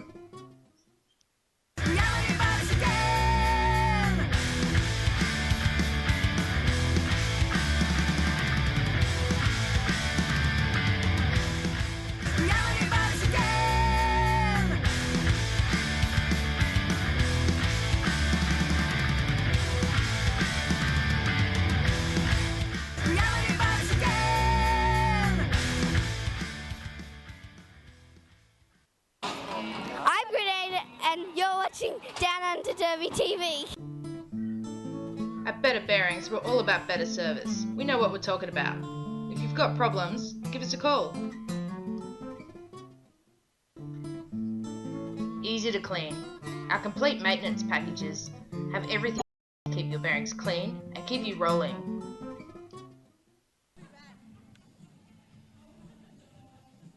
Hi, I'm Mad Melorina, and you're watching Downunder Derby TV. Hi, I'm Mad Melorina, and you're watching Downunder Derby TV. Hi, I'm Mad Melorina, and you're watching Downunder Derby TV.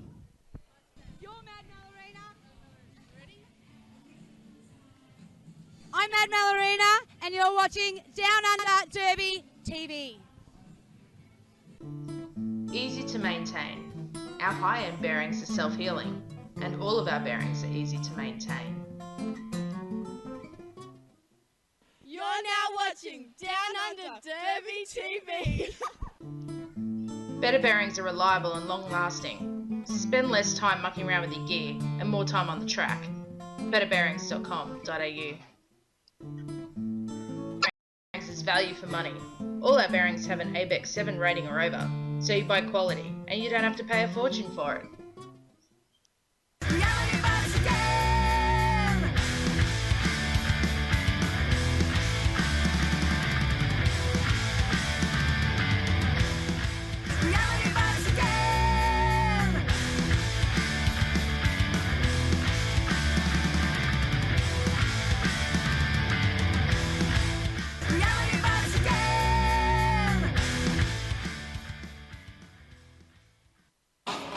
I'm Grenade, and you're watching Downunder Derby TV. At Better Bearings, we're all about better service. We know what we're talking about. If you've got problems, give us a call.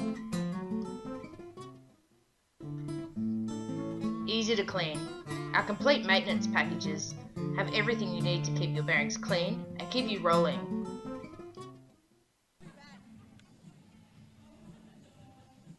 Hi, I'm Mad Melorina, and you're watching Downunder Derby TV.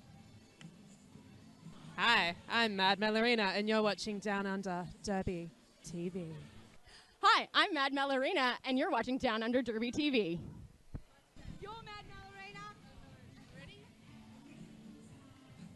I'm Mad Melorina, and you're watching Downunder Derby TV. Easy to maintain. Our high-end bearings are self-healing, and all of our bearings are easy to maintain. You're now watching Downunder Derby TV. Better bearings are reliable and long-lasting. Spend less time mucking around with your gear and more time on the track. betterbearings.com.au. Better Bearings is value for money.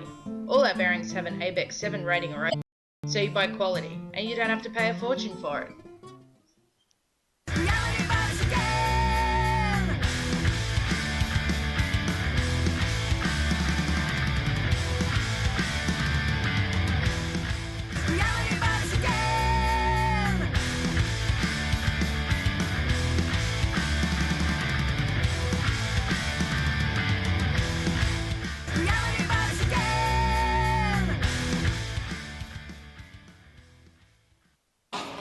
I'm Grenade, and you're watching Downunder Derby TV. At Better Bearings, we're all about better service. We know what we're talking about. If you've got problems, give us a call.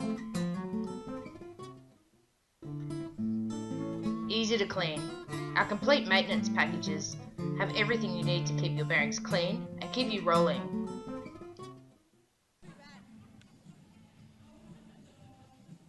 Hi, I'm Mad Melorina, and you're watching Down Under Derby TV. Hi, I'm Mad Melorina, and you're watching Down Under Derby TV. Hi, I'm Mad Melorina, and you're watching Down Under Derby TV.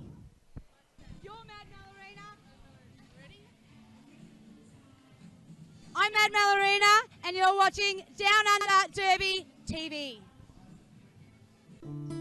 Easy to maintain. Our high-end bearings are self-healing, and all of our bearings are easy to maintain.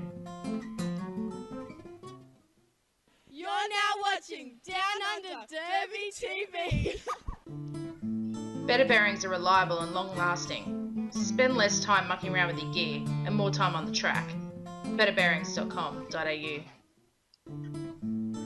Better Bearings is value for money. All our bearings have an ABEX 7 rating or over, so you buy quality and you don't have to pay a fortune for it.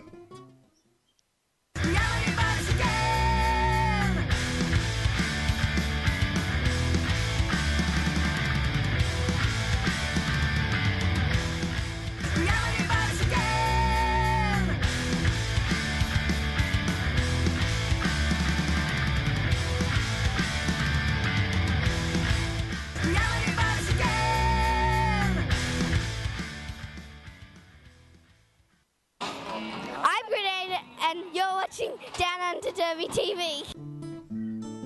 At Better Bearings, we're all about better service. We know what we're talking about. If you've got problems, give us a call. Easy to clean. Our complete maintenance packages have everything you need to keep your bearings clean and keep you rolling.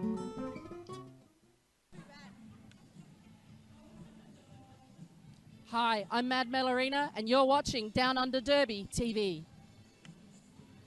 Hi, I'm Mad Melorina, and you're watching Down Under Derby TV. Hi, I'm Mad Melorina, and you're watching Down Under Derby TV.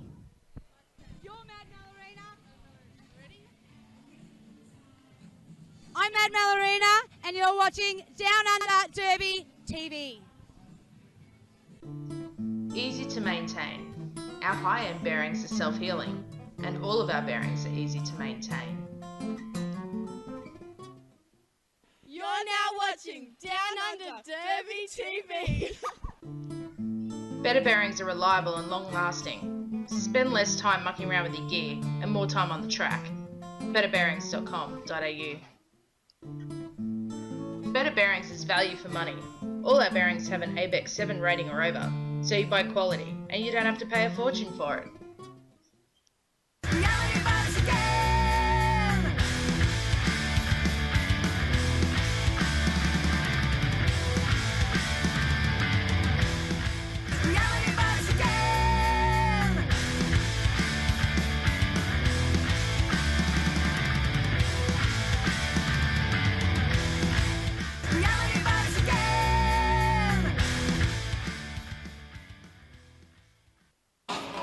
I'm Grenade, and you're watching Down Under Derby TV.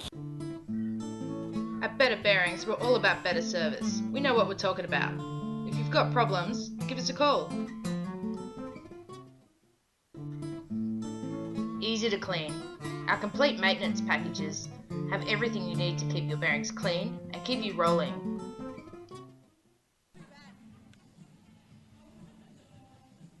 Hi, I'm Mad Melorina, and you're watching Down Under Derby TV. Hi, I'm Mad Melorina, and you're watching Down Under Derby TV. Hi, I'm Mad Melorina, and you're watching Down Under Derby TV.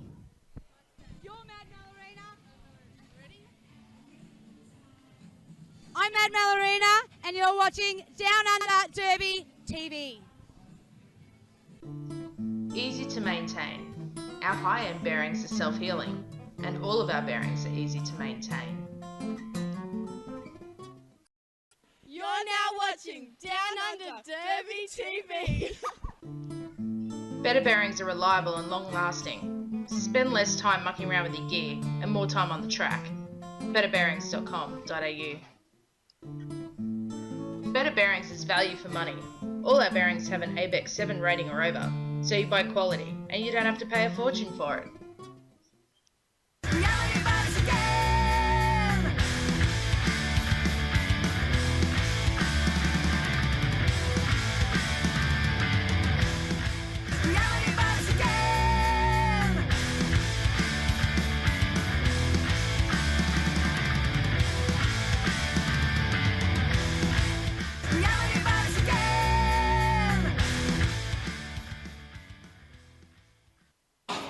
I'm Grenade, and you're watching Downunder Derby TV. At Better Bearings, we're all about better service. We know what we're talking about. If you've got problems, give us a call. Easy to clean.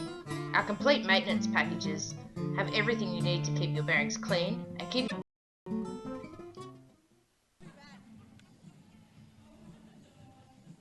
Hi, I'm Mad Melorina, and you're watching Downunder Derby TV. Hi, I'm Mad Melorina, and you're watching Downunder Derby TV. Hi, I'm Mad Melorina, and you're watching Downunder Derby TV. .com.au. Better Bearings is value for money. All our bearings have an ABEX 7 rating or over, so you buy quality and you don't have to pay a fortune for it.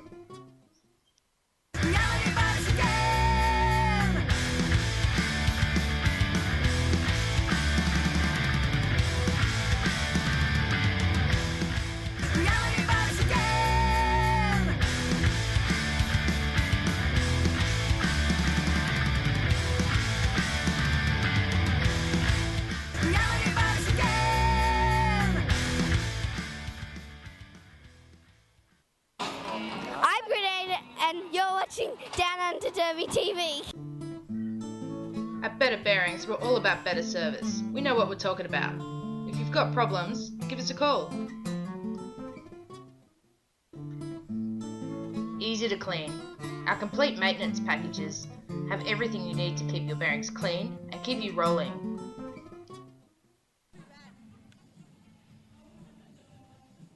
Hi, I'm Mad Melorina, and you're watching Downunder Derby TV. Hi, I'm Mad Melorina, and you're watching Downunder Derby TV. Hi, I'm Mad Melorina, and you're watching Downunder Derby TV.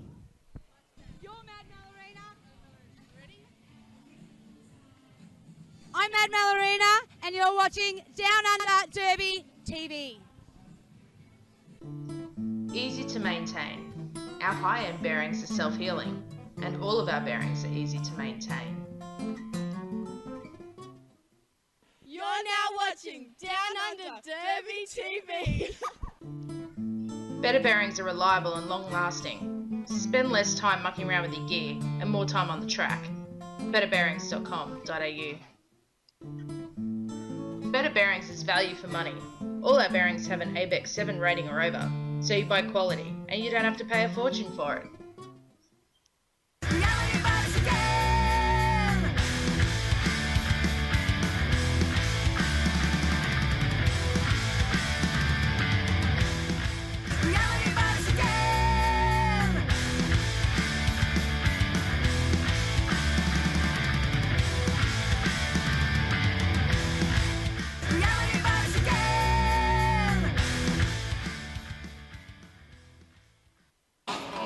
TV. Hi, I'm Mad Melorina, and you're watching Downunder Derby TV. Hi, I'm Mad Melorina, and you're watching Downunder Derby TV.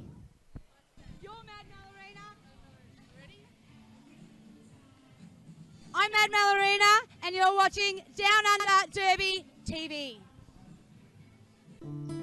Easy to maintain. Our high-end bearings are self-healing, and all of our bearings are easy to maintain. You're now watching Downunder Derby TV. Better bearings are reliable and long-lasting. Spend less time mucking around with your gear and more time on the track. betterbearings.com.au. Better Bearings is value for money. All our bearings have an ABEX 7 rating or over, so you buy quality and you don't have to pay a fortune for it.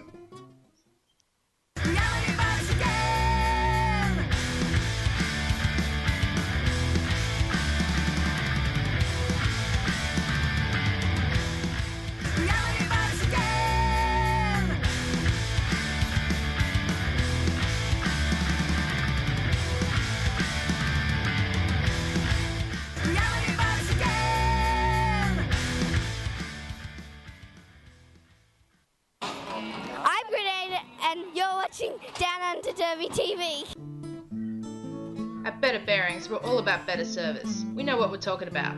If you've got problems, give us a call. Easy to clean. Our complete maintenance packages have everything you need to keep your bearings clean and keep you rolling.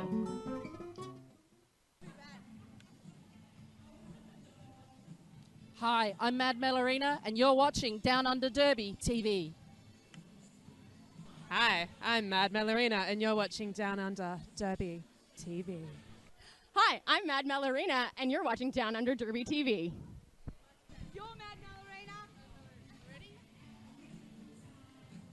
I'm Mad Melorina, and you're watching Down Under Derby TV. Easy to maintain. Our high-end bearings are self-healing, and all of our bearings are easy to maintain. You're now watching Down Under Derby TV.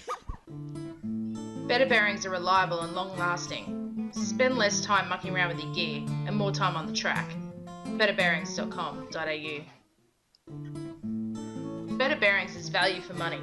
All our bearings have an ABEX 7 rating or over, so you buy quality and you don't have to pay a fortune for it.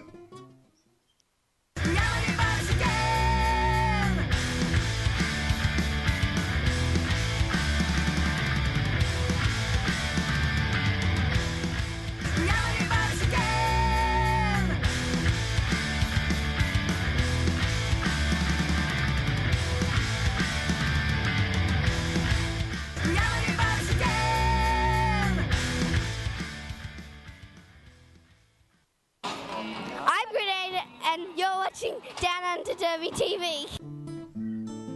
At Better Bearings, we're all about better service. We know what we're talking about.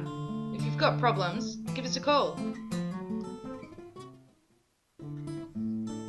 Easy to clean.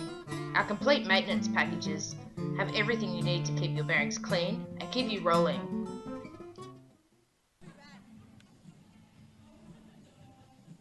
Hi, I'm Mad Melorina, and you're watching Down Under Derby TV. Hi, I'm Mad Melorina, and you're watching Down Under Derby TV. Hi, I'm Mad Melorina, and you're watching Down Under Derby TV.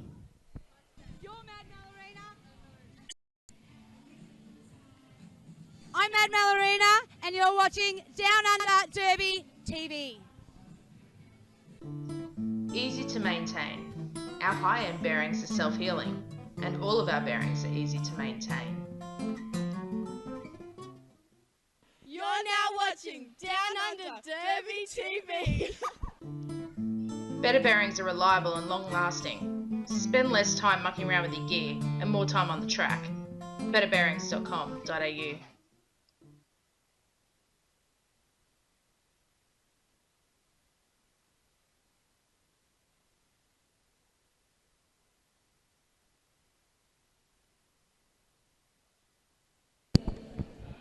Welcome back. Here we are, Game 4.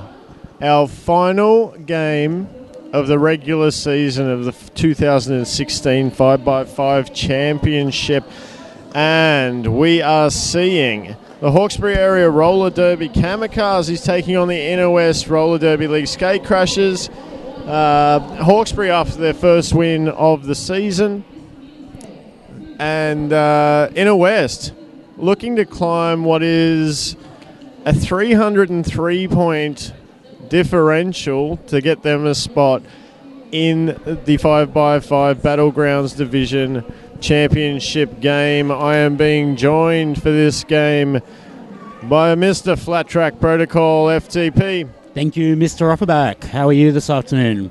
I'm getting the hang of this. This is my fourth game for today. So I was going to say, you've been talking pretty much non-stop for 8 hours today. Is not that that's terribly unusual for you, but anybody who knows me knows that that's not out of the ordinary. I have done it without swearing, though, so that's pretty big. Let's just run through the teams before we get going. For Hawkesbury Area Roller Derby Kamikazes, we have 1707 Slayer Moon, 18 Cold Ethel, 181 Truckstar, 1891 Chemical Fog, 218 Miscommunicate, 25 Butterscream, 360 Kill Billy, 41 Kitty Slammer, number 7 Charlotta Payne, 713, Surely Tremble. Number 9, Anita Smash You. And 90, Viola Roller. I wanted to add an extra special shout out there to Charlotta Payne.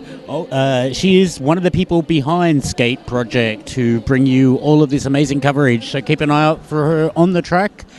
Meanwhile, let's meet the Inner West Roller Derby League Skate Crashers. They are number 24, Vixen. Number 64, Hips Don't Lies. Number 42, Glam Torino. 314, Boxy Lady. 1929, Roller Doobie. Number 37, Luna Doom. Number 43, Chevy Chase. Number 44, Bonnie Doom. Number 65, Lee Rex. Number 50, Teratoma. Number 76, Crushy Amplet. Number 77, Velvet Whiplash. Number 79, Ramona Flowers. And number 896, Lioness. Excellent stuff. We are underway. We have Luna Doom with the star on head for Inner West, looking for the inside line and not quite getting it just yet. And Chemical Fog fighting away at the back there against that strong wall to try and get through there, but it is an Inner West lead jam to Luna Doom. Early penalty for a multiplayer block coming from that strong diangle defense. Chemical Fog out now. 6-5, Lee Rex heading to the OK Derby Butts penalty box. So Inner West are going to just pick up the 4 and call that. They're going to take this nice and slow and casual. No doubt get a little bit of a buffer if they can. And, well, it's hard to say if that grand final spot has entered their mind and whether they're aiming for it or they're just aiming to get a W under their belt. I can guarantee that Hard are looking for the W. Got Viola Roller lining up for Hawkesbury Area Hills Roller Derby and Boxy Lady for the Inner West Skate Crashers. Boxy coming up against a solid wall of Hard at the back of the pack. Fighting her way to the outside, back to the inside. Still finding herself up against that wall that includes Kitty Slammer. Cold Ethel. Anita Smash You there as well, making life hard. Hard pop out of the front of the pack. They are your lead jammer. Boxy is on her tail, putting the pressure on as we go round turn 2. Lee Rex returning from the box. Shout outs to Glam Torino out there tonight, playing in 4-2. I believe it's her first game back since becoming a mother. 1 point going each way there in that jam. So 5-1 to Inner West.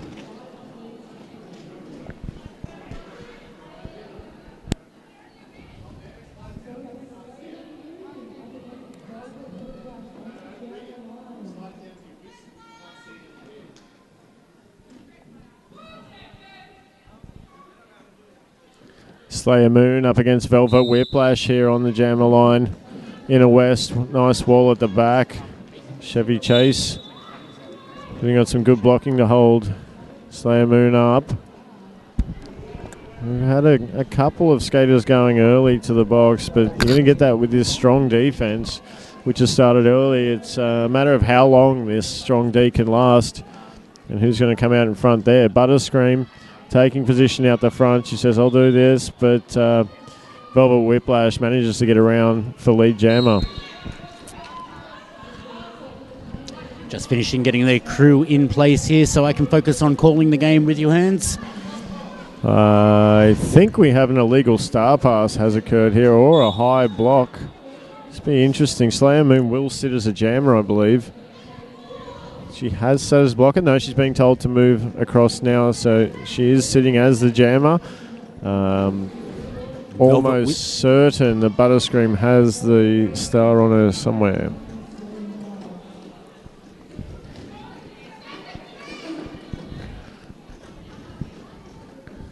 There's an air of anticipation at the moment, which is coming across in absolute silence here. There is a good crowd around the track here, but not a peep. The call off there, 5-0 from Velvet Whiplash. My apologies, it's been a long day on the boys. That brings the total scores to 20 points for the Inner West Roller Derby League Skate Crashers, and only the single point still on the board for Hawkesbury. We have Luna Doom lining up with this star on ahead for Inner West. Hard seem really committed to getting that back line at the moment. However, it seems to have just sort of funneled them into a place where they're not really going to effectively block the jammer. And just as you say that, Luna Doom. Velvet. No, Luna Doom, sorry. Finds that hole through the middle of the pack, gets through, gets lead jammer. By the time I'd worked out what to say there, she's already back. She's picked up some points and back out of the front of the pack. She loves that beautiful little side stance to spin on the outside line. Worked for her well there. Meanwhile, Slayer Moon back on the track, putting some pressure on now. She's also on a scoring pass now, but Luna slips through the inside again. Picks up a penalty, though, off to the OK Derby Butts penalty box. Was calling, made her hand signals bigger, wondering why she wasn't being called. Power Pout has issued the track cut there, so a power jam going the other way now. And we will have a 2-minute jam with 1:05 left on the clock for the jam. 5 points in the sky for Slayer Moon. Hard have a bunny at the back of the pack. She's found her way forward, but she's forgotten about the jammer there, but she is no longer a bunny.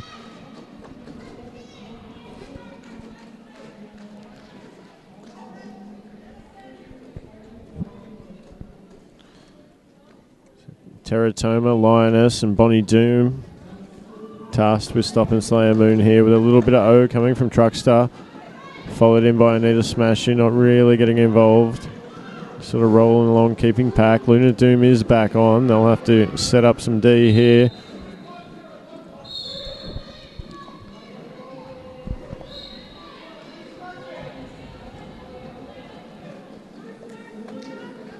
Glam Torino there, just picking up a cut, trying to provide some offense there. So 2 Inner West blockers on track. We get to 2 minutes. Jam winds up and we have a 15 to 14 point jam in favour of Hard.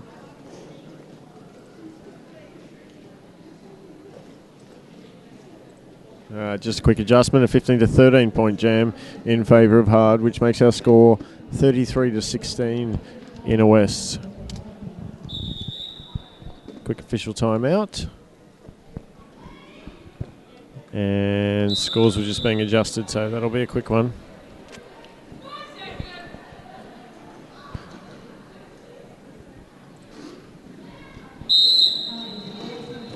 So Chemical Fog around the outside, just stays in bounds, and we'll get lead there. Chevy Chase seems to be getting away with a bit of a stop block.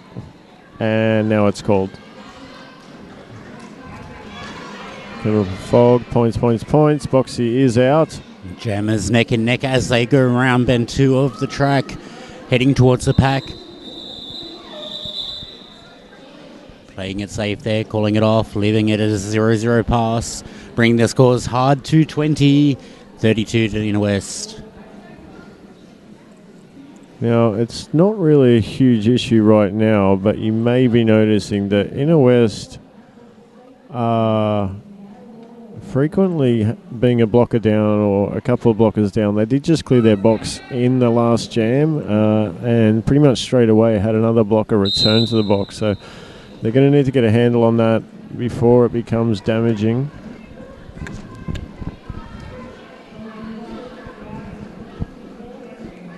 Just under 22 minutes left on the clock, so still plenty of derby to be played here in the Hawkesbury Derby Centre Stadium.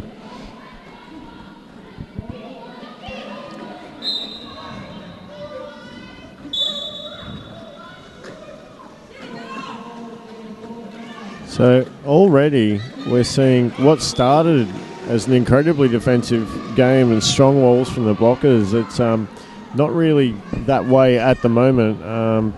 Possibly because they're not blocker strong on the track and people are in the box, but someone's going to have to get a handle on it. 0-0 jam.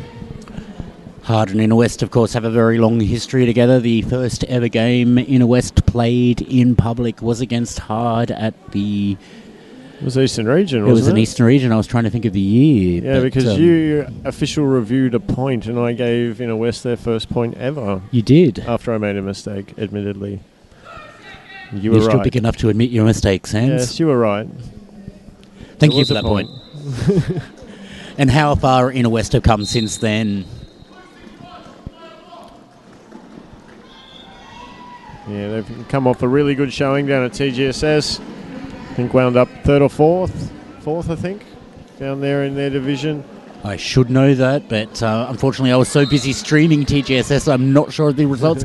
We have a track cut here on 218 Miscommunicate. That leaves Lunar Doom to be the only jammer on the track. If you're going to give away a power jam, you don't really want Lunar Doom to be the opposing jammer at the time. She'll hurt you. Chevy getting in for a bit of O. Luna through untouched. Setting up in a bit of passive. Chevy's on the twitch. She's going to go in. Makes a hole. Luna takes advantage, but Hard quickly reform around the front with some solid defence. Not quite a diagonal there, but getting pretty close. Yeah, it's good to see them getting it back together, though. There was a lot of holes there for a few jams. A lot of bodies in contact. Seems the skaters heard what you were saying, Hans, about getting that defence back in check. In West Roller Derby League being bench managed by Commando Roll this time around, assisted by Bernie Ouchie. I think this is Commando's debut bench managing Inner West with Rampage, the usual bench manager, off busy doing other things at the moment, I believe, Rollercon. And celebrating a bronze medal at the Australian men. Oh, sorry, the Australian men's. The men's World Cup. The World's World Cup. Big congratulations to all of the Aussies on that squad, the Wizards of Oz, taking out third place at the recent Men's Roller Derby World Cup in Calgary. Absolutely, and Commando's a guy that you wouldn't doubt having in your bench. He's been around Derby for a long time, currently with Sydney Smash Men's Derby, and knows his thing, and has a voice and a half, so there's no reason they won't be hearing him. And as we talk about him, he wanders out to the centre to have a brief chat with our officials. Not sure if he'll be calling a review. He may just want some clarification on something.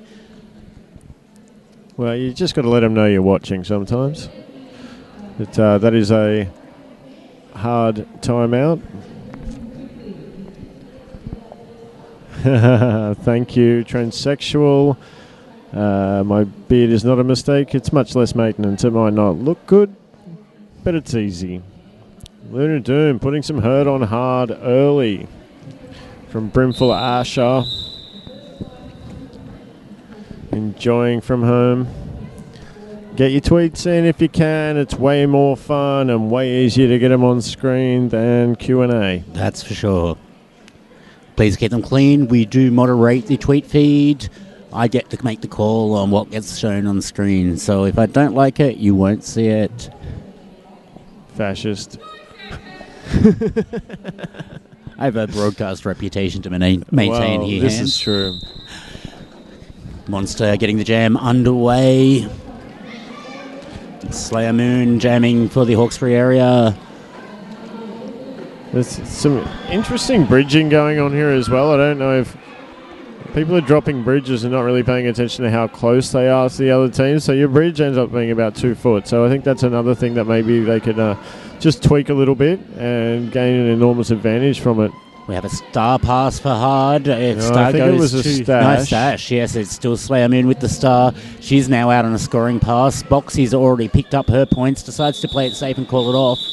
Slayer was coming in there first, so much better way to play it there. 0-0 pass, bringing the scores to 58 for Inner West and 20 for Hard.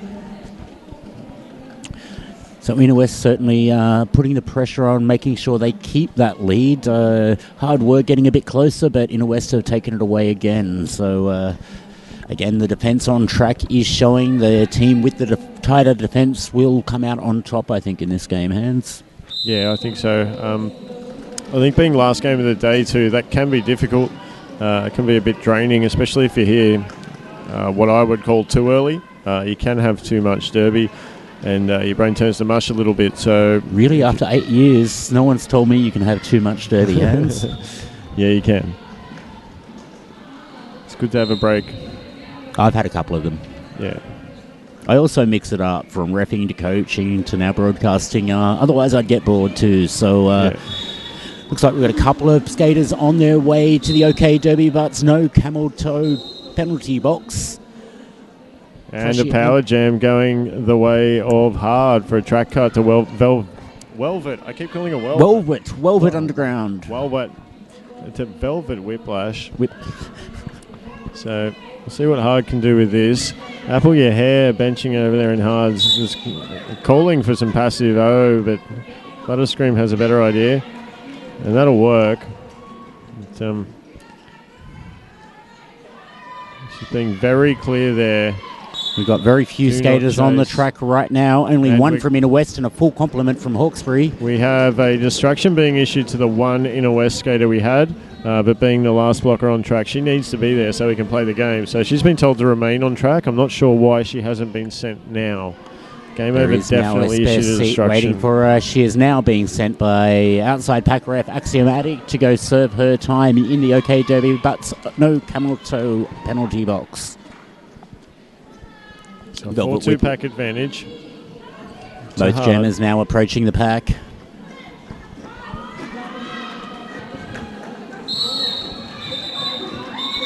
Chevy puts a great block there on the front of the pack, but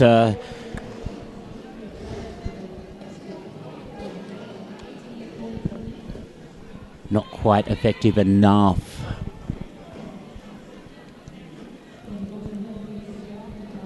Harder ready to go. Inner West not fielding anyone. Just curious as to whether a timeout's coming. Excellent. Brimful of Asher. Commando's so loud I can hear him over the stream. That's what you need from a benchy, right? I didn't spot him in the centre there, waiting to call a timeout there. So dragging out as much time as he could. And yes, Asher, we do. We love everything you tweet, so keep it up for the rest of the game. We'd love to hear plenty more of your thoughts on the way this game progresses. Unless it gets dirty, of course, and then FTP just will cut that. And Brimful, I wouldn't want to go up against Rex either, but, I don't play. Yeah, that's kind of why I don't play. Yeah, going up against blockers like Rex and... Yeah, it's hard. In fact, I don't think I really want to go up against any of the blockers on the track, or jammers, or anybody on the track. I'll stick to stripes or a microphone. I think so. I've had enough concussions in my life, thanks anyway. Have you considered playing? Yeah, but I've had too many concussions. So I've had a lot. I've danced with the idea a couple of times, but as much as I'd like to train and be part of the Smash Boys, I think they can have it. Yeah. They're definitely a high-level team. I did a bit of training with Newcastle Men's Derby, so shout out to any of you guys listening up there. I've got enough Derby in my life, I think, and can't afford any head injuries. We've got some easy math for us now. 20 points differential. Inner West in the lead by those 20 points. Yeah, easy maths. Definitely needed at this time of day. Who has lead here? Lead has been picked up by Luna Doom before she got out of the engagement zone. So Roller cleared. Not sure what happened there. Possibly a no point, no pass. I'd say she may have got sucked back into the pack maybe. There's a little bit of a inside whiteboard in our way from our vantage point on that. Boxy Lady this time up against Butterscream. Inner West taking the back wall, Hard in the front. Both teams with not a full complement. 2 to Inner West, 3 for Hard. Everybody in the OK Derby Butts penalty box is now standing and will be returning to the track. Boxy Lady out with lead, followed closely by Butterscream. Chevy Chase, the Inner West pivot, is on her way to the box. Butterscream putting the pace down, forcing Boxy to hit the pack fast. Boxy scoots around the outside, turns on one foot, pulls it off to pick up 3 points. That was a nice move. Says Pout. 4 points. 3 points, says Pout. 3 points.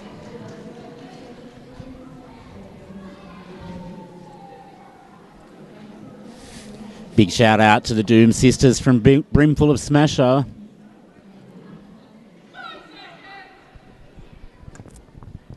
Hey Smasher, you're famous. Was it just because I was getting your name wrong?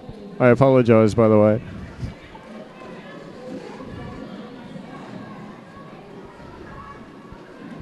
Oh, gets away with a low block. Miscommunicates, jamming for Hawkesbury area. Kamikazes. It's a Velvet Whiplash for Inner West with a V. Velvet Whiplash is your lead jammer. Good resets and good bridge. See, there again with double bridging.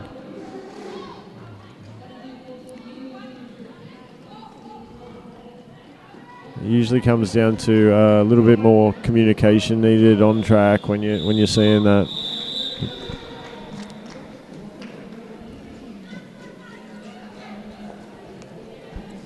But expanding the gap. Another 4 points going to Inner West. Boxy Lady is a heartbreaker, Brimful. I'll let that stand. I'll take that as a comment. Thanks, Tony.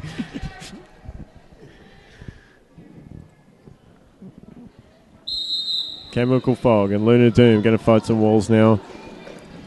Lunar Doom looking for a gap up the middle. Edge to edge for Chemical Fog. Oh, tried for the out to in hop, but Butterscream managing to get a butt on her. But she does get up and have a lead. Lunar Doom is your lead jammer. Hot on her tails is Chemical Fog, though. Skated down, slow to get up.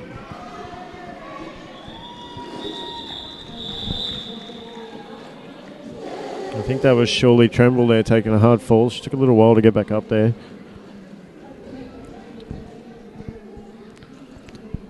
Seems to be holding her elbow. Another comment coming in from Rosemary Baird. Yes, Velvet Whiplash is always smiling, especially when she's lead jammer and picking up points.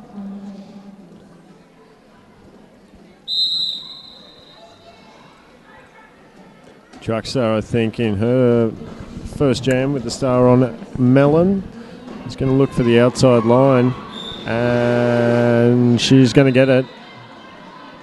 Lead jammer, Simon says. Lead jammer. Boxy Lady got about half a lap behind.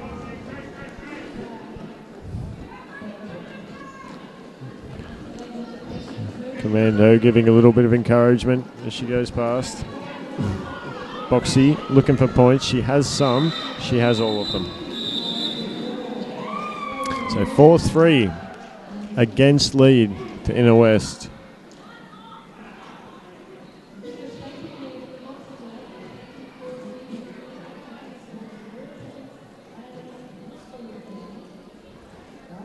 And to answer your question about Brimful of Smasher.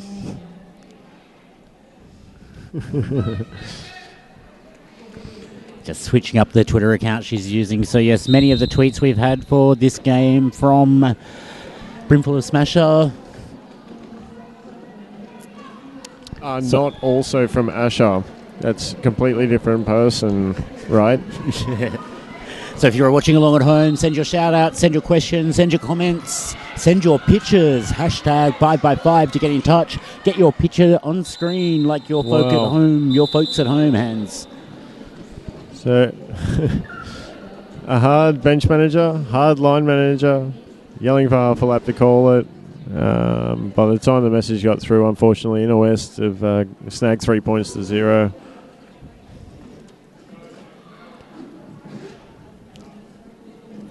You know, they say a roller derby, it's 80% communication, 60% skating. Maths. Something like that. They say stuff. We just repeat it.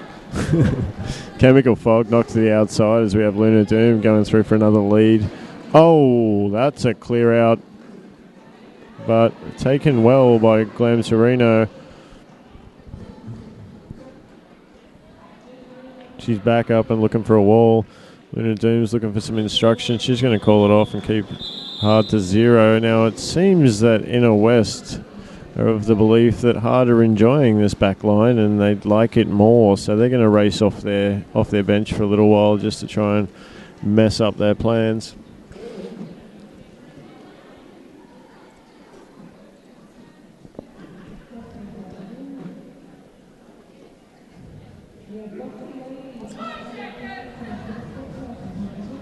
Slayer Moon starting a fair way back.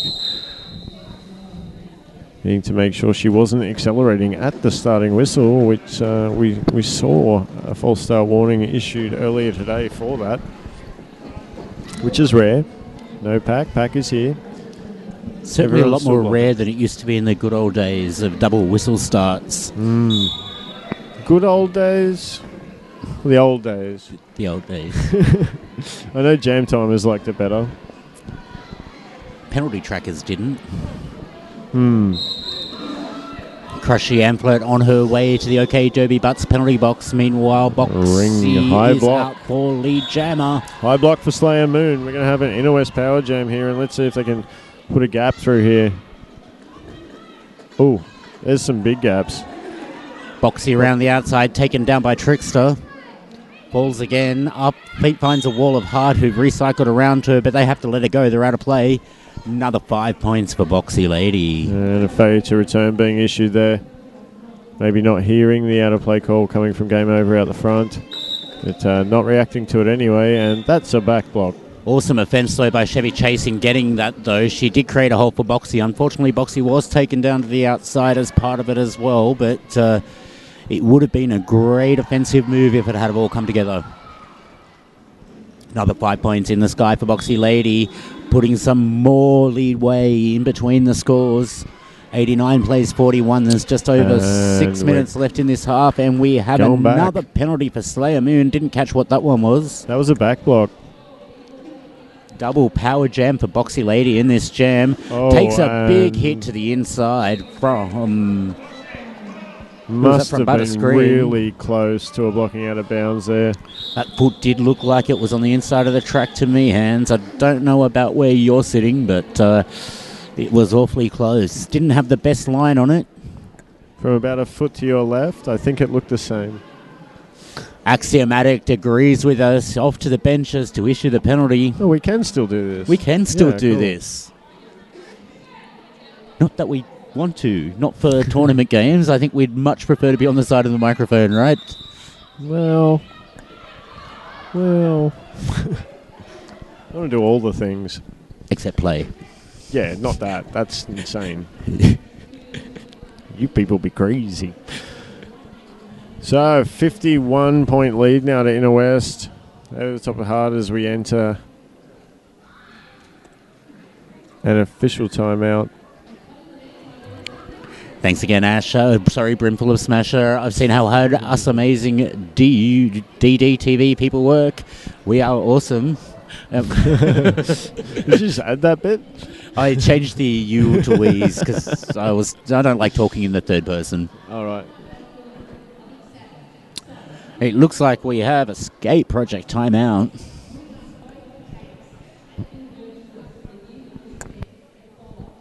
Skate project doing the derby things.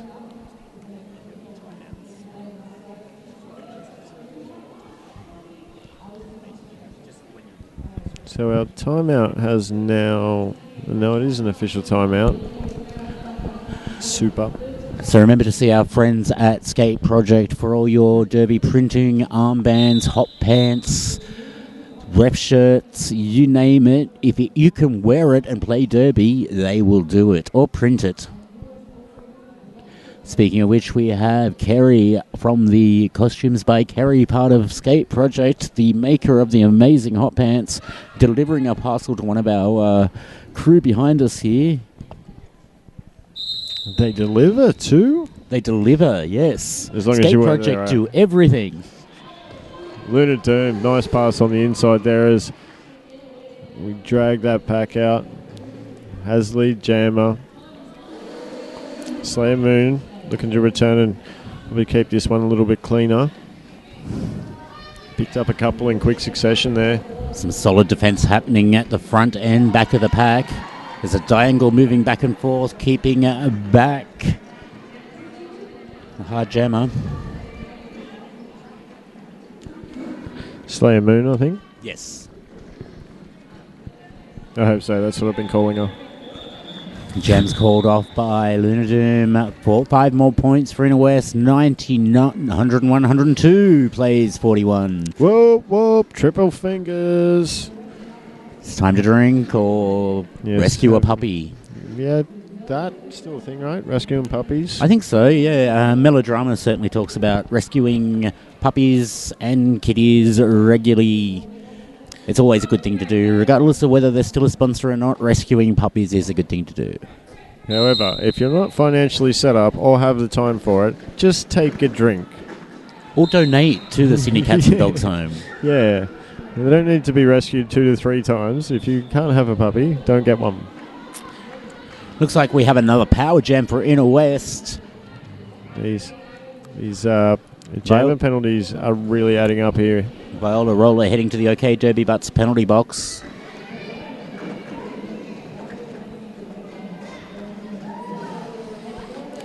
Five in the sky for Velvet. Whiplash. Now, you were reminding us earlier of what the point differential needs to be for this game for some leapfrogging to happen in the rankings. What was that magic number again, Hans? A differential of 303 points. 66 is the current differential. Anything is possible in Derby. It's going to take a lot of effort from Inner West to get there, but they've certainly got it if they can bring it out. 3 minutes 40 left on the period clock.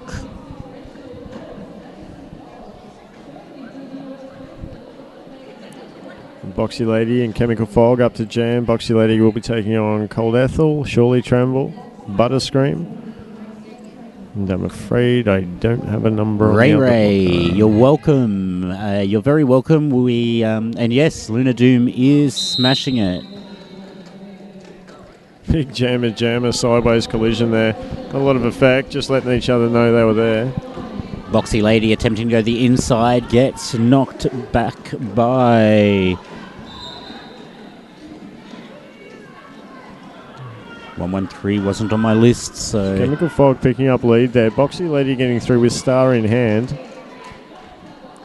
Back on the head now. Putting the pressure down. She doesn't want hard to get any points here. Big hit to the outside. Slightly mistimed there. Calling it off for 3. Oh, and Boxy picking up a back block right at the end of that jam. And I'd like to apologise to Miss Communicate as well for not knowing that she was the other blocker in that hard wall at the beginning. So, Boxy is going to sit. Lunar Doom is going to go back to her bench. And Kitty Slammer taking the power jam start for hard. 3 blockers for Inner West. Full complement for hard on the track. Sorry, 4 blockers from Inner West. 1 more popped up in there. Little low down brace hiding away. Another hard lead. So they're on a bit of a run. Quickly out for lead jammer. Boxy not even standing yet. Pack moving fast around in front of the central commentary position here. Boxy will have about 13 seconds left. She did sit between jams. Standing already. Boxy standing. Pack comes to a stop on the fast straightaway. Inner West instantly in a defensive formation.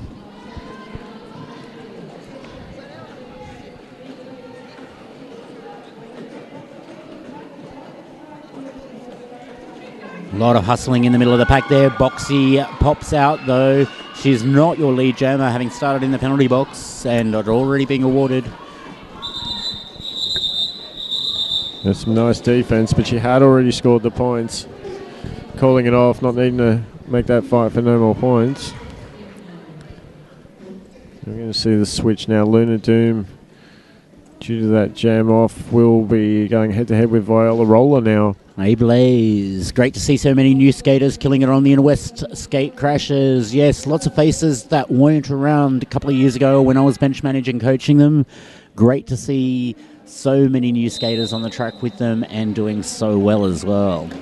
Whole bunch of them I officiated their friends and family cherry poppers bout as Lunar Doom gets through with lead jam of Viola Roller right behind her. I believe it was the beginning of November last year when a lot of these guys had their first game, and I can tell you they're skating a lot different now to what they were back then. Lunar Doom 10 seconds left on the period clock. Doesn't get any, not happy. Everyone's happy to go to half-time by the look of things at this stage. 2-1. That brings us to half-time. Excellent. So it's a good start from both teams, really. We are looking at a 62-point differential at the moment as we come to the end of the first half. Obviously, a very good defensive game. Scores are fairly low.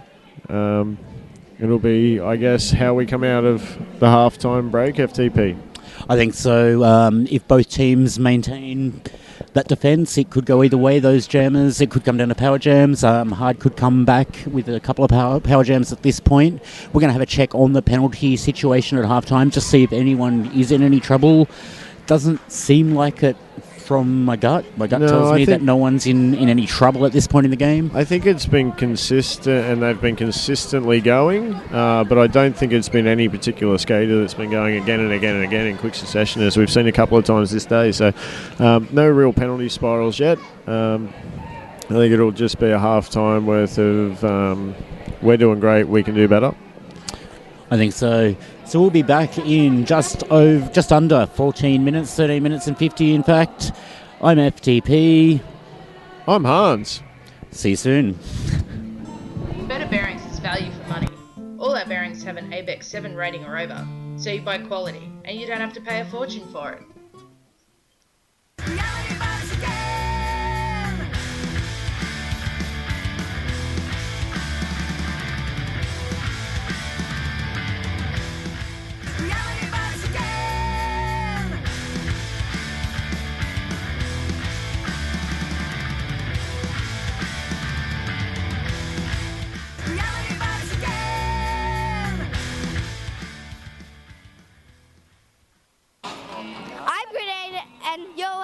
Downunder Derby TV.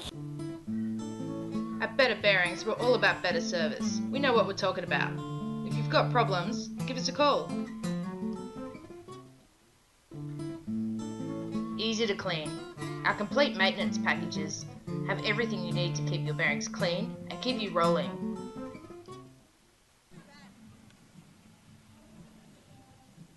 Hi, I'm Mad Melorina, and you're watching Downunder Derby TV. Hi, I'm Mad Melorina, and you're watching Downunder Derby TV. Hi, I'm Mad Melorina, and you're watching Downunder Derby TV.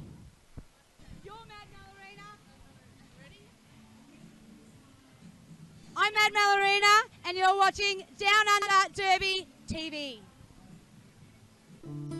Easy to maintain. Our high-end bearings are self-healing, and all of our bearings are easy to maintain. You're now watching Downunder Derby TV. Better bearings are reliable and long-lasting. Spend less time mucking around with your gear and more time on the track. betterbearings.com.au. Better Bearings is value for money. All our bearings have an ABEX 7 rating or over, so you buy quality and you don't have to pay a fortune for it.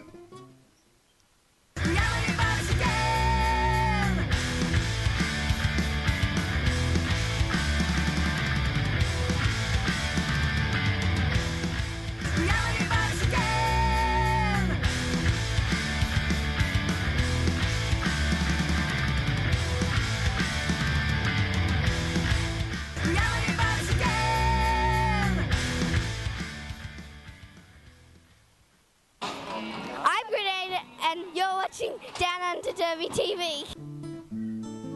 At Better Bearings, we're all about better service. We know what we're talking about. If you've got problems, give us a call. Easy to clean. Our complete maintenance packages have everything you need to keep your bearings clean and keep you rolling.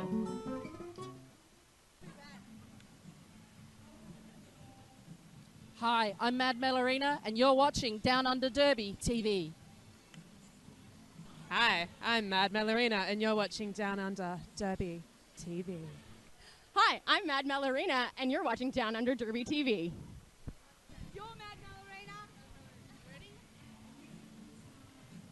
I'm Mad Melorina, and you're watching Down Under Derby TV. Easy to maintain. Our high-end bearings are self-healing, and all of our bearings are easy to maintain. You're now watching Down Under Derby TV. Better bearings are reliable and long-lasting. Spend less time mucking around with your gear and more time on the track. betterbearings.com.au. Better Bearings is value for money. All our bearings have an ABEX 7 rating or over, so you buy quality and you don't have to pay a fortune for it.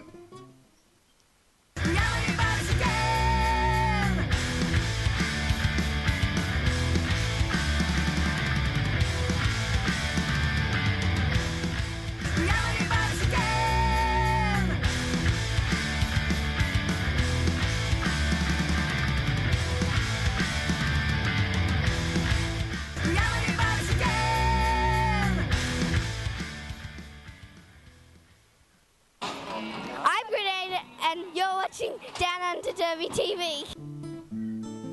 At Better Bearings, we're all about better service. We know what we're talking about. If you've got problems, give us a call. Easy to clean. Our complete maintenance packages have everything you need to keep your bearings clean and keep you rolling.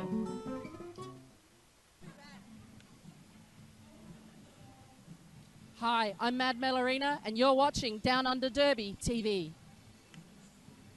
Hi, I'm Mad Melorina, and you're watching Down Under Derby TV. Hi, I'm Mad Melorina, and you're watching Down Under Derby TV.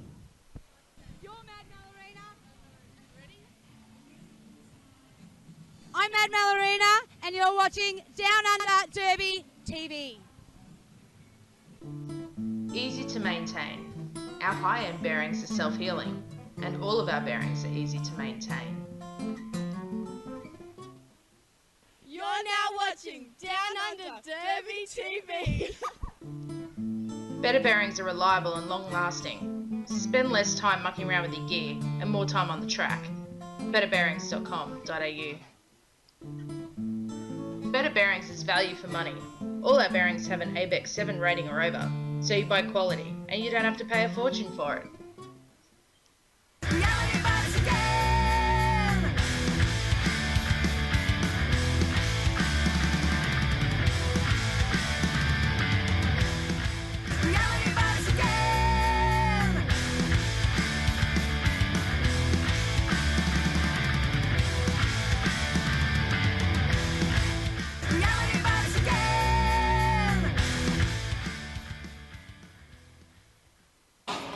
I'm Grenade, and you're watching Down Under Derby TV. At Better Bearings, we're all about better service. We know what we're talking about. If you've got problems, give us a call. Easy to clean. Our complete maintenance packages have everything you need to keep your bearings clean and keep you rolling.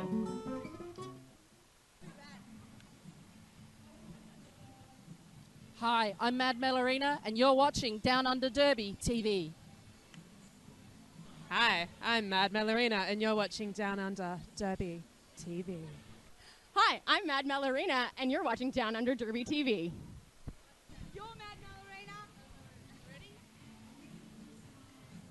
I'm Mad Melorina, and you're watching Down Under Derby TV. Easy to maintain. Our high-end bearings are self-healing, and all of our bearings are easy to maintain. You're now watching Down Under Derby TV. Better bearings are reliable and long-lasting. Spend less time mucking around with your gear and more time on the track. betterbearings.com.au. Better Bearings is value for money. All our bearings have an ABEX 7 rating or over, so you buy quality and you don't have to pay a fortune for it.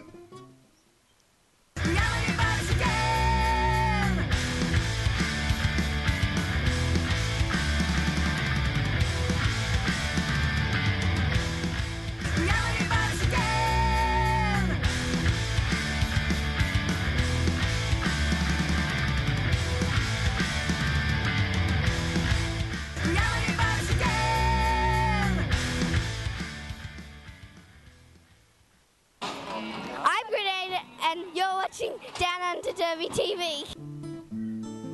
At Better Bearings, we're all about better service. We know what we're talking about. If you've got problems, give us a call. Easy to clean. Our complete maintenance packages have everything you need to keep your bearings clean and keep you rolling.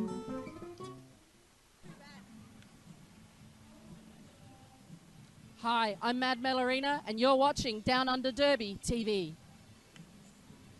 Hi, I'm Mad Melorina, and you're watching Down Under Derby TV. Hi, I'm Mad Melorina, and you're watching Down Under Derby TV.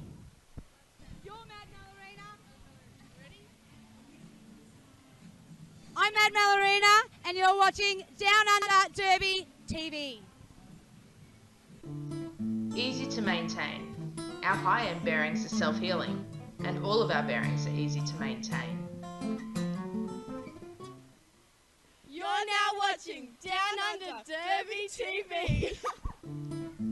Better bearings are reliable and long-lasting. Spend less time mucking around with your gear and more time on the track. betterbearings.com.au. Better Bearings is value for money.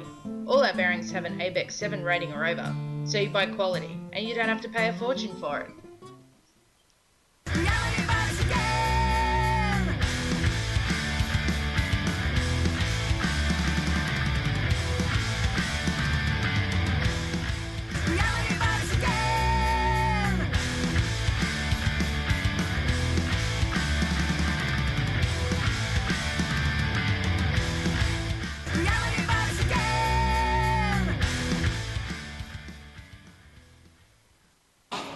I'm Grenade, and you're watching Down Under Derby TV.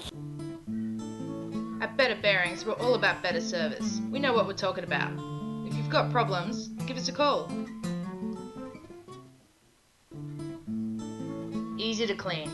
Our complete maintenance packages have everything you need to keep your bearings clean and keep you rolling.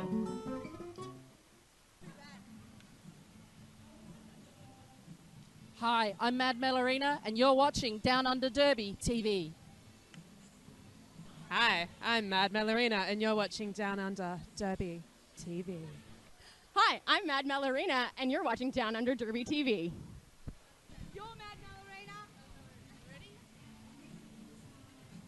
I'm Mad Melorina, and you're watching Down Under Derby TV. Easy to maintain.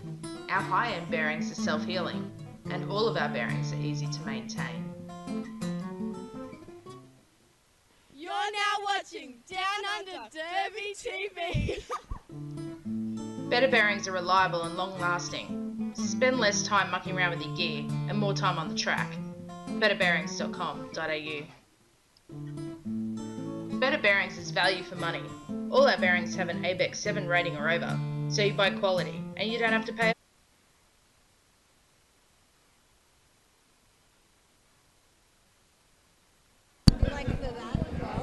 Okay, welcome back. Oh, hi. That's us. Cool, so welcome back. We're about a minute 40 of the halftime break left, and we're heading into the final period of 2016's 5x5 Roller Derby Championship regular season. We have Hard up against Inner West. Inner West with the advantage from the first half. 62 points in front currently. We have 30 minutes left to play, and Inner West will be striving for a huge differential, and Hard will be striving for their first win of the season. to finish on a high. So Inner West will be coming off the Jammer line bench this half. The penalty box is clear. Officials in the middle, getting everything ready. Jam refs repeating which colour team they are to themselves so they don't chase the wrong jammer. Everybody getting ready for business. Good little crowd still in here to watch this. Apparently Izzy for real got some love on the camera there, and Transsexual not too happy about it. Although Trent, you did get some screen time too, so let's be fair. And Brimful of Smasher, thanks guys. I'm now buying new bearings. I wonder where from. Could that be from Better Bearings perhaps? I guess so. Apparently they're self-healing. Wow. And she's going to order some booty shorts from Skate Project as well. Targeted advertising, yes. And if you are a Derby-related business, get in touch. We'd love to hear from you. We'd love your money to help us make better coverage. Even if you're not Derby-related, you know, that'd be fine. We'll post up some details later tonight on how you can donate to Down Under Derby TV. But if you don't already like our Facebook page, search for Down Under Derby TV on Facebook. Go like it. Go find our channel on YouTube. You're watching it right now. Hit that magic subscribe button and you'll get notified whenever we put a new event up. Meanwhile, we've seen Hard come out of the blocks hard in the second half with a lead and a 3-point pass and call. So cutting that lead down a little bit.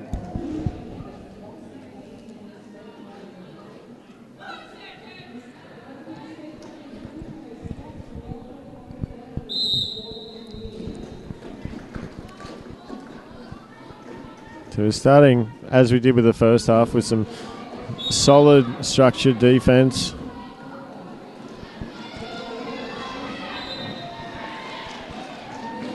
And a lead jam for Boxy Lady. We did manage to slip up and not grab the penalties FTP on the way back in. We talked about it outside. We didn't do it on the way back in. We'll grab a photo of the penalty board as soon as we've got a timeout, and we'll update you on the current penalty situation. Boxy Lady, meanwhile, picking up 4 points, calling the jam off. Next jam starting with one hard blocker in the OK Derby Butts penalty box.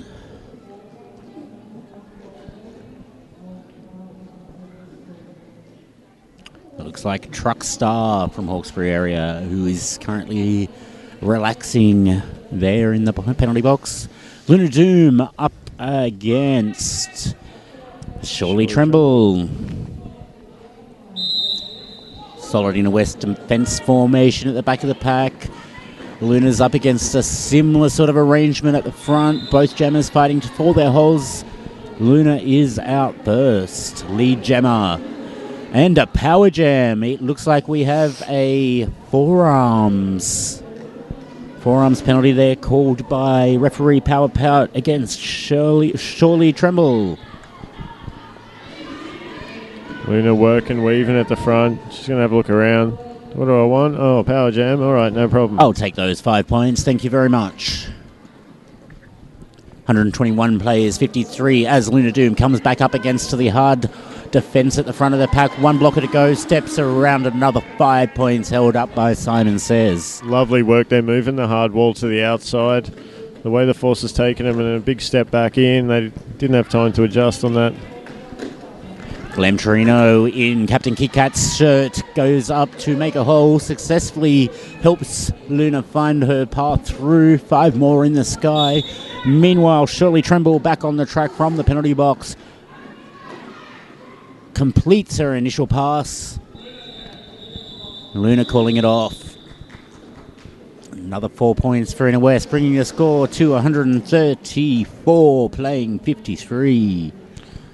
So an interesting tactic here from Inner West. I mean, just my opinion, but if they were aiming for that points differential, maybe the long jam is the way to go here, but they're pretty happy to grab them and call that off. Yes, there was a bit of acoustic jazzy type guitar during that break. You can... sorry, that was me. It was actually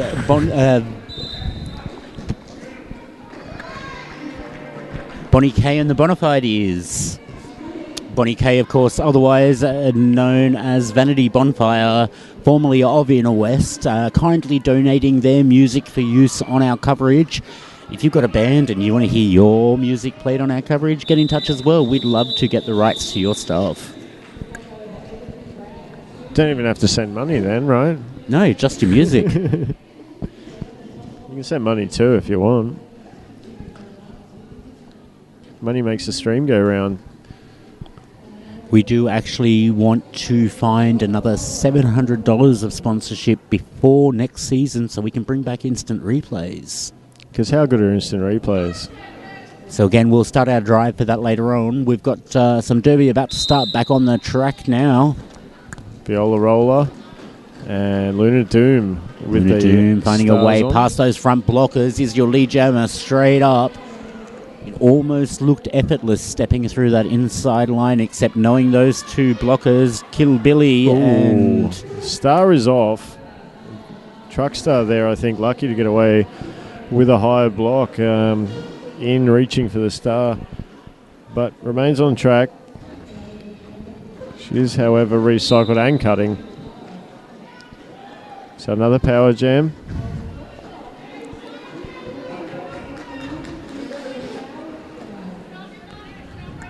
I would be thinking that they're going to want to start Truckstar as the jammer in the next jam. But we will see what the thinking is here. 5 in the sky.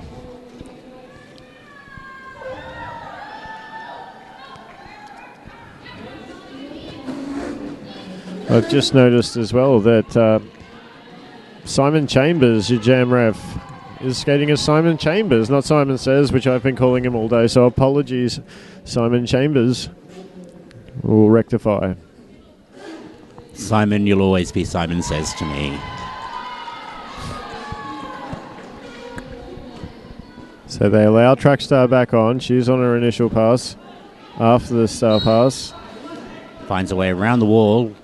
And going again, so possibly a good decision. They're going to grab another power jam. So forearms indicated by Axiomatic there on the outside.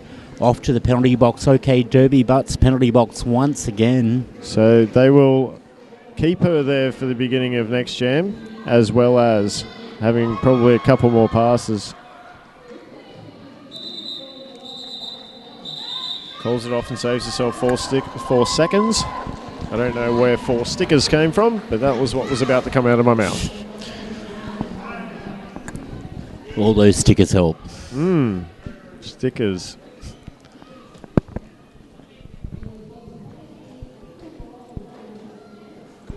Brimful of Smasher says more power jams. Don't mind if we do. And an old ref from the Sydney area, just incredible. Also suggesting that Glam's shutting down the Star Pass like a boss. And a big congratulations to you too, Justin, for your bronze medal from the Men's World Cup. Congratulations, buddy. Australia's very proud of all of you boys. So thanks for doing all that work. It saves Hans and I doing it. Yeah, absolutely. Because that's not happening.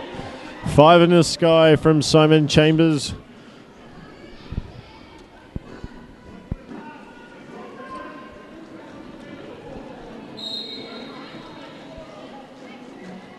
Oh, we have a forearm issued out here, and this Communiskate really flirting with an in-sub there for not leaving the track, but Truckstar's going to go again. That is her third for this period. It's her third in 2 jams. Yep. So hopefully a quick timeout shortly. We will go and check that board out for you and get some info there. But right now we're seeing a Star going on to the helmet of Butterscream after the pass. A call-off from Inner West. We're running 0-0, so a good call-off force there from Hard on the pass.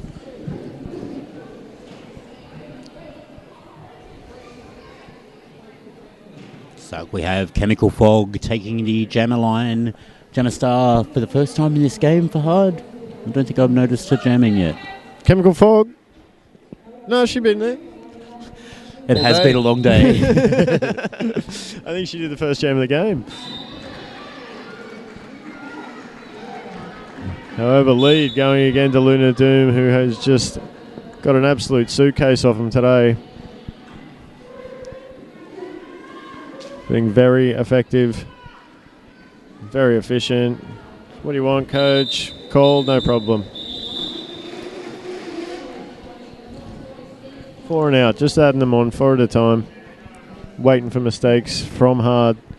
Seems to be the order of business. They're running the long jam in power jam situations. And taking the opportunities when they arise, otherwise playing it safe and keeping that score ticking on as the clock ticks down. 20 minutes and 8 seconds left in the second half of the final game today. Round 5 by 5.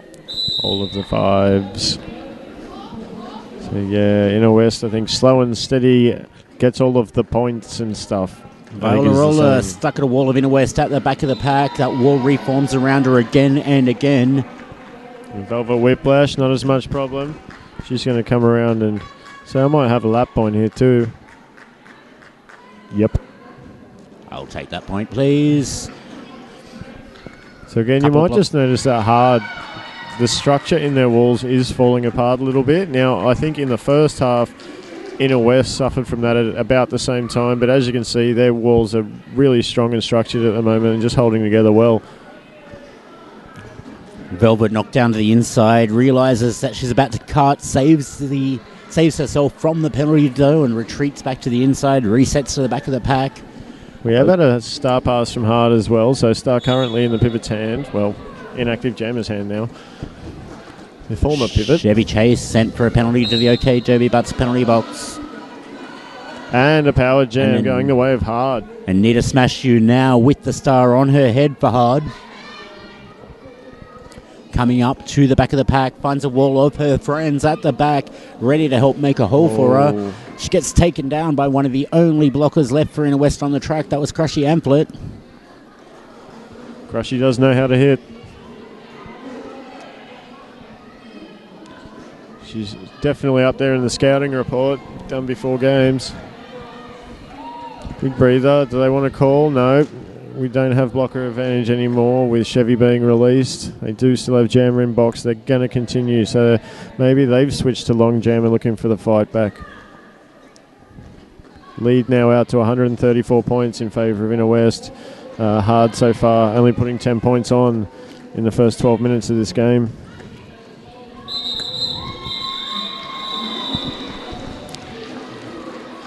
So 5-4 there.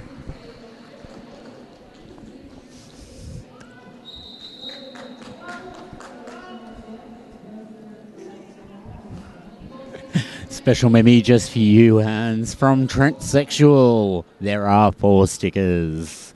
Trent, I have no idea what that means. Honestly, I don't know. The 4 stickers from before. Your 4 stickers. Oh, right. Did you make that? I thought it was a reference to something like other than that. Please tell us if it is, Trent. We don't think it's a reference to anything but Hans. You sure it's like Harry Potter or something?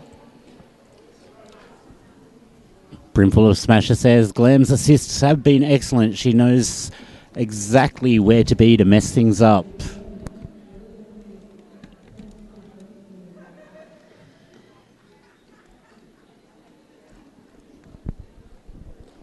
And we have a Teratoma. Can see you. Check out those wicked shorts covered in eyes.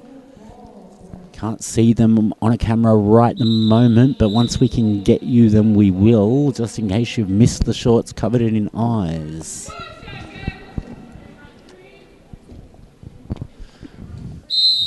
We have a shot of the penalty board, so after this jam, I'll give you a quick rundown on that and where everybody stands.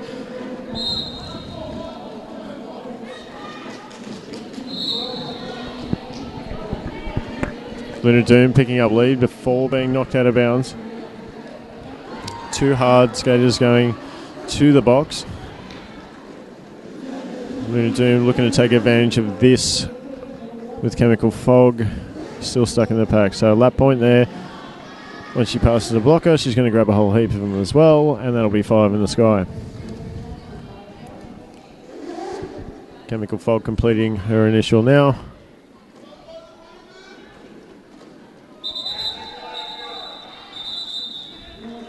It's a side stance pass again that Luna's becoming a little bit famous for. Quick run through. Let's go inner west first because there's not really much penalty problem there. We are looking at Chevy Chase, who's currently sitting on 5, and Lee Rex has 3. We're going to have 3 other skates on 2 and 4 other skates on 1. For hard, we have Truckstar, who has picked up 3 this half, is sitting on 5. Evanita Smash You sitting on 4. Miscommunicate on 4. And Slayer Moon on 3, with a couple others on 2. So not a whole heap of penalty trouble, just a couple of Another skaters. one there for Chevy Chase. That will be her 5th. That will. So Chevy is in some problem, but she sat and she shrugged it off already, so fair enough. This Boxy's going to work on this wall. Butterscream coming in, looking through the inside. Nice big step on the inside. Finds the hole right through. Picks up the lap point. 5 points in the sky. Butterscream coming back around again to pick up some more points. Boxy goes down at the front of the pack. Cold Ethel's going to pick up a low block for that one. And doesn't want to leave the track very quickly, but being the straight won't get the in-sub. She'll be fine. In West rushing to pick up that back line once again. You can see the intensity coming off the benches between jams as well. And I think Inner West aren't slowing down at all here. No, Inner West are continuing to show that intensity. They're on the track, they're in formation, they're ready to play within a few seconds of being able to. Hard, on the other hand, taking a few moments just to get their things together, come to the track and work out how they're going to approach their setup. So, the intensity Inner West are bringing, certainly showing in the scores and on the track. I think it does show a little bit in the structure of walls as well. Agreed, yes. Inner West defence seems to be resetting much faster right now. Ooh, that's a big to the step. outside. And that'll be called. Let's hope she's okay. So we'll just take the camera away from that until we know everything's okay. It was a big fall. You might have to look at us for a moment, but that's how it is. And I'm assuming more tweets from Trent about my beard. So let's look forward to that. It's not about your beard, but it is one from Trent. Can anyone else see a face on Ethel's shorts? Not right now. And Asher, I hope you've rejoined us. You did tweet us saying your stream's dropped out. From everything we can tell here, everything is still working fine. From the control room. That's better. There we go. You can picture us if you want, though. Yeah. So medics just attending. Did we see who it was who went down, Hans? I can make a guess. It may be Shirley Tremble. Maybe. I didn't get much of a chance to see a number before she was being tended to. But yeah, St. John's First Aid, I think, are in attendance here today. I'm pretty sure it's with St. John's. Yeah, it's the St. John's boys here today. A big thank you to St. John's and everyone who's always in attendance for any of our events. And there's a couple of different organisations who do that, but it is St. John's today. Obviously, first aid is an important thing because accidents do happen, and it's good to have. It is a collision sport we play, after all. It is a collision sport. Not a contact sport, a collision sport. But it's also good to have people who are able to issue pain relief should they need to be. So it seems like, that was definitely Shirley Tremble. She's getting to her feet now. She is on under her her feet. own steam, so that's really good to see. Applause goes up from the room. We're ready to get back underway. We're a little bit tender. Might have just had a bit of a hipper or something. Maybe headed for Nice little hematoma down the leg or something she can show off on the internet. She get a couple of jams now to think about whether she's okay to play the rest of the game. For sure. Of course, that call will be made by the first aiders as well. Their word is final on it. Because more often than not, a skater will say, I'm fine, I'm playing, I want to play. But, yeah. I've seen skaters wanting to play in all kinds of condition. And the most common thing you'll ever hear after a suspected concussion is, I didn't hit my head. I fell on my butt or whatever. And it's, everybody saw you hit your head. No, I didn't. Yep. You're not playing. You only need a jolt to your brain for a concussion. It doesn't necessarily need to be a hit on your head. Mm. Velvet Whiplash taking the jammer line for the Inner West Roller Derby League. Chemical Fog up against her. You see again there that Inner West are well ready to go. So I think it is that intensity, just going on what we were talking about before, I think it is that intensity. When you take it to the line with you, it tends to stick with you through the jam. It's a discipline taken to the whole game, the entire approach to the game, from the way the bench is organised, the way the bench is operated, onto the track, onto setup on the track, and in through the jam.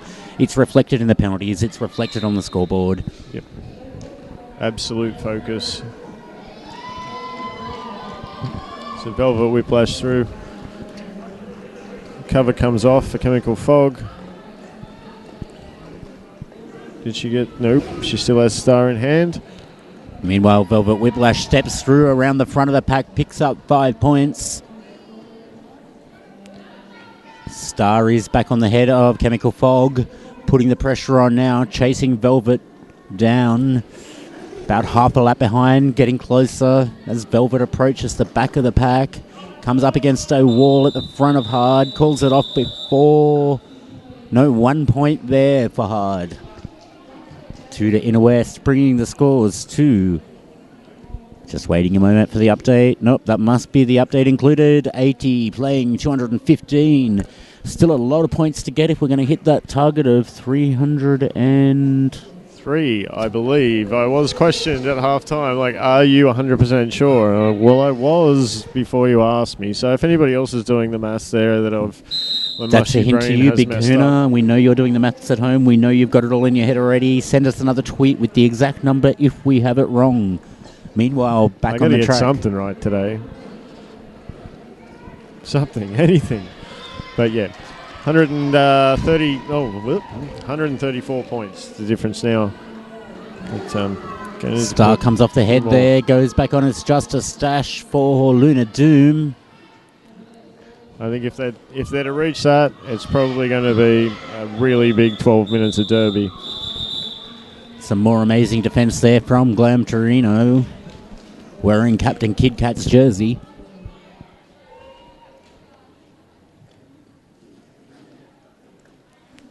Sure, Kid Cat's enjoying seeing her number shooting around the track. Justin says, Glam's channeling your mum. Hope the jammer is okay. Yeah, jammer seems fine for anyone playing along at home. St John's are with her, just checking her out. But as we say, she did get to her own feet. She did make her way off the track by herself. No assistance required.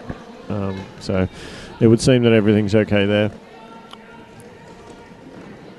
And we just went blue. And we're back. People at home don't see that blue. Oh, I shouldn't have told them. Nothing happened. Nothing to see here apart from Boxy Lady grabbing lead. And again, the Star comes off at a shovel pass underneath the butterscreen. But Boxy is scoring points. She's knocked down to the outside.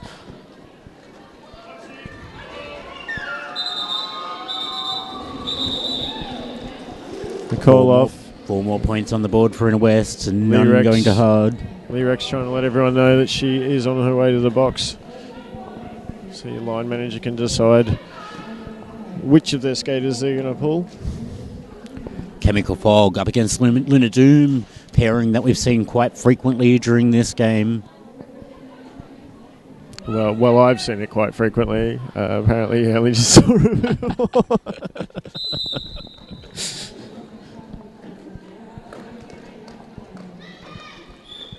According to A-Blaze, there's super sexy walls from Inner West happening. Oh, Linus picked up a penalty for that. I thought she was just standing solid on a hit that was initiated by the jammer. But, and here's that intensity we're talking about again. Lioness is down low. She is sprinting as fast as she can to the penalty box, closely followed by Bonnie, both of them powering into that penalty box. No time to waste.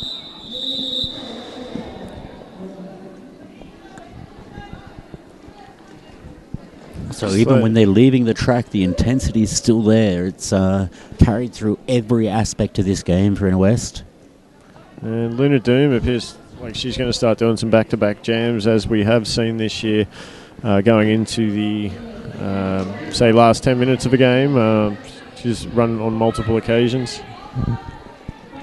It would seem that she has fitness for days as well. It's a micro pack there. 3 hard, 1 Inner West. Wow. Luna still gets through though. There is no stopping Luna Doom today. She doesn't need assists. She just finds a way. Was that Crushy holding up Butterscream? It was. Beautiful work. Luna checking with her bench, just on some additional instruction. Meanwhile, Lioness returning from the OK Derby Butts penalty box. Truckstar going again. I think that makes 6 on Truckstar. Bit more penalty trouble happening for Hard now. It was one of those fun ones where a bridge picks up a penalty and then you get the no pack and you're like, but someone's just there, and then there's a penalty. So trust the no pack. Do what you have to do. It'll keep you out of the box. Asher says, box is dancing. It's like a brutal ballerina. Brutal.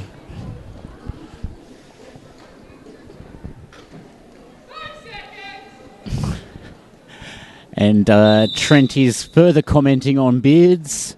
This time, my beard is the subject. And it's the salt and pepper. Yeah, there's a few grey hairs appearing in my beard. I might have to go home and pluck them out now. Thanks, Trent. Something tells me he's a bit of a beard connoisseur. Send us we got a pic of your beard earlier, didn't we, Trent? We did. Apparently, it may have blocked out a little bit of the Derby as well. A little bit of appreciation or non-appreciation for that, Trent. Not from me. I loved it, but you know, I'm here. I can see what's happening. Vola Roller up the inside. She's going to pick up lead this time. Velvet Whiplash going to fight it out around the outside. She's going to back a speed. Little jig. Let Cold Ethel carry her momentum straight through.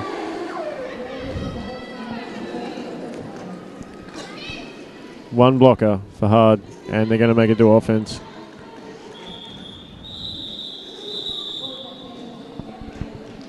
So this is a pack advantage. I think we might be back up to 2 blockers. There we go, just so we can see Trent's beard again. There Fantastic. we go. Hey, go and see CRD Ewans. There's a few of them there. There's a few. Big shout out to CCRDU. Thank you for coming down without them today, Hans, and filling in for BK on the mics all day. My pleasure. Thanks for having me. Playback underway here at the Windsor Derby Centre Stadium.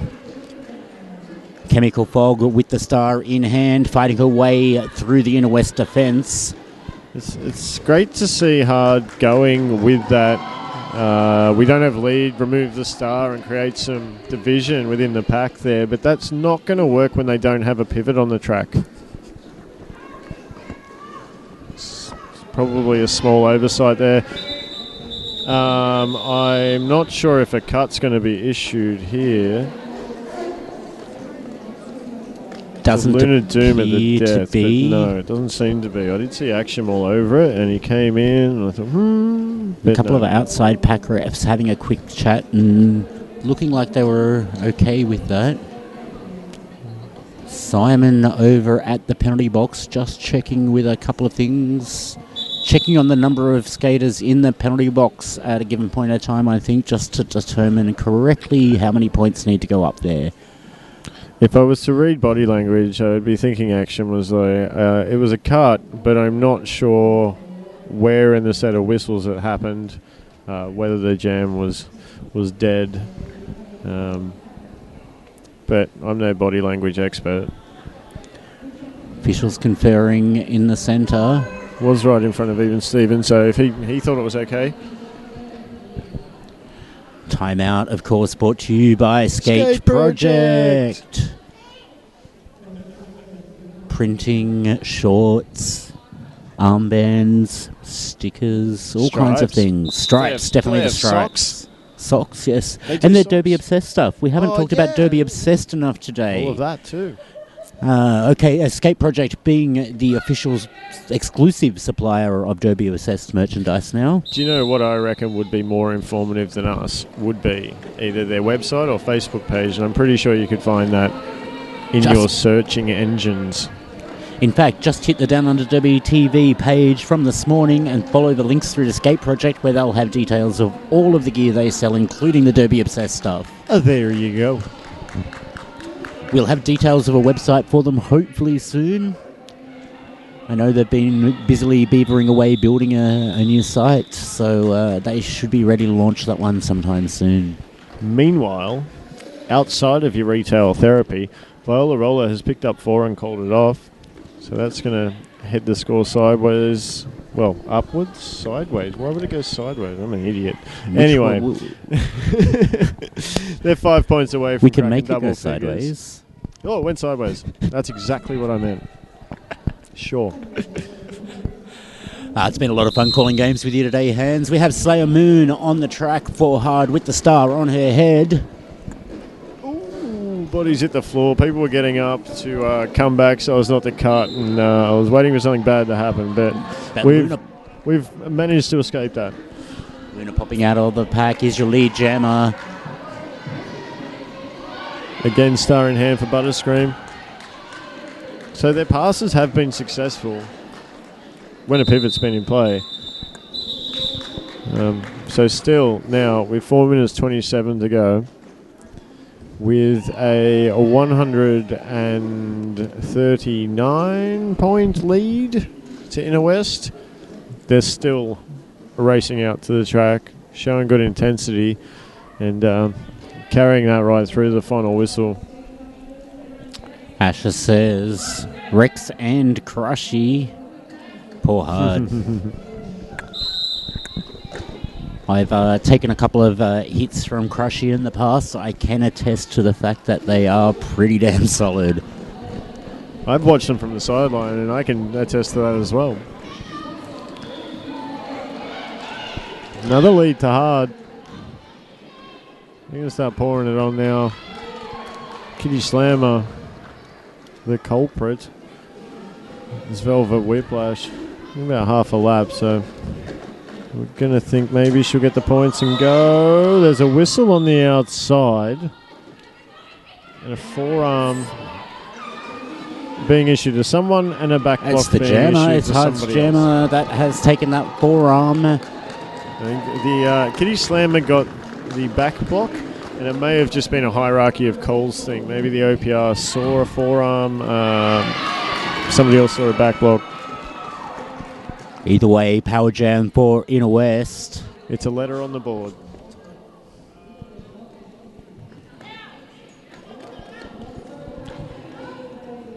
Some picture-in-picture technology. Who needs a fancy TV?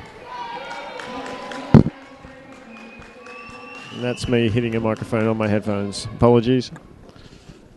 It has been a long day for Hands for back-to-back games. My intensity is not at the level of Inner West at the moment. 2 minutes and 30 seconds left for your commentary for the day, Hands. Maximum effort from you. You want to do the interviews? I'm not a big fan of doing the interviews, so I'm going to leave that one with you. I'll round up the people for you and do the wonderful. switching and make the technology All work right, for you them. got yourself a deal. Bonnie Doom on her way to the box. It's hard continue to run this. Well, they don't continue, do they? Because there was a jammer penalty. So we will go for another 3 seconds. Inner West won't quite get points, will they? Ooh, it was close, but I don't think they're going to make it. Nope. A clockwise block called there from jammer referee Power Pout at the end of that jam. So Harder gone over the 100-point mark. 4 plays 2 in the pack, hard with the pack advantage. This has not bothered Luna Doom so far in this game, having a pack advantage going against her. Let's see what she can do with this one. Chemical Fog is the jammer from hard. Axiom Addict calling an official timeout. Meanwhile, as well, I think we should mention that the small pack you have is Lee Rex and Crushy Amplet. Blockers. So, yeah, blockers as well. But, you know, it's those two in particular. They might as well be 4 half the time. Doing some excellent work today. If they're 4 half the time, does that mean they're 2 still? Yeah, they're 2. They're definitely 2. Stop with the maths. I didn't do this much maths in school. But it is important stuff because we're trying to figure out what the makeup of next round will be. It would seem at the moment that Hard will be taking home. We got another watch party. We've Hang got the on. Blue Mountains people giving us a picture of them crowded around watching. Hi to everyone at the Blue Mountains watch party. Hope you guys have got a fire. It must be cold up there because it's not warm down here. We're not far away from the mountains where we are, if you're not familiar with the area. But as soon as that sun started going down, definitely got a bit chillier. We're going to have another timeout. Simon says heading over to the scorekeepers, possibly just to clarify a couple of points.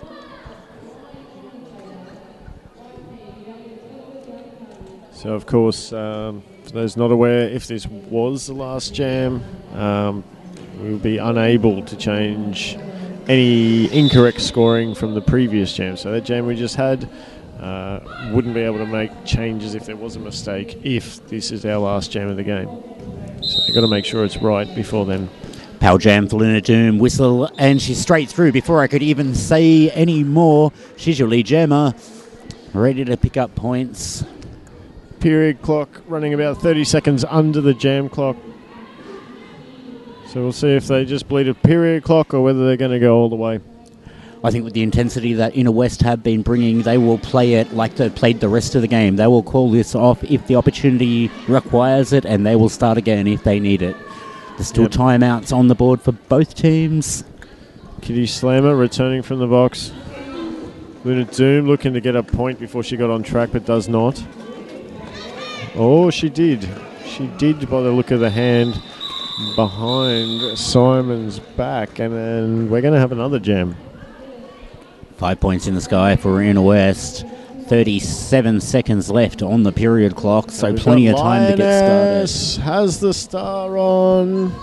Lioness jamming the final jam of round 5, 5x5 for 2016. The final of the ordinary rounds before we head into Finals World. Finals World indeed. Finals, of course, coming to you courtesy of the Central Coast Roller Derby United League at Niagara Park. Beautiful place, aka Valhalla. Fantastic venue. Love streaming from that venue. It's great. There's a bar there and everything, so, you know, get along, little doggers. Speaking of which, the after party tonight at the Windsor Royal Windsor.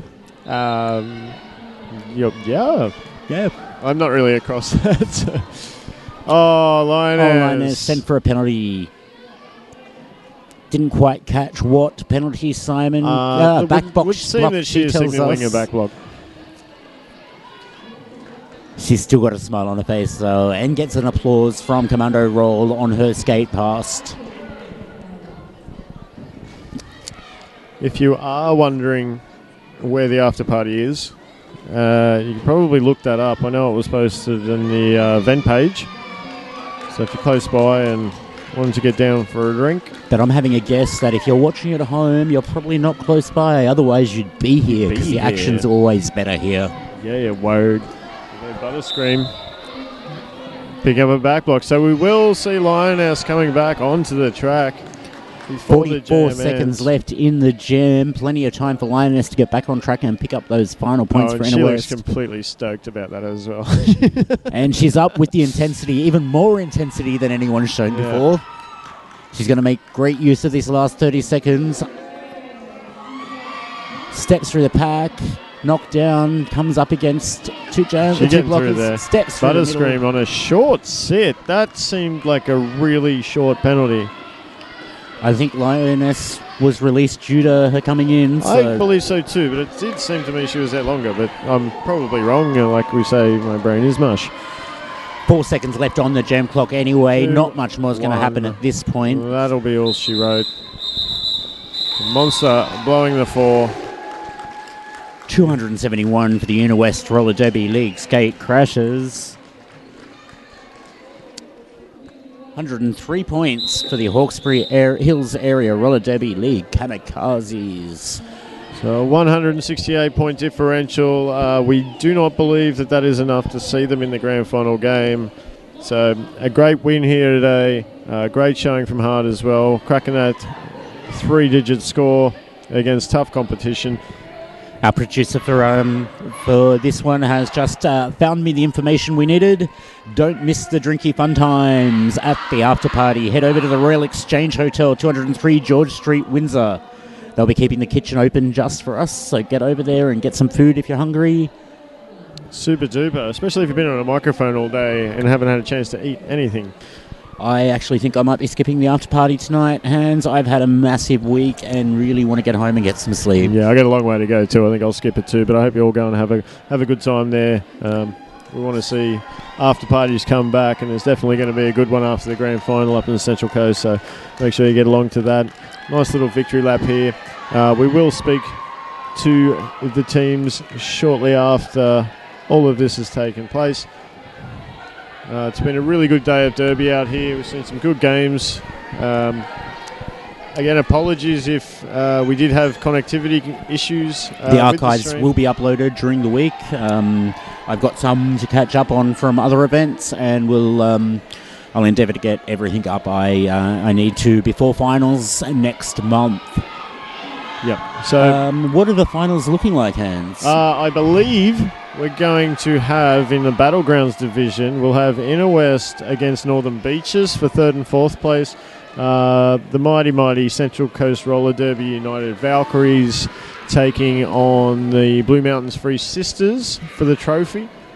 I believe the Snipers in the Armageddon division will be playing varsity, and S2D2 will be playing... I've completely blanked. We'll get back to you on that one. Yeah, check out the 5x5 Roller Derby Championship League Facebook page for all of the info, all of the stats, all of everything that you could possibly need to know. NRDL, there we go. Locals from up the road, up our way, so completely blanked. Alrighty, we'll be back with you in just a few minutes with some post-game interviews and a quick wrap-up from Hans. Thank you very much for joining us on Downunder Derby TV, brought to you by Skate Project and Better Bearings, Derby Obsessed and OK Derby Butts, no camel toe hot pants. Hooray. Which we do need to see BK wearing, apparently. Oh, really? That's what he said. We'll look forward to that. Is that a grand final thing? I think so. Oh, excellent. All right, this is cheerio from me tonight. Hans will catch you in a few minutes with the interviews. Thank you for watching. You're watching Down Under Derby TV.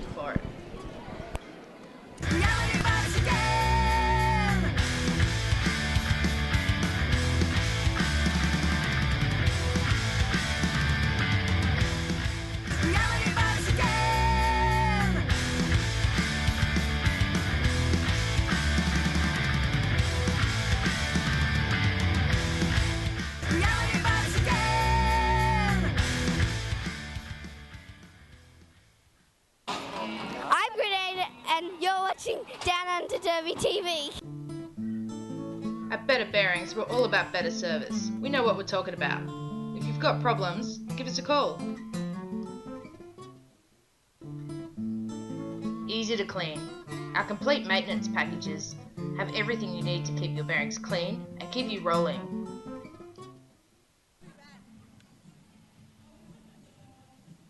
Hi, I'm Mad Melorina, and you're watching Down Under Derby TV. Hi, I'm Mad Melorina, and you're watching Down Under Derby TV. Hi, I'm Mad Melorina, and you're watching Down Under Derby TV.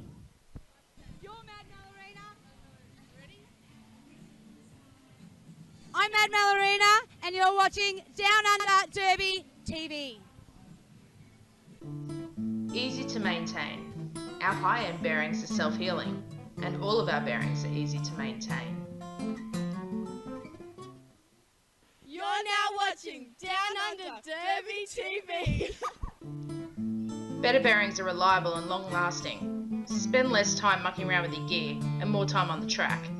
betterbearings.com.au. Better Bearings is value for money. All our bearings have an ABEX 7 rating or over, so you buy quality and you don't have to pay a fortune for it. Howdy, folks. Being joined by Luna Doom from Inner West Roller Derby League. Sorry, my mind is just turning to Marsh. It's been a long day. Nearly forgot your team as well. Really good win, 271 to 103. How you feeling about it? Really great, really great. We've been working so hard, and I think that's the biggest differential we've had this season, and it just shows how much we've been working. Yeah, awesome stuff. So obviously a really great TGSS for you guys, and bringing that forward, do you find that expanded where you guys were at from the success you had down there? Oh, totally. So many of our skaters, this is their first season, and so it's just getting that game time that makes all the difference. And TGSS is one of those opportunities where we had to fight hard and we played a lot more games than we were anticipating. But it's really helped our development as a league, working together as our teams. Our packs are just getting stronger and stronger, so it's awesome. Awesome. So Northern Beach is up next month? Yeah, probably. I think that's right. We're just going to bring it and have fun. We actually love playing those girls, so it's going to be a really fun game. Awesome stuff. Well, congratulations on a really good win. I'll let you go and celebrate with your teammates and everything, and thanks for joining us. We'll see you next month. Sounds good. See ya. We'll try and grab someone from hard. Looks like we might have Viola Roller. You're all right. I don't want to interrupt your celebrations and whatnot. A really good year for you guys. You're really coming ahead. Yeah, definitely. I think each game that we play, we always go back to the back to our seats and just say, wow, we just did some really good stuff out there. So we're very much focusing on the positives. Yeah, how we've come. Excellent. What's next for you guys? Do you guys have bouts between now and Erd, or what are you guys planning on doing? Well, I guess we'll continue training with our sister league with WSR. We've been going over there for a bit of scrimmage practice. So we'll continue that going. But yeah, time will tell. Time will tell. Well, it's been a really good season. Good to watch you guys play and develop, and with your newfound sister leaguedness and everything, and seeing how that's changed things. So it's been really good to watch, and we look forward to seeing you again, whenever that might be, if it's Erd or before. Cool. So thank you very much. Well played. Thanks so much. I appreciate it. Thanks. Thank you. All right, thank you very much. That's going to wrap up our day here from Hawkesbury Area Roller Derby League, and a big day at Derby. Some really great games, and we thank you all for joining us. Keep an eye on the archives. Keep an eye on Down Under Derby TV on YouTube. Thank you for our camera operators and everybody behind the scenes that makes it go on. And thanks again to FTP for managing this whole show. So from Down Under Derby TV, I've been Hans Offerback. Thanks for your time. We'll see you next time, next month, Central Coast, for the grand final. Hi, I'm Mad Mallarina, and you're watching Down Under Derby TV. Hi, I'm Mad Mallarina, and you're watching Down Under Derby TV.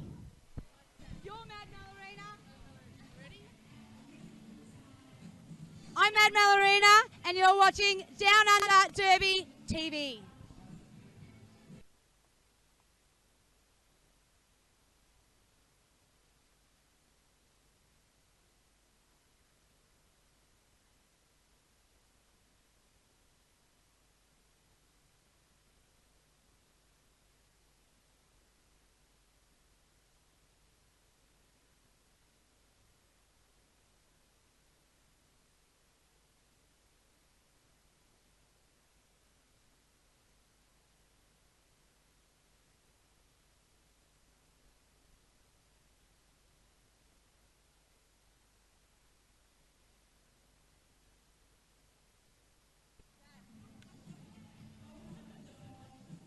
Hi, I'm Mad Mallarina, and you're watching Down Under Derby TV. Hi, I'm Mad Mallarina, and you're watching Down Under Derby TV. Hi, I'm Mad Mallarina, and you're watching Down Under Derby TV.